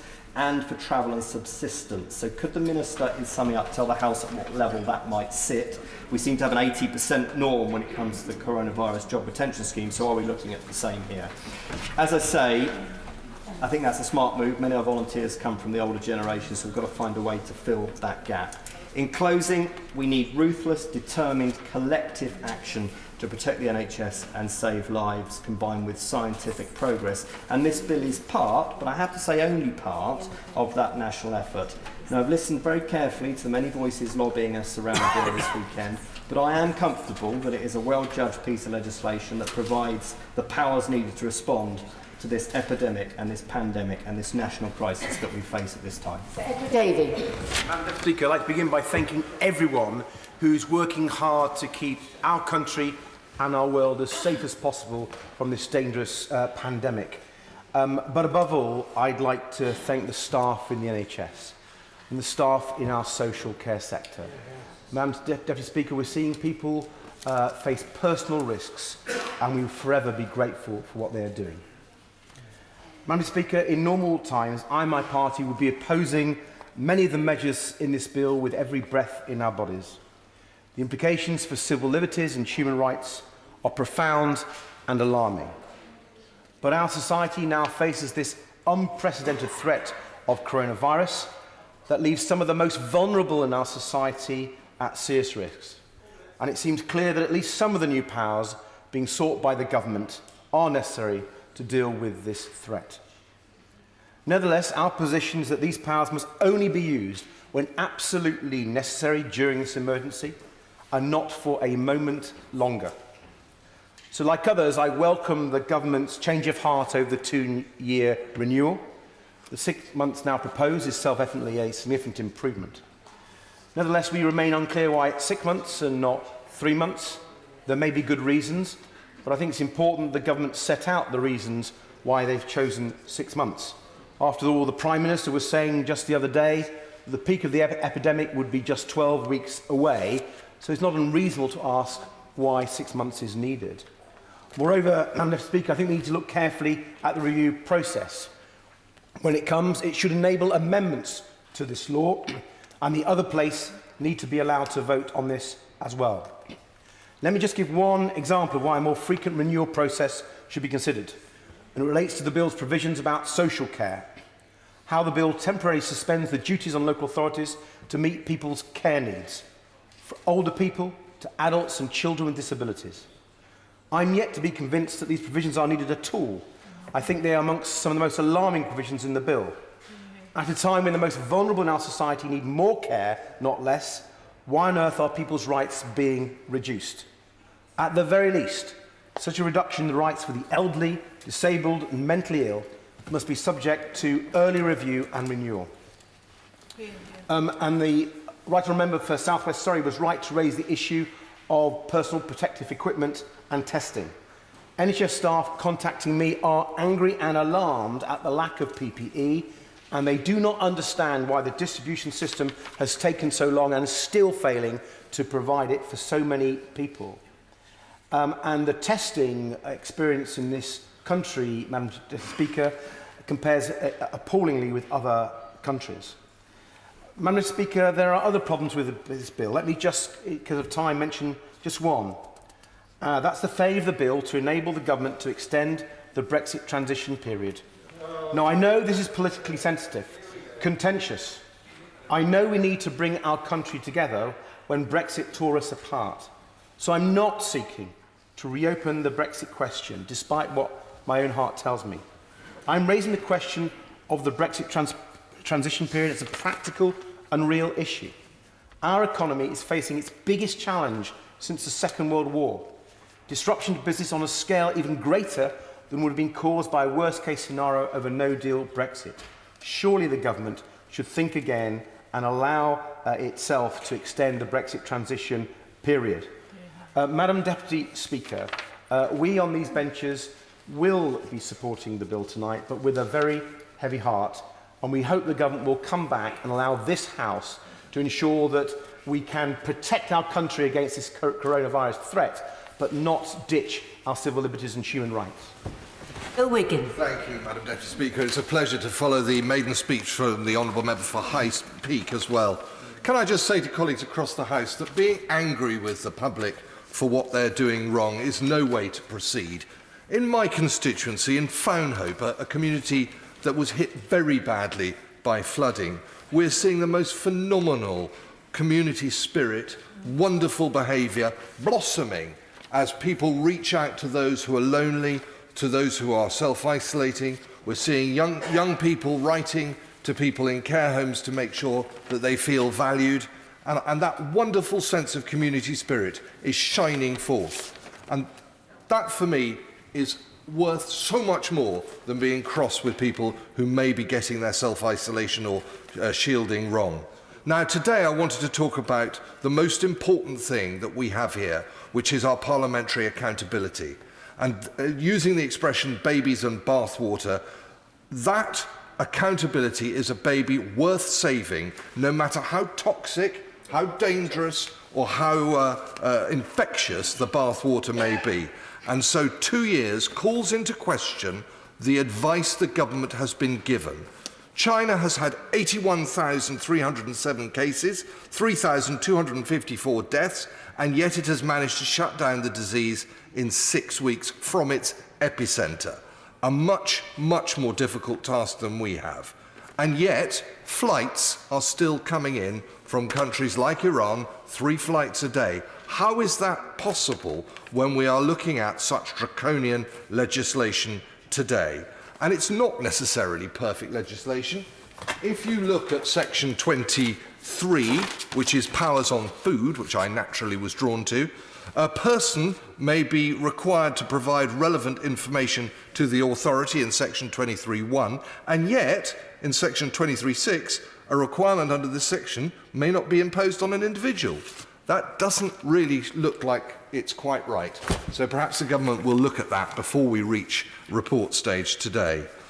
In the last few seconds I've got on this, I want to just reiterate how much the public need to understand that what we are sacrificing, both economically and in terms of our freedom, is worth it if we are protecting the professionals, both in the health service, but also in local authorities, in all the caring services that are reaching out and providing that sort of community that we all hold so dear. I am seeing it every day in my constituency, and I want to make sure that we never forget that it's the goodness of the British people that makes all these sacrifices worth it.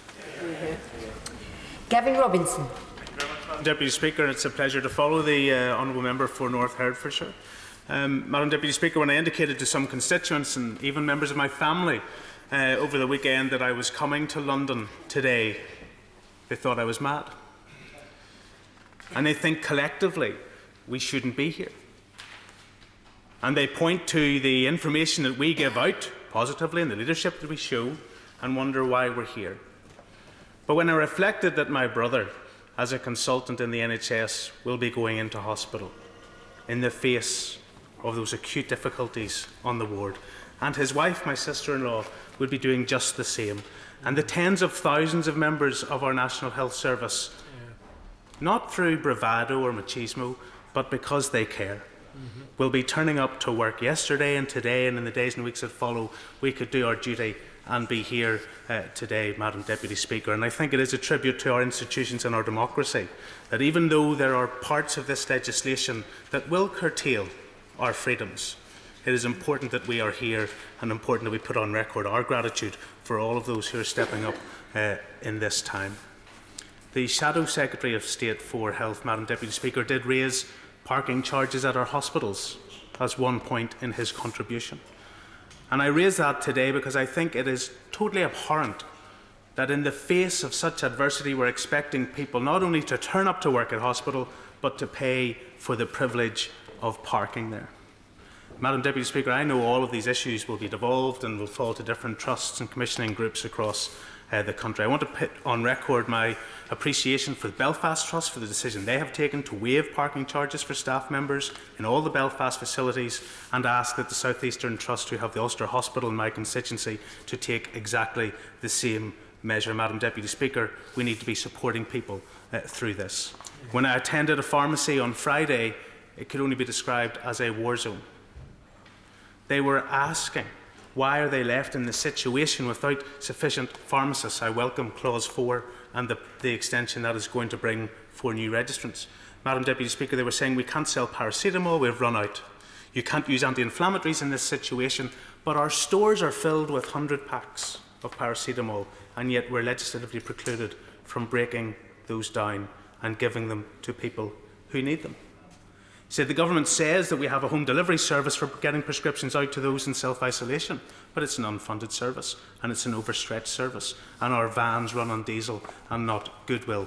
Madam Deputy Speaker, there are huge challenges in every aspect of our society through this crisis that this bill alone will not resolve, but it is an important first step. Madam Deputy Speaker, I want to place on record my appreciation for not only the government's engagement with us over the last week, but also the substantive nature of this bill. There's hardly a section within this bill that doesn't replicate provisions for Northern Ireland, for Wales and for Scotland. This is a mammoth task that officials have performed over the last number of weeks, and I think we need to pay our appreciation to them. Can I raise one issue to the Paymaster General that I hope she'll be able to give some clarity on 2 specific points? She will know in the bill that at Clause 13 we have continuing healthcare assessments. Section 14, Clause 14, local authority care and support for England and Wales, and Clause 15 for Scotland. There is no, this is the one part of the bill where I can see no corresponding provisions for Northern Ireland, and I raise it for this point, not to raise concern, but there are those out there advocating on behalf of charities and have children who are in vulnerable situations in MenCap and with mental capacity issues who feel that this means they will not get the care they need. Could I ask the Paymaster General just to deal with that concern and respond appropriately to alleviate the concerns? Madam Deputy Speaker, I'm grateful for the time. Caroline Noakes. Thank you, Madam Deputy Speaker. And there have been some fantastic speeches this evening so far, including from my honourable friend, the member for High Peak, with a stunning maiden speech. But I wish to go back to the words of the Secretary of State, my right honourable friend, the Secretary of State, when he said that this virus impacts most the weak and the vulnerable. And he is, of course, right. I support the measures in this bill. They are extraordinary measures that can only be used in extraordinary times, but that, Madam Deputy Speaker, is exactly what we are facing. But tonight I wish to speak for the weak and the vulnerable, and you might expect that from the Chair of the Women and Equalities Select Committee, because I have real concerns about how equalities might be impacted and about how those people with protected characteristics for whom we speak might be affected. And I draw particular attention to the elderly, who we know are the most impacted by this disease, and their needs for care that is appropriate in their own homes at the right time. I speak for the disabled, who of course have the biggest challenges and who desperately need assistance. Now, I appreciate why we have the powers in this bill, but they must be used proportionately and reasonably.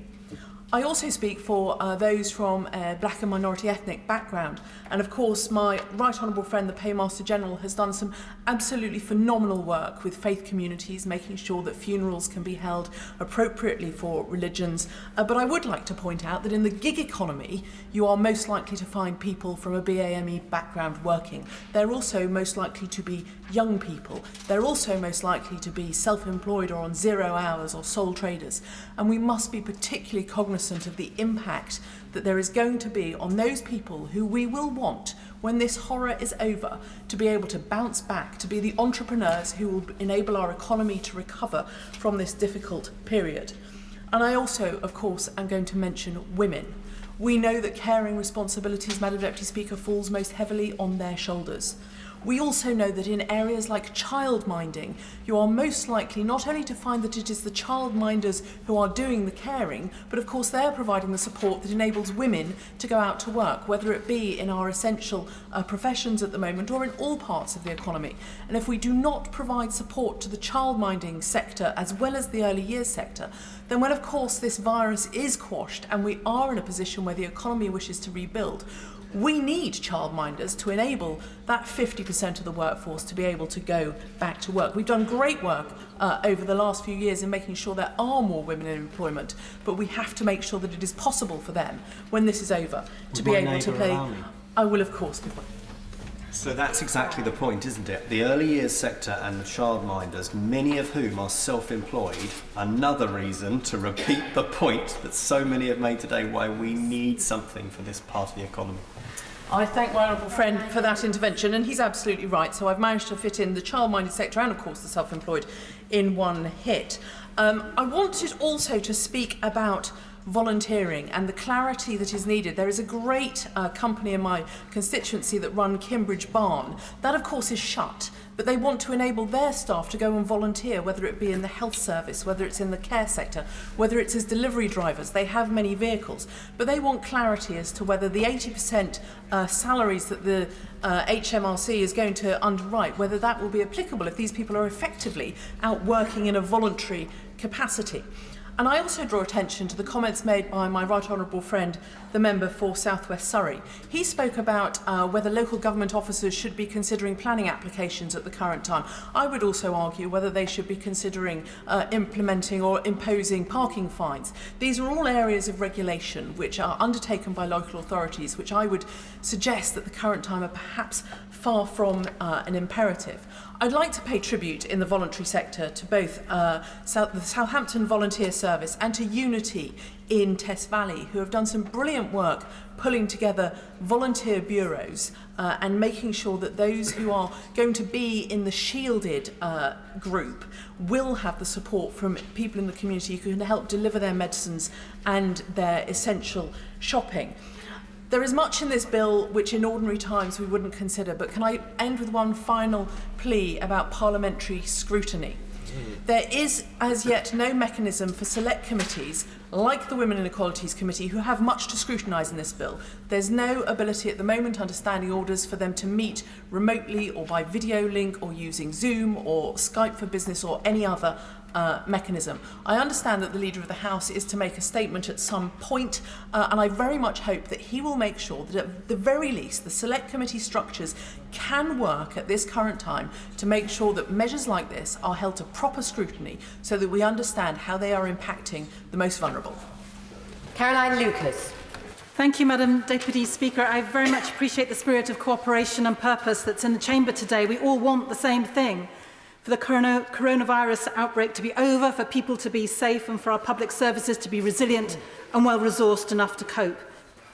I believe that in order to achieve that, we do need today's legislation. But we also need to speak the truth. And the truth is, sadly, that we have wasted weeks. Time that could have been spent ramping up testing, acquiring more protective equipment, ordering more ventilators. This emergency legislation is welcome. But more than anything else, decisive government action is overdue. The UK had the advantage of being able to learn from the experiences of China and other countries, and yet to people watching from the outside, too often we have seemed like a nation in denial. Now, we can't change where we are now, but it is only by understanding the answers to those questions that we can ensure that similar errors of forward planning do not cost lives. So let us put that right now, with a clearer and stricter lockdown. I agree with the Labour frontbench on that, but crucially with the economic security that will make that possible. And I echo everything that others have said about the importance of underpinning the livelihoods of those who are self-employed. And crucially, and I make no apology for repeating this, we need a much, much clearer, more comprehensive wall-to-wall public education campaign to underpin all of this. The message from our health workers couldn't be clearer.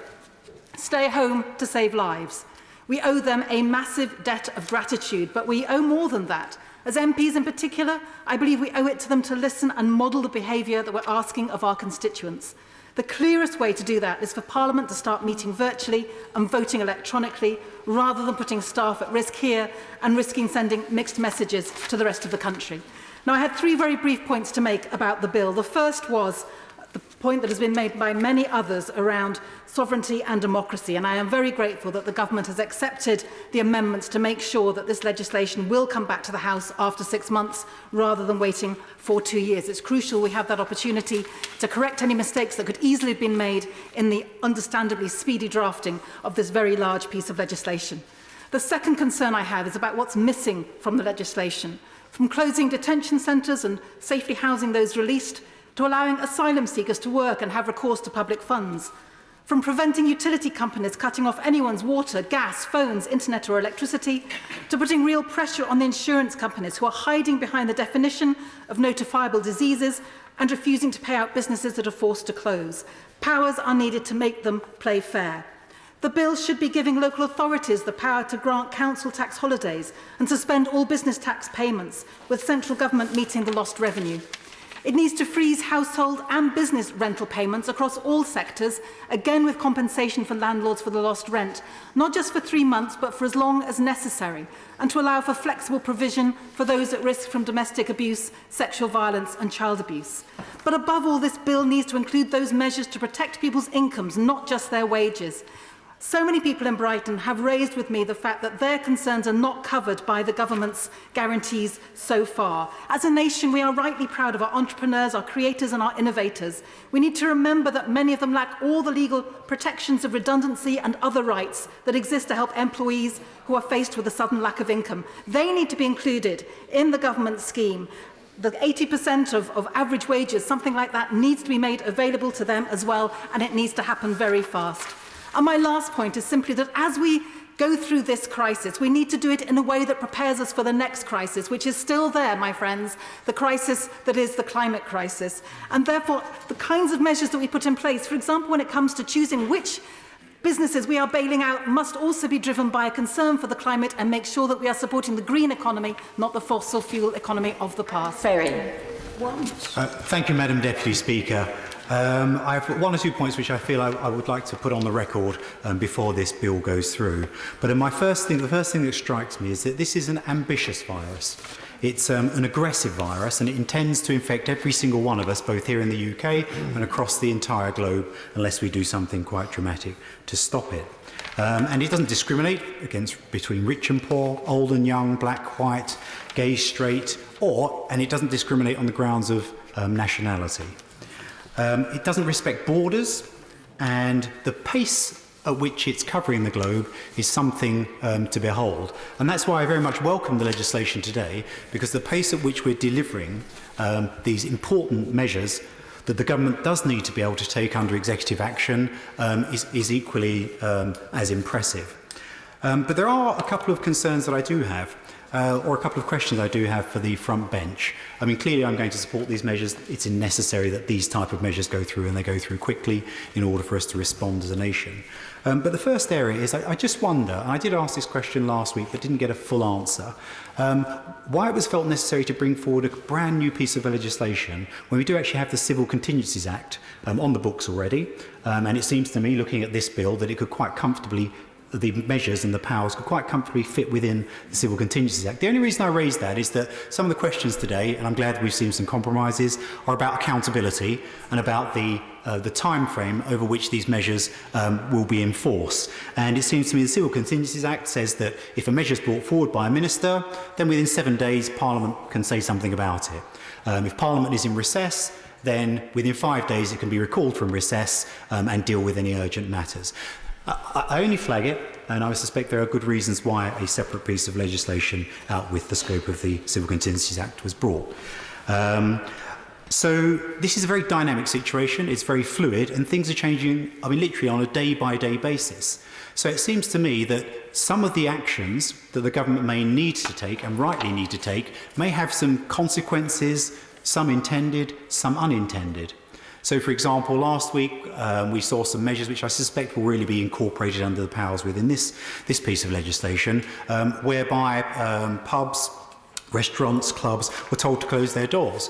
The consequence of that would have been, without an immediate adjustment, that actually maybe 1 to 3 million people would have no money within a week or so. Thankfully, the government was able to bring forward measures which dealt with that, with the majority of those people. And I suspect that there'll be situations in the weeks ahead when the numbers begin to escalate, when we all begin to worry about our own sanity, let alone our own health.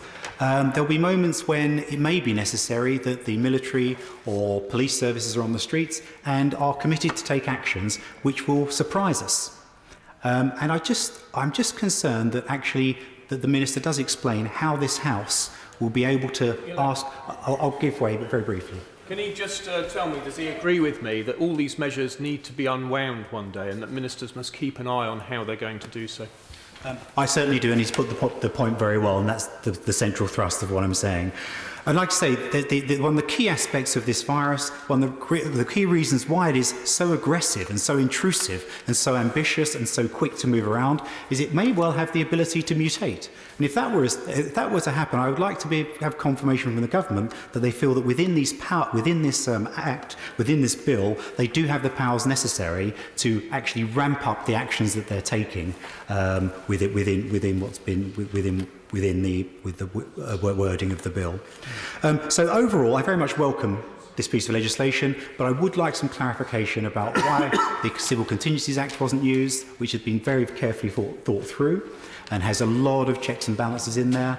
And secondly, I'd like reassurance that were some of the powers under this Act to be deployed on the streets of our country, that Parliament would in some way, I know ministers are responsive, I know the Prime Minister has shown great leadership and he's looking to do the absolute best for the nation, but that in some way Parliament is able to express, even in recess, that it does have concerns, and concerns over which government ministers and the executive can respond quickly, rather than at the end of, let's say, a 6-month period, a 3-month period, or a 2-year period. Thank you, Madam Speaker. Thank you very much, Deputy Speaker, and I would like to start where many honourable and right honourable members have also started, which is to put on record our profound thanks to the volunteers and public service workers who have just done so much.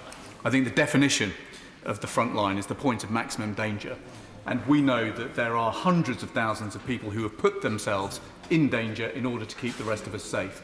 There is one group I would like to single out, and that is the extraordinary group of people at Heartlands Hospital in my constituency who have been working tirelessly to help keep our city of Birmingham safe. It was Ernest Hemingway, Madam Deputy Speaker, who said that the definition of courage is grace under pressure. Well, our volunteers and our public service workers are under pressure today like never before. Their skill, their care, their compassion, their grace, their courage, I think is something that will live in the memory for generations to come. There are two issues that I want to touch on with this bill, Madam Deputy Speaker. Protections that are needed, but protections that are missing. One on the income side and one on the cost side. On the income side, the challenge is now, I think, for Her Majesty's Government to begin quilting together the patchwork of measures that have been so rapidly put into place. There are 5 areas where the income of a household will come under severe pressure very quickly. One is obviously for those who are in work. One is for those who are self-employed. One is for those who are newly sick. One is for those who are newly unemployed. And of course, one is now for those who are having to take parental leave because the schools are now closed. Now, where the government has moved quickly and where it has been welcome is putting in place wage subsidies. That's good. I add my voice to those who are calling tonight for rapid measures to help those who are self-employed. But we also need to address 3 other areas in the income protection system. One is about making sure that the rate of statutory sick pay moves up very quickly to around £160 a week. It is very difficult for people to live on the extent of the pay cut that has been taken just because they are ill. Paid parental leave now needs to kick in from day one, and that has to be something that is now enforceable as a statutory right. And of course, for those now labouring on universal credit, that has got to go up to at least £100 a week. If you're a 2-couple family in my constituency with 2 kids, you will now be £800 a month below the poverty line if you are having to live on universal credit. That is simply not acceptable, and we are going to have to improve that situation. The second area of protection, though, is on costs, and I talked about this earlier in comments made to the Leader of the House. We now have some companies behaving very badly. We have individuals like Philip Green who laid off thousands of staff before the income protection system kicked in. He should be summoned to the bar of this House to explain himself. I now have staff in Topshop telling me that they are being prohibited from circulating the petition that I have launched in order to have him summoned here to explain himself. But the second area where we need rapid protection is, of course, in price regulation. In times of emergency, prices go up. I have been inundated with complaints after Jute's Pharmacy in my constituency raised the price of Calpol from a couple of quid a bottle to 20 quid a bottle. Markets need morals in times of emergency more than any other time, and we now need rapid action to put in place the price regulation that I proposed in my amendment and which has been widely shared and supported by members across this House. Tobias Elwood. Thank you, Madam Deputy Speaker, and can I join others in commending the spirit, the tenacity, determination and the grit of those on the front line, not just those in the health service, but the police and other services, the growing team out there that are trying to keep our country together during these difficult times. I commend the government's work on providing the necessary medical support through mobilising the NHS at the start, the economic support that's come in to support our businesses and indeed the employees, and now societally with support provided to the 1.5 million of the most vulnerable. But ultimately, this emergency legislation is unparalleled in modern times, granting enormous powers to the state and expected to be approved in the shortest of time periods. So I very much welcome the Health Secretary's assurances that this bill, the measures in this bill are temporary, they're proportionate to the threat, only to be used when strictly necessary, and only in place for as long as required to respond to the crises. But as the bill is debated tonight, we should remember that a COBRA meeting is taking place. British nationals are being called back from, who are abroad, called back to the UK, and there is every expectation that there'll either be a national or localised lockdowns. The Armed Forces has already been mobilised, and the MOD has had planners in various departments for a number of weeks, but we should expect to see more of them providing fantastic assistance to a number of agencies across the nation.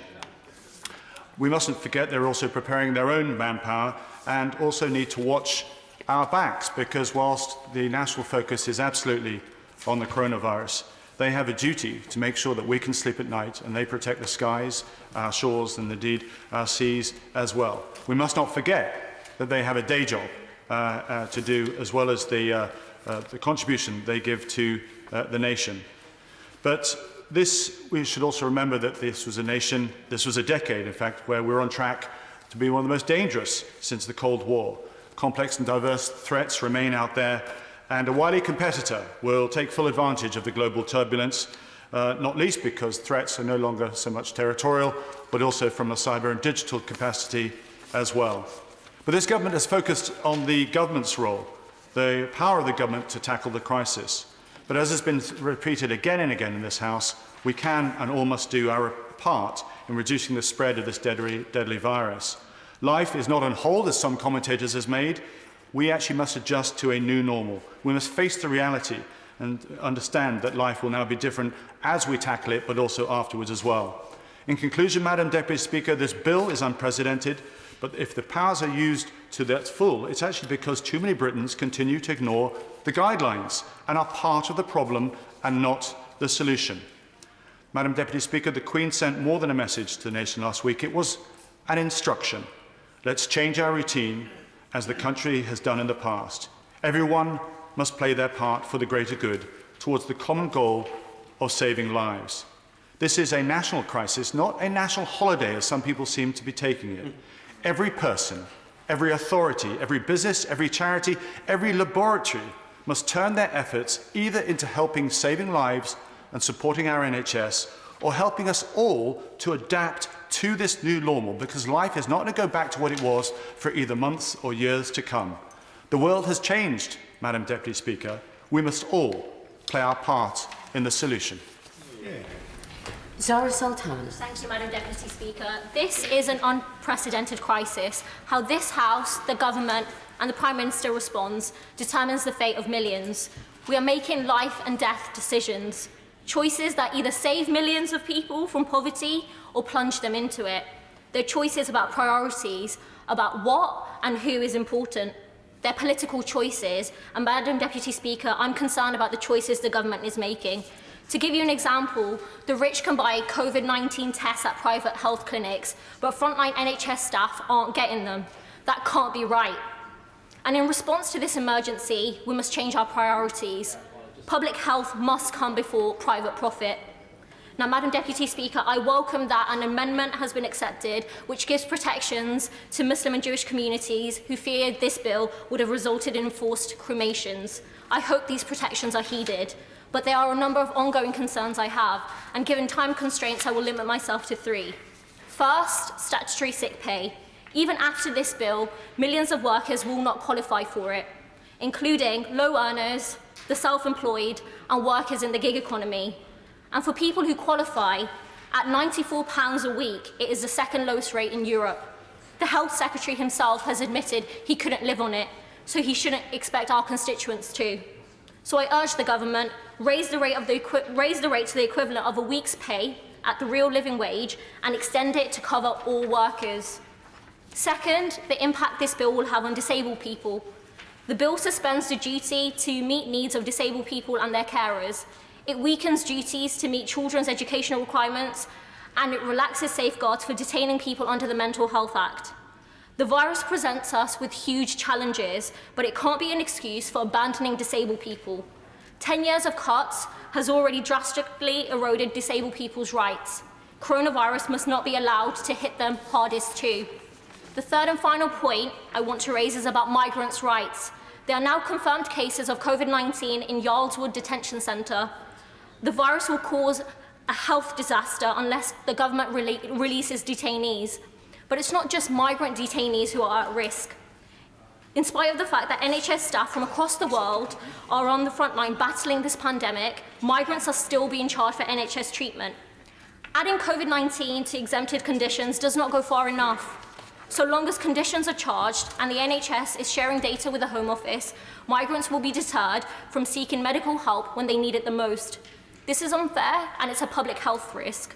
So again, I urge the government, release detainees from detention centres, suspend NHS charging, end data sharing between the NHS and the Home Office, and make sure NHS staff and migrants know about this with an information campaign. Madam Deputy Speaker, I will finish on this. Crises show us who we are. They show us what we care about. And across the country, people are answering that. They're reaching out to elderly neighbours they don't know, offering support and reassurance. Strangers are organising food deliveries for vulnerable people they've never met. In cities across the country, networks of support and solidarity are springing up. That is one answer. It's an answer that says we value everyone, that no one should go through this alone or unsupported. But that is not the answer the government is giving. Instead, it is abandoning the self-employed, it's neglecting the sick and disabled, it's letting businesses lay off staff and leaving sick workers destitute. It's giving millions to profiteering private health companies, while NHS staff don't even get basic protective equipment and are resorting to using bin liners. That is not a response true to our values. So before it's too late, I urge members, let's rise to this challenge and beat this virus together. Chris Loder. Thank you, Madam Deputy Speaker. Madam Deputy Speaker, on Saturday, we had our first death from coronavirus in West Dorset at our county hospital. However, while a fellow citizen was dying from this awful virus in hospital, others were congregating all along the Jurassic Coast, particularly in Lyme Regis and Bridport, sharing ice creams on the beach as if it were a summer Saturday afternoon with flagrant disregard for the government's advice. This country is not on holiday. It is time to wake up, and we must take this seriously.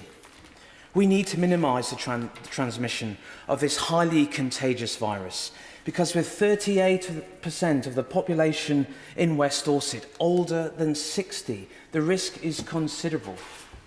So whatever is asked of us, we must follow the government's advice. But right now, Madam Deputy Speaker, I have an urgent need for 2 things in West Dorset. I appreciate very much indeed what the Chancellor has done so far to support people's incomes, and I commend all those on the front bench here today for their work. However, 24% of those in work in West Dorset are self-employed. At the moment, we are not doing enough to help them, so can I please urge the ministers to expedite measures to support our self-employed workforce? No, I'm sorry, I would like to keep going if that's all right. On Friday, our local bus operator gave 48 hours notice that it was stopping vital bus links into our second town. These buses have now stopped operating completely. They are connections that are desperately needed to get to Bridport Hospital. So can I urge colleagues and my right honourable friend, the Secretary of State for Transport, to consider what help he can give to help local buses in rural parts, as this will not just be an issue for my constituency, but for the entire country. Madam Deputy Speaker, I support this bill. It covers many of the measures that are necessary in this national emergency. This past weekend, people were still ignoring reasonable advice to observe social distancing. So this bill has to contain measures that enable the government to ban gatherings and to go still further if necessary, however uncomfortable that may be. It allows our recently retired healthcare heroes to return to the front line, and it puts into law the Chancellor's welcome statements on statutory sick pay. As the member for one of the most at-risk areas in the country, with the 8th highest proportion of over 65s in the United Kingdom, I am pleased that the government is taking this approach. But we must do more for the self-employed. They are the backbone of the economy, and whilst I welcome announcements regarding minimum income floor, we need to sort that out. Madam Deputy Speaker, the United Kingdom is facing a pandemic like none of us have seen in our lifetime. We need only to look to Spain and to Italy for an insight of the challenges that we are going to face. I pay tribute to the Chief Medical Officer, the Chief Scientific Advisor, both of whom are playing crucial roles in tackling this virus. And can I commend the front bench again, the Prime Minister, the Chancellor and other right honourable friends for their leadership at this incredibly difficult time. Madam Deputy Speaker, our response to coronavirus will prepare this country like never before. And I have only this left to say. To those on the NHS frontline, thank you. To the volunteers in West Dorset and across the country, thank you. Order. Order. The more people can keep their speeches short, the more can get in. Ruth Jones. Thank you, Madam Deputy Speaker. And I want to start by paying tribute to all those who are working so hard in Newport West and right across the country to help their patients, their neighbours and their friends right now. My message to everyone across the UK is to think of others and act wisely. That is how we will get through the weeks and months ahead. As of last night, there have been 12 COVID-19 deaths confirmed in Wales. 5 of them have been in the hospital in my constituency. They and their families are in my prayers at this difficult time. Like all members, I want to extend my deepest sympathies to all those across Wales, Britain and the world who have lost loved ones. I am grateful to the Welsh Government and its staff who are working round the clock to ensure that vital services are maintained and that most vulnerable are protected and supported as best as possible. And there have been a number of specific practical Welsh measures that I welcome, including free travel for NHS staff on Transport for Wales services from today. One key demand, though, I have of this bill today is that this legislation must be renewed every 6 months by a binding and fresh vote on the floor of this House. Many parts of life, as we know, have changed and will change, but we cannot allow the basic democratic principles of this country to change. I am pleased that the Government has tabled its own amendment, and I welcome this provision for Parliament to review progress and hold the Government to account over the coming months. The second demand I have is action on jobs, livelihoods and incomes. Over the last week, as many others, I've been inundated with requests and demands for guidance, answers and clarity from local businesses in Newport West. The Government can take some very tangible steps now. They can underpin jobs and incomes with a comprehensive income protection scheme. They can introduce European-level statutory sick pay for all workers from day one. They can tackle universal credit by increasing it, suspending sanctions and scrapping the 5-week wait for the first payment. And they can act now to assist the many millions of self-employed who are worried out of their minds as to where their next penny is coming from. My third demand is that we must have action on rents. There should be a clear suspension and immediate ban on evictions for 6 months. I note the Government has introduced a ban for 3 months, but that doesn't go far enough or provide enough protection. My final demand is that the legislation is examined with regard to those with additional needs. The legislation as drafted removes the rights of those with disabilities to access care homes on their terms. The duty to educate children with additional education needs has been modified to only requiring authorities to make reasonable endeavours, and the civil liberties of disabled people appear to be severely eroded along with their right to support in many areas of their lives. It cannot be right that legislation which is intended to do most good will inadvertently affect the most vulnerable in our society, and I would ask the Minister to address this specific point in her summing up. Another specific ask is a plea for clarity on the definition of what is a key worker. There is much confusion where we need clarity. There are 5 million self-employed who have spent the weekend desperately worried about what is going to happen to them, their families, their staff and their livelihoods. We need immediate support for the beautician, the journalist, the childminder, the dog walker, the cleaner, the publican and those who support our churches, mosques and other places of religious worship. And talking of faith, I welcome the amendment regarding the burials, not cremations of victims, which would do so much to reassure the strong and vibrant Muslim community in Newport West that respect and decency is an important focus for all of us, as well as saving lives and getting through this crisis. My last point is a direct plea to my constituents and to people across the country. Please, please, please stay at home and follow the medical advice. This is a matter of life and death, but if we work together, we will get through this. I'm going to have to take the limit down to 3 if there's any chance of getting people in. I'm sorry. Paul Bristow. Thank you, Madam Deputy Speaker. I would just like to start by paying tribute to my honourable friend, the member for High Peak, for his maiden speech. I've been his friend for 12 years. It was an excellent speech, and I knew he would always make a significant contribution in this House. I think everybody recognises that these are unprecedented times. The government has needed to act with extraordinary speed, and I would like to thank ministers, and particularly the Secretary of State, for the energy and the determination they have shown. The coronavirus pandemic is the biggest crisis facing our country for a generation. Today's legislation is necessary to tackle it. Both the government and local authorities will require temporary emergency powers to get us through this period. The bill is the right thing to do. Nevertheless, we must hope that not all of the powers outlined in the bill will need to be used. Some are uncomfortable and are only justified by the magnitude of the moment. One concern I had related to the proposals around disregarding the wishes of the deceased in Schedule 27, which would have allowed all bodies to be cremated indiscriminately if the system couldn't cope. Understandably, this was causing alarm to anyone whose religion forbids cremation, including my local Muslim community in Peterborough, who made their feelings clear to me this weekend. However difficult circumstances become in the weeks and months ahead, it would be extremely undesirable for their religious beliefs to be ignored. To get through this crisis, we need to bring every community in our country with us. And for that reason, I'm enormously grateful for the reassurances today on this issue from the government. Because of the speed required, we all understand that not every measure announced will be perfect or complete first time.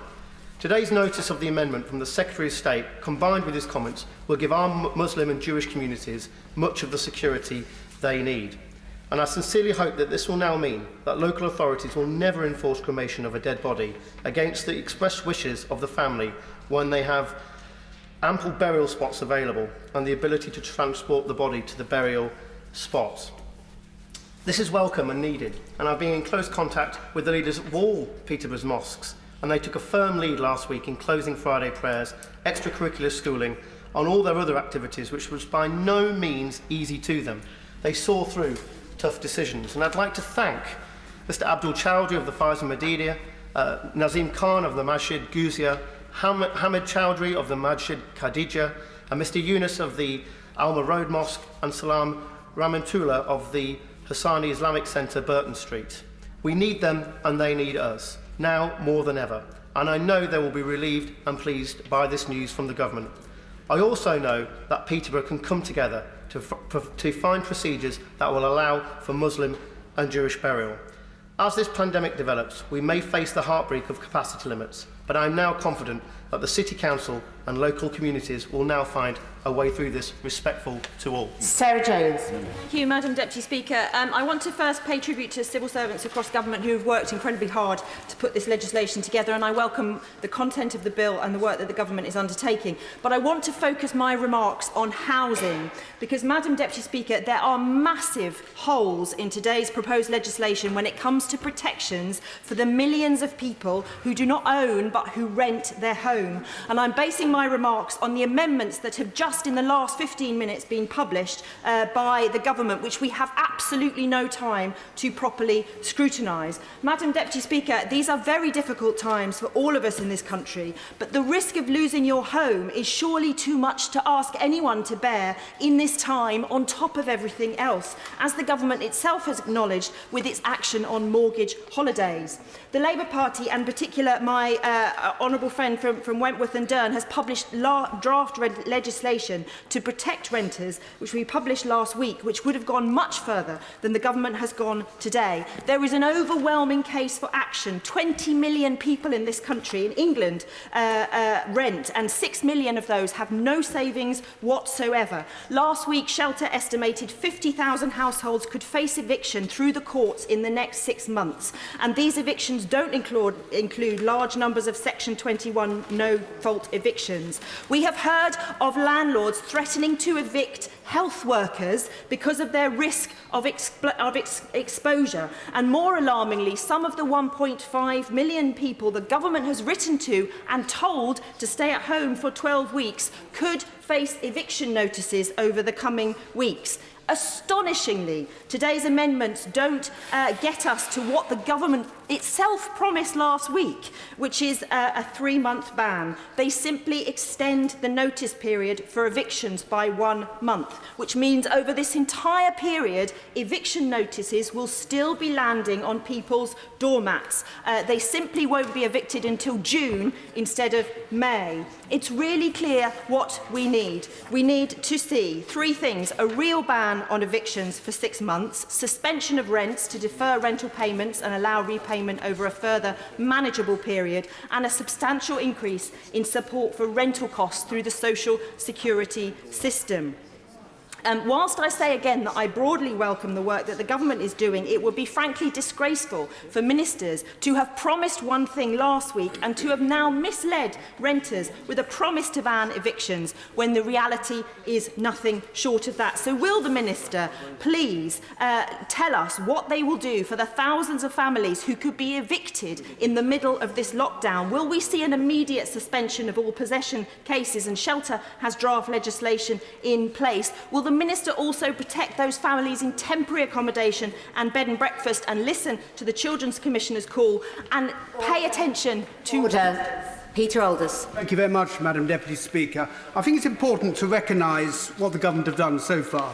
They've produced a 321-page bill at very short notice. There is no template for this. They've moved very quickly. They've listened to concerns from all around this chamber, and they are leaving no stone unturned in minimising the impact of coronavirus both on the British people and their businesses. There is still work to be done to address the needs of the self-employed and ensuring that our world-leading charitable sectors can be sustained, but we need to get this bill on the statute book as soon as possible, and the brief comments that I will make are intended to seek reassurance and not to thwart.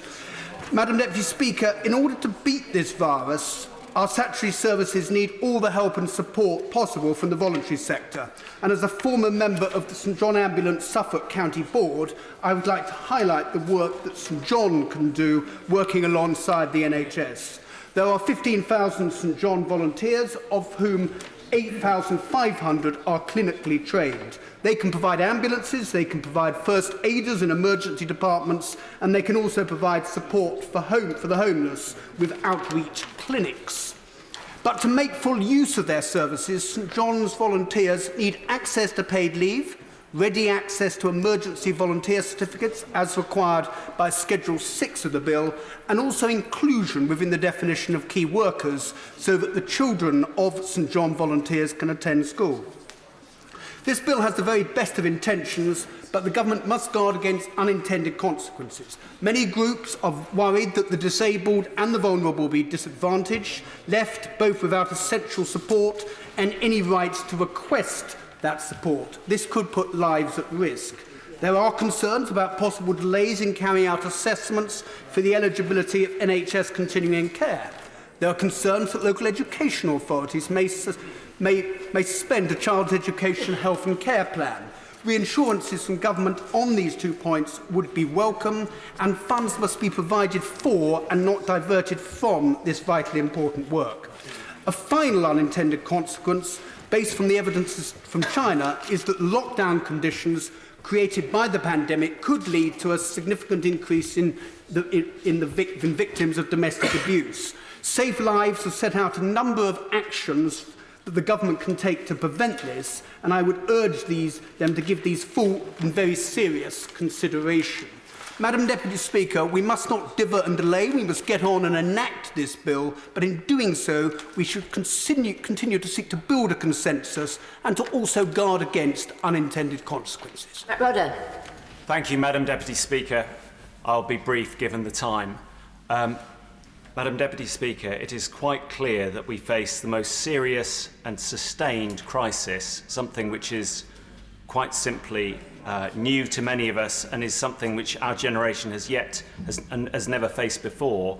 I believe that I would like to commend the speech by the former Health Secretary where he pointed out the very effective action that's been taken in a number of Asian countries. And I would like to associate myself with the thrust of his remarks that we need to take very clear and determined action as fast as possible given the circumstances, and that means obviously much tighter social distancing measures and a much more active approach by the state. It also requires, as he pointed out and other speakers have said, the need for effective PPE and other supplies to our hospitals as soon as possible. And I should say that I have heard of cases in my own area, not my constituency but nearby, where there are real concerns about this. So we do need to look at what works, what has worked around the world in tackling this dreadful problem. There are examples where action has been taken immediately and it has constrained the spread of the virus. Now, I'm very pleased that the Prime Minister has now pivoted. He's listened to the World Health Organization advice and he's taken the UK on a different track. We do have a very narrow window of opportunity to stem the worst of this crisis. We've seen what's happened in Italy and in many other countries on the TV news, and we do not want to see that in this country. And I would urge everyone to support the measures that are being taken forward. However, I'm conscious of time. I have some reservations about this bill, and I would like to echo the points made by our front bench, and in particular by other members around the House, the need for consent, for protection of the needs of vulnerable people, and for greater thought to be put in. And I would urge the government to take on board points made across the House today. The spirit of the debate has been extremely constructive, and I know the Minister is nodding and thinking about this matter. Please do take on board the points about both the wider need for social consent and for review mechanisms to be effective at minimum 6 months, possibly a further ability for Parliament to bring it back within a year as well if possible. So I would urge ministers to consider that. I'm conscious of time, grateful for the opportunity to speak today. Imran Hussain. Thank you, Madam Deputy Speaker. I don't think that there is any doubt in this House that the situation that we are facing and debating this afternoon is unprecedented in living memory, with a raft of measures that would be unspeakable in any other situation outside of wartime. Such is the challenge we face. And the government has my support in implementing measures to help keep us all safe and help keep each other safe from this hidden enemy. I do have a number of concerns, as raised by a number of our front bench, around those that are self-employed, around the impact on those that are disabled and frontline NHS staff. However, time not permitting, I will make one point that has been raised with me by a number of constituents around Schedule 27 of this bill, which suspends protections that prevent the cremation of an individual regardless of their wishes or faith. The right to faith and dignity in death are some of our most inalienable rights, and ones on which we must never compromise. And how our physical bodies are handled and treated after our death is a core tenet of all faiths. That is why I wrote to the Public Health England some time ago to express my concerns on how the deceased may be handled during this emergency, and why I was alarmed to learn of the measures in this bill overruling the right to faith and the right to dignity in death by permitting a local authority to cremate an individual against their wishes. Whilst I acknowledge that the Government has this afternoon taken a step in the right direction and shown that they are listening and engaging with faith communities by making it clear in law that faith must be considered and taken into account before a decision on cremation is made, there is still some confusion within it, as it appears to still allow a local authority to cremate on an individual against their wishes where there is a lack of capacity either locally or in the immediate area for handling the deceased. The Government must this afternoon address this confusion and make it clear the absolute right to refuse the option of cremation is upheld in this amendment and in Government policy. They must also make it clear that they are committed to ensuring that all local authorities will have sufficient capacity to handle an increased number of deaths. And it is on this point that I want to pay tribute to the work of Bradford Council over recent days and weeks to build our additional capacity to handle deaths in a faith-compliant manner and ensure that in Bradford we never have to compromise on the right to faith and dignity in death. As the leader of Bradford Council has firmly set out, those of faith where burial is a prerequisite will always have that wish respected, and that will always be Bradford Council's position in all circumstances, a point which I think should be clearly on the record. In short, our Muslim and Jewish faith communities are rightly concerned about the measures in this bill, and they want firm assurances from the Government, assurances which I am urging the Government today to provide, that there will never be compromise on the right to faith and dignity to death. They are fundamental and absolute rights, and they are non-negotiable. Helen Hayes. Thank you, Madam Deputy Speaker. I recognise the need for emergency legislation at this time in order to minimise and reduce the harm and devastation that COVID-19 is threatening to communities across the country. But I rise today to speak on behalf of the millions of people who are currently receiving social care, those who are in need of social care but not currently having their needs met, those who will need social care for the first time because of the impacts of COVID-19, and children with special educational needs and their families. These are already some of the most vulnerable groups in our society. Many are also in the vulnerable category for COVID-19 due to age or comorbidities. They are also exceptionally vulnerable to the social and mental health impacts of this pandemic. By suspending all of the rights of older and disabled people under the Care Act 2014, there is a significant risk that some vulnerable people will have care withdrawn as resources are prioritised, and that some vulnerable people may be left in truly desperate circumstances. I am concerned that in his opening speech, the Secretary of State appeared to say that the purpose of these measures was to ensure that people's life and death social care needs would be met over those who currently have a statutory entitlement, but for whom this was not a life or death issue. In my experience, it's simply not the case that anyone who is able to access social care in one way or another, that this is not a matter of life or death. I ask the Minister what assurance there is for people who are already eligible for care under the Care Act that their needs will continue to be met. We need greater clarity for the Government on what criteria will be used to allocate social care resources at this time, how individuals can trigger a review of decisions that are being made about their care under this bill. I am also concerned that this bill may result in the little progress that has been made in relation to the Transforming Care agenda for people with autism and learning disabilities being undone at this time, and that this could both directly, through the withdrawal of support for autistic people and people with learning disabilities, result in higher incidents of crisis, and that because of the provisions in this bill, more people could end up being detained and end up back in institutions which have been traumatising and where abuse has taken place. 90 seconds, Yasmin Qureshi. Thank you, Madam Deputy Speaker.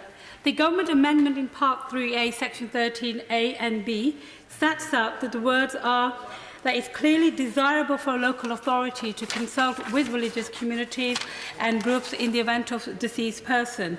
However, what this particular provision does is it says that it's desirable to do so. It does not say that, however, if a family or a person objects to the cremation taking place, the local authority can still go ahead and cremate. I just wanted the Minister's assurance if that is correct, or is that going to be the case that perhaps in the course of the amendment of the Act it will actually say very clearly that if a person does not wish to be cremated, that they will not have a cremation take place. Shadow Minister Nick Thomason. Thank you, Madam Deputy Speaker. And the tone of this debate, sober, serious, determined, reflects the mood, I think, of the people. And I'm conscious that on a bill of any importance I would usually be addressing a packed chamber, but I want to thank those members who are not here, who've stayed away for reasons of social distancing. They are doing the right thing and they are still standing up for their constituents. And we've heard some very powerful speeches in the House from honourable and right honourable members. And I want to thank the members on these benches from Sefton Central, Rhondda, Birmingham Hodge Hill, Coventry South, Newport West, Croydon Central, Reading East, Bradford East, Dulwich and West Norwood and Bolton South East for their contributions, and also to commend the maiden speech from the honourable gentleman for High Peak, who said that his parents were not able to watch it from the gallery today, but at least they were able to watch it on television. I'm sure they were very proud, and I wish him well in his time in the House. Madam Deputy Speaker, this bill will change our everyday life in profound ways. Freedoms we've enjoyed over generations will be curtailed. As my honourable friend for Leicester South set out, the opposition in this public health emergency are supportive of this bill as a necessity to mobilise resources effectively, but most importantly of all, to save life.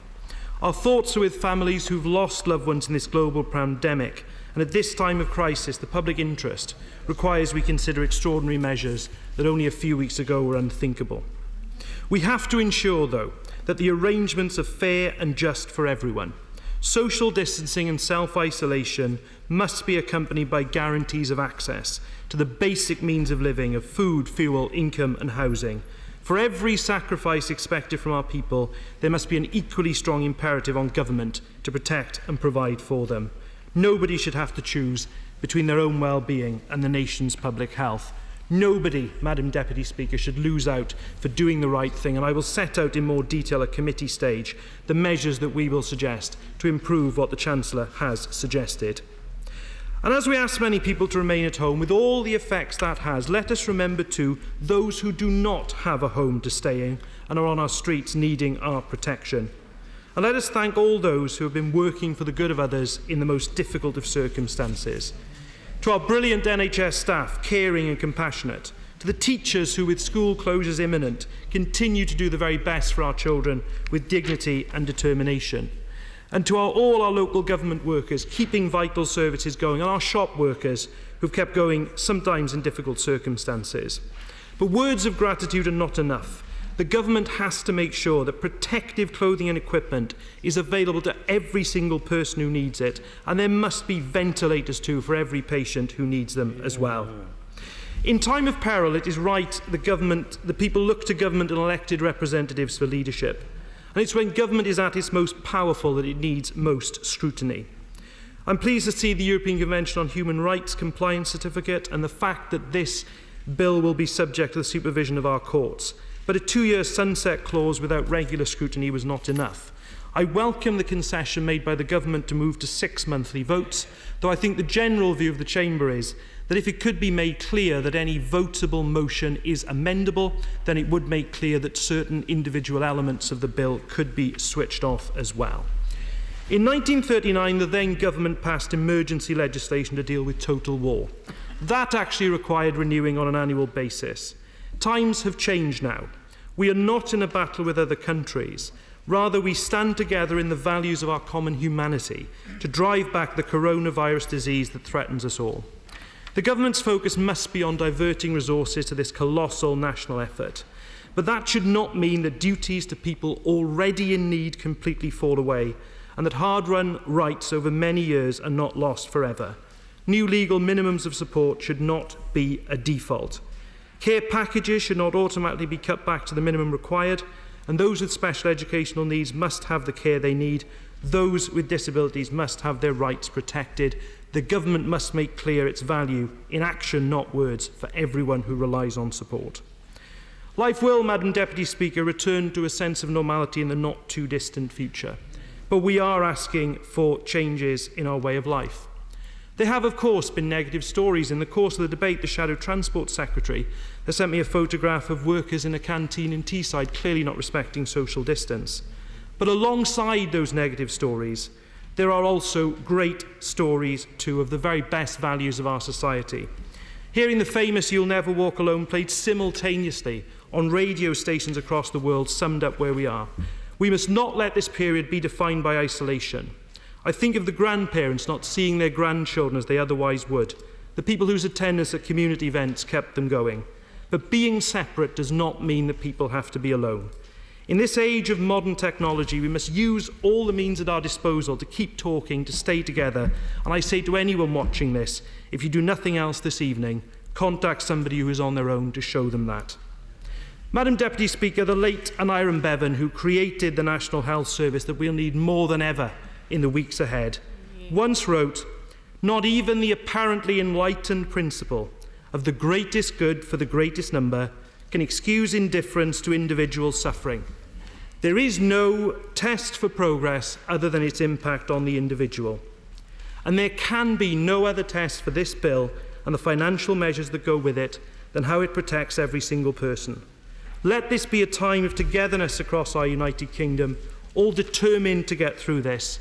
Let us look out for each other and set an example across the world." Mr. Penny-Mordaunt. Thank you, Madam Deputy Speaker. I don't have a lot of time left, so if I can't address points, I will try and address them during the committee stage. But I would like to briefly put on record and echo the sentiments that I think every speaker has made in this debate, thanking our care and our health professionals, the police, military, volunteers and everyone who is working so hard to combat this crisis. And I'd like to thank all honourable members who've contributed to the second reading debate. The key points are the fact that the vast majority of powers contained in this bill will not be live at royal assent, that parts of the bill and those powers can be switched on and off, they don't stand or fall together, and the bill can obviously be the powers that it creates can be switched on and off as well, and that, I think, addresses many of the points that have been made by some members. We are only taking powers that we need, so many members, the Honourable Lady from Croydon Central, raised points about renters and self-employed, but this is really today about the powers that we need to take now, not about every aspect of our response. I'm going to come to the Shadow Secretary of State's points and thank him for his approach to working with the government on all aspects of this response. What he says on social distancing and the offer of support that he has made for further measures is noted, and I thank him for that. He asks about EU joint procurement. Not all member states are part of that procurement system, and we have chosen other routes. He asks about car parking, and I believe there are ongoing discussions with trusts about that, and also about pay for nurses taking time out of training, and they will be paid in accordance with the terms and conditions of those roles. I want to also turn to the issue of social care. Many members, the Honourable Member for Hornsey and Wood Green, my Honourable friend, the member, Right Honourable Member for Romsey, members for Coventry South, Newport West, Dulwich and West Norwood have all mentioned social care. I fully understand why this is such an issue. Carers, adults in social care, parents of children with learning disabilities and others often feel they have a fight on their hands at the best of times, and we are heading for, I hope not, the worst of times. But I understand their concerns around that and wish to provide them with reassurance. The purpose of these powers is to protect the most vulnerable when we come under great strain in these systems. Clause 13 is live on royal assent, but clauses 14 and 9 are not. They need further regulations in order to commence. And my right honourable friend, my honourable friend, the member for Faversham and Mid Kent, is doing an amazing job of ensuring that we do understand what is going on around the country. We will understand if these powers are switched on, what is happening, taking data from CQC, but other areas as well. And I think I can provide the assurance that honourable members are seeking on that, and happy to at length in committee stage if I get the chance. The right honourable member, my friend, the right honourable member from Surrey South South West mentioned personal protection, as many honourable members have. We are working with business, an incredible response from industry, injection moulders and others, to produce more PPE. I think the strains in the system are not the volume, it is in the distribution, but clearly my right honourable friend has stood up military assistance and other assistance to get that to where it needs to be. You will be hearing more, I'm sure, in the future about testing and a new end-to-end testing scheme that has been put in place, and on mobile phone data as well. My right honourable friend mentioned Dr. Tedros, of course, and we should all pay tribute to his and his team's efforts as well. The right honourable member for Dulwich and West Norwood, along with my right honourable friend, the member for South West Surrey, also mentioned the transforming care aspects, and I know that the schemes that my right honourable friend, the Minister for Social Care, has put in place on that scheme, monitoring referrals and other such data, I think will give us confidence that we can understand what is actually happening in the system. The spokesman for the Scottish Nationalists emphasised the importance of us working together, and that we needed to put in place economic measures. I would also say to him that we have to recognise that people who are travelling to other parts of the country may be doing that with the best intentions. He is right, and we are right, to ask them to follow the Chief Medical Officer's advice, and that's why we need to be clear about that advice and staying at home and the support systems that are around people in their communities. I'm sorry, I'm very, very short on time. Other honourable members have mentioned businesses, examples of good practice, but also, I'm afraid, bad, and that needs to be called out. My right honourable friend, the member for Chipping Barnet, spoke about care homes, and obviously policy is under review, but we have to find the right balance between those individuals' mental health and social support, and obviously keeping them safe.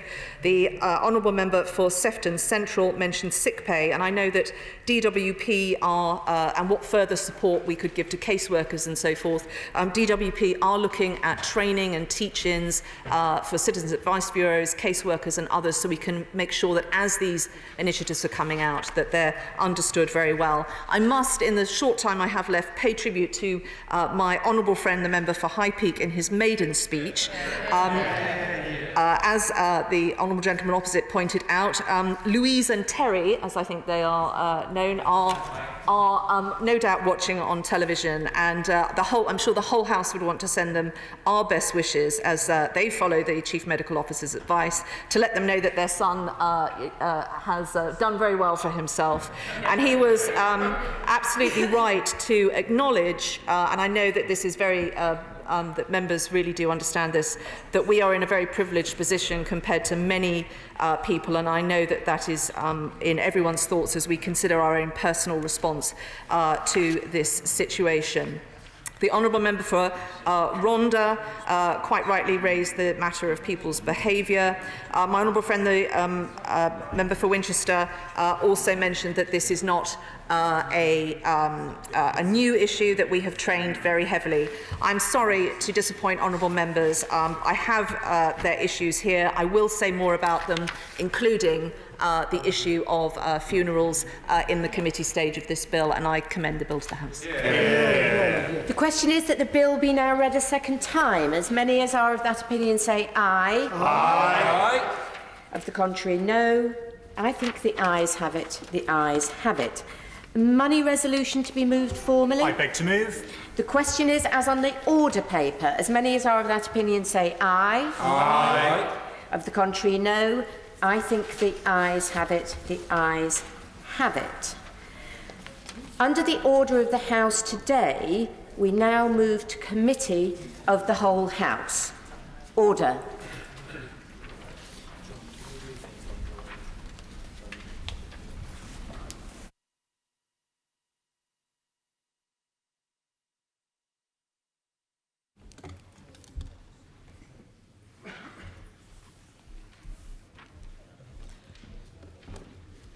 Order.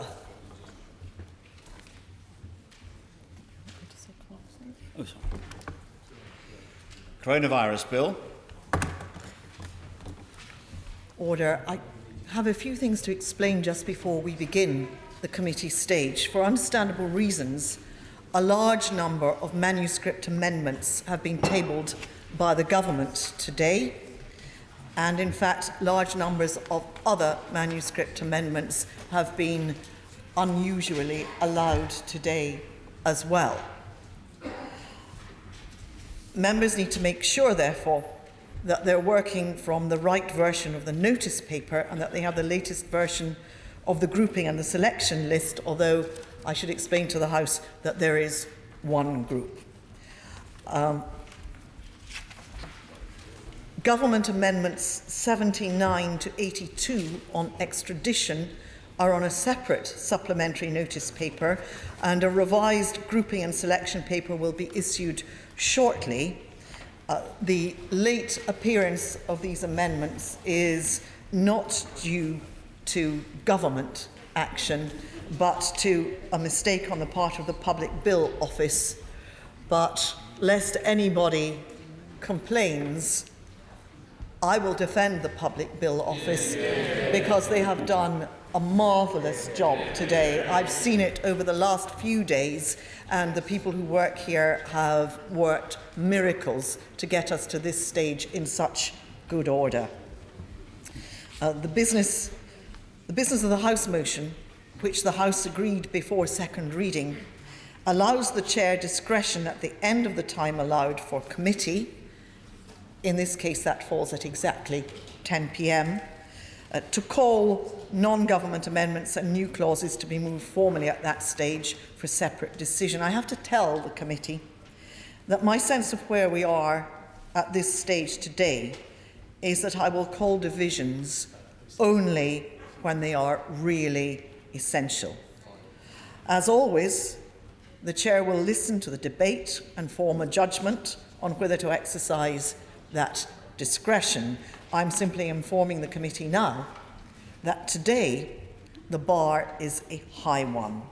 No one will be surprised to hear that. And that arguments in favour of going through the division lobbies tonight will need to be very persuasive. We will start with Clause 1 stand part, with which it will be convenient to take all the other clauses stand part, including amendments to clauses and government and other new clauses, and all the schedules, including amendments to schedules, government new schedules, and the other new schedule. The question is that Clause 1 stand part of the bill.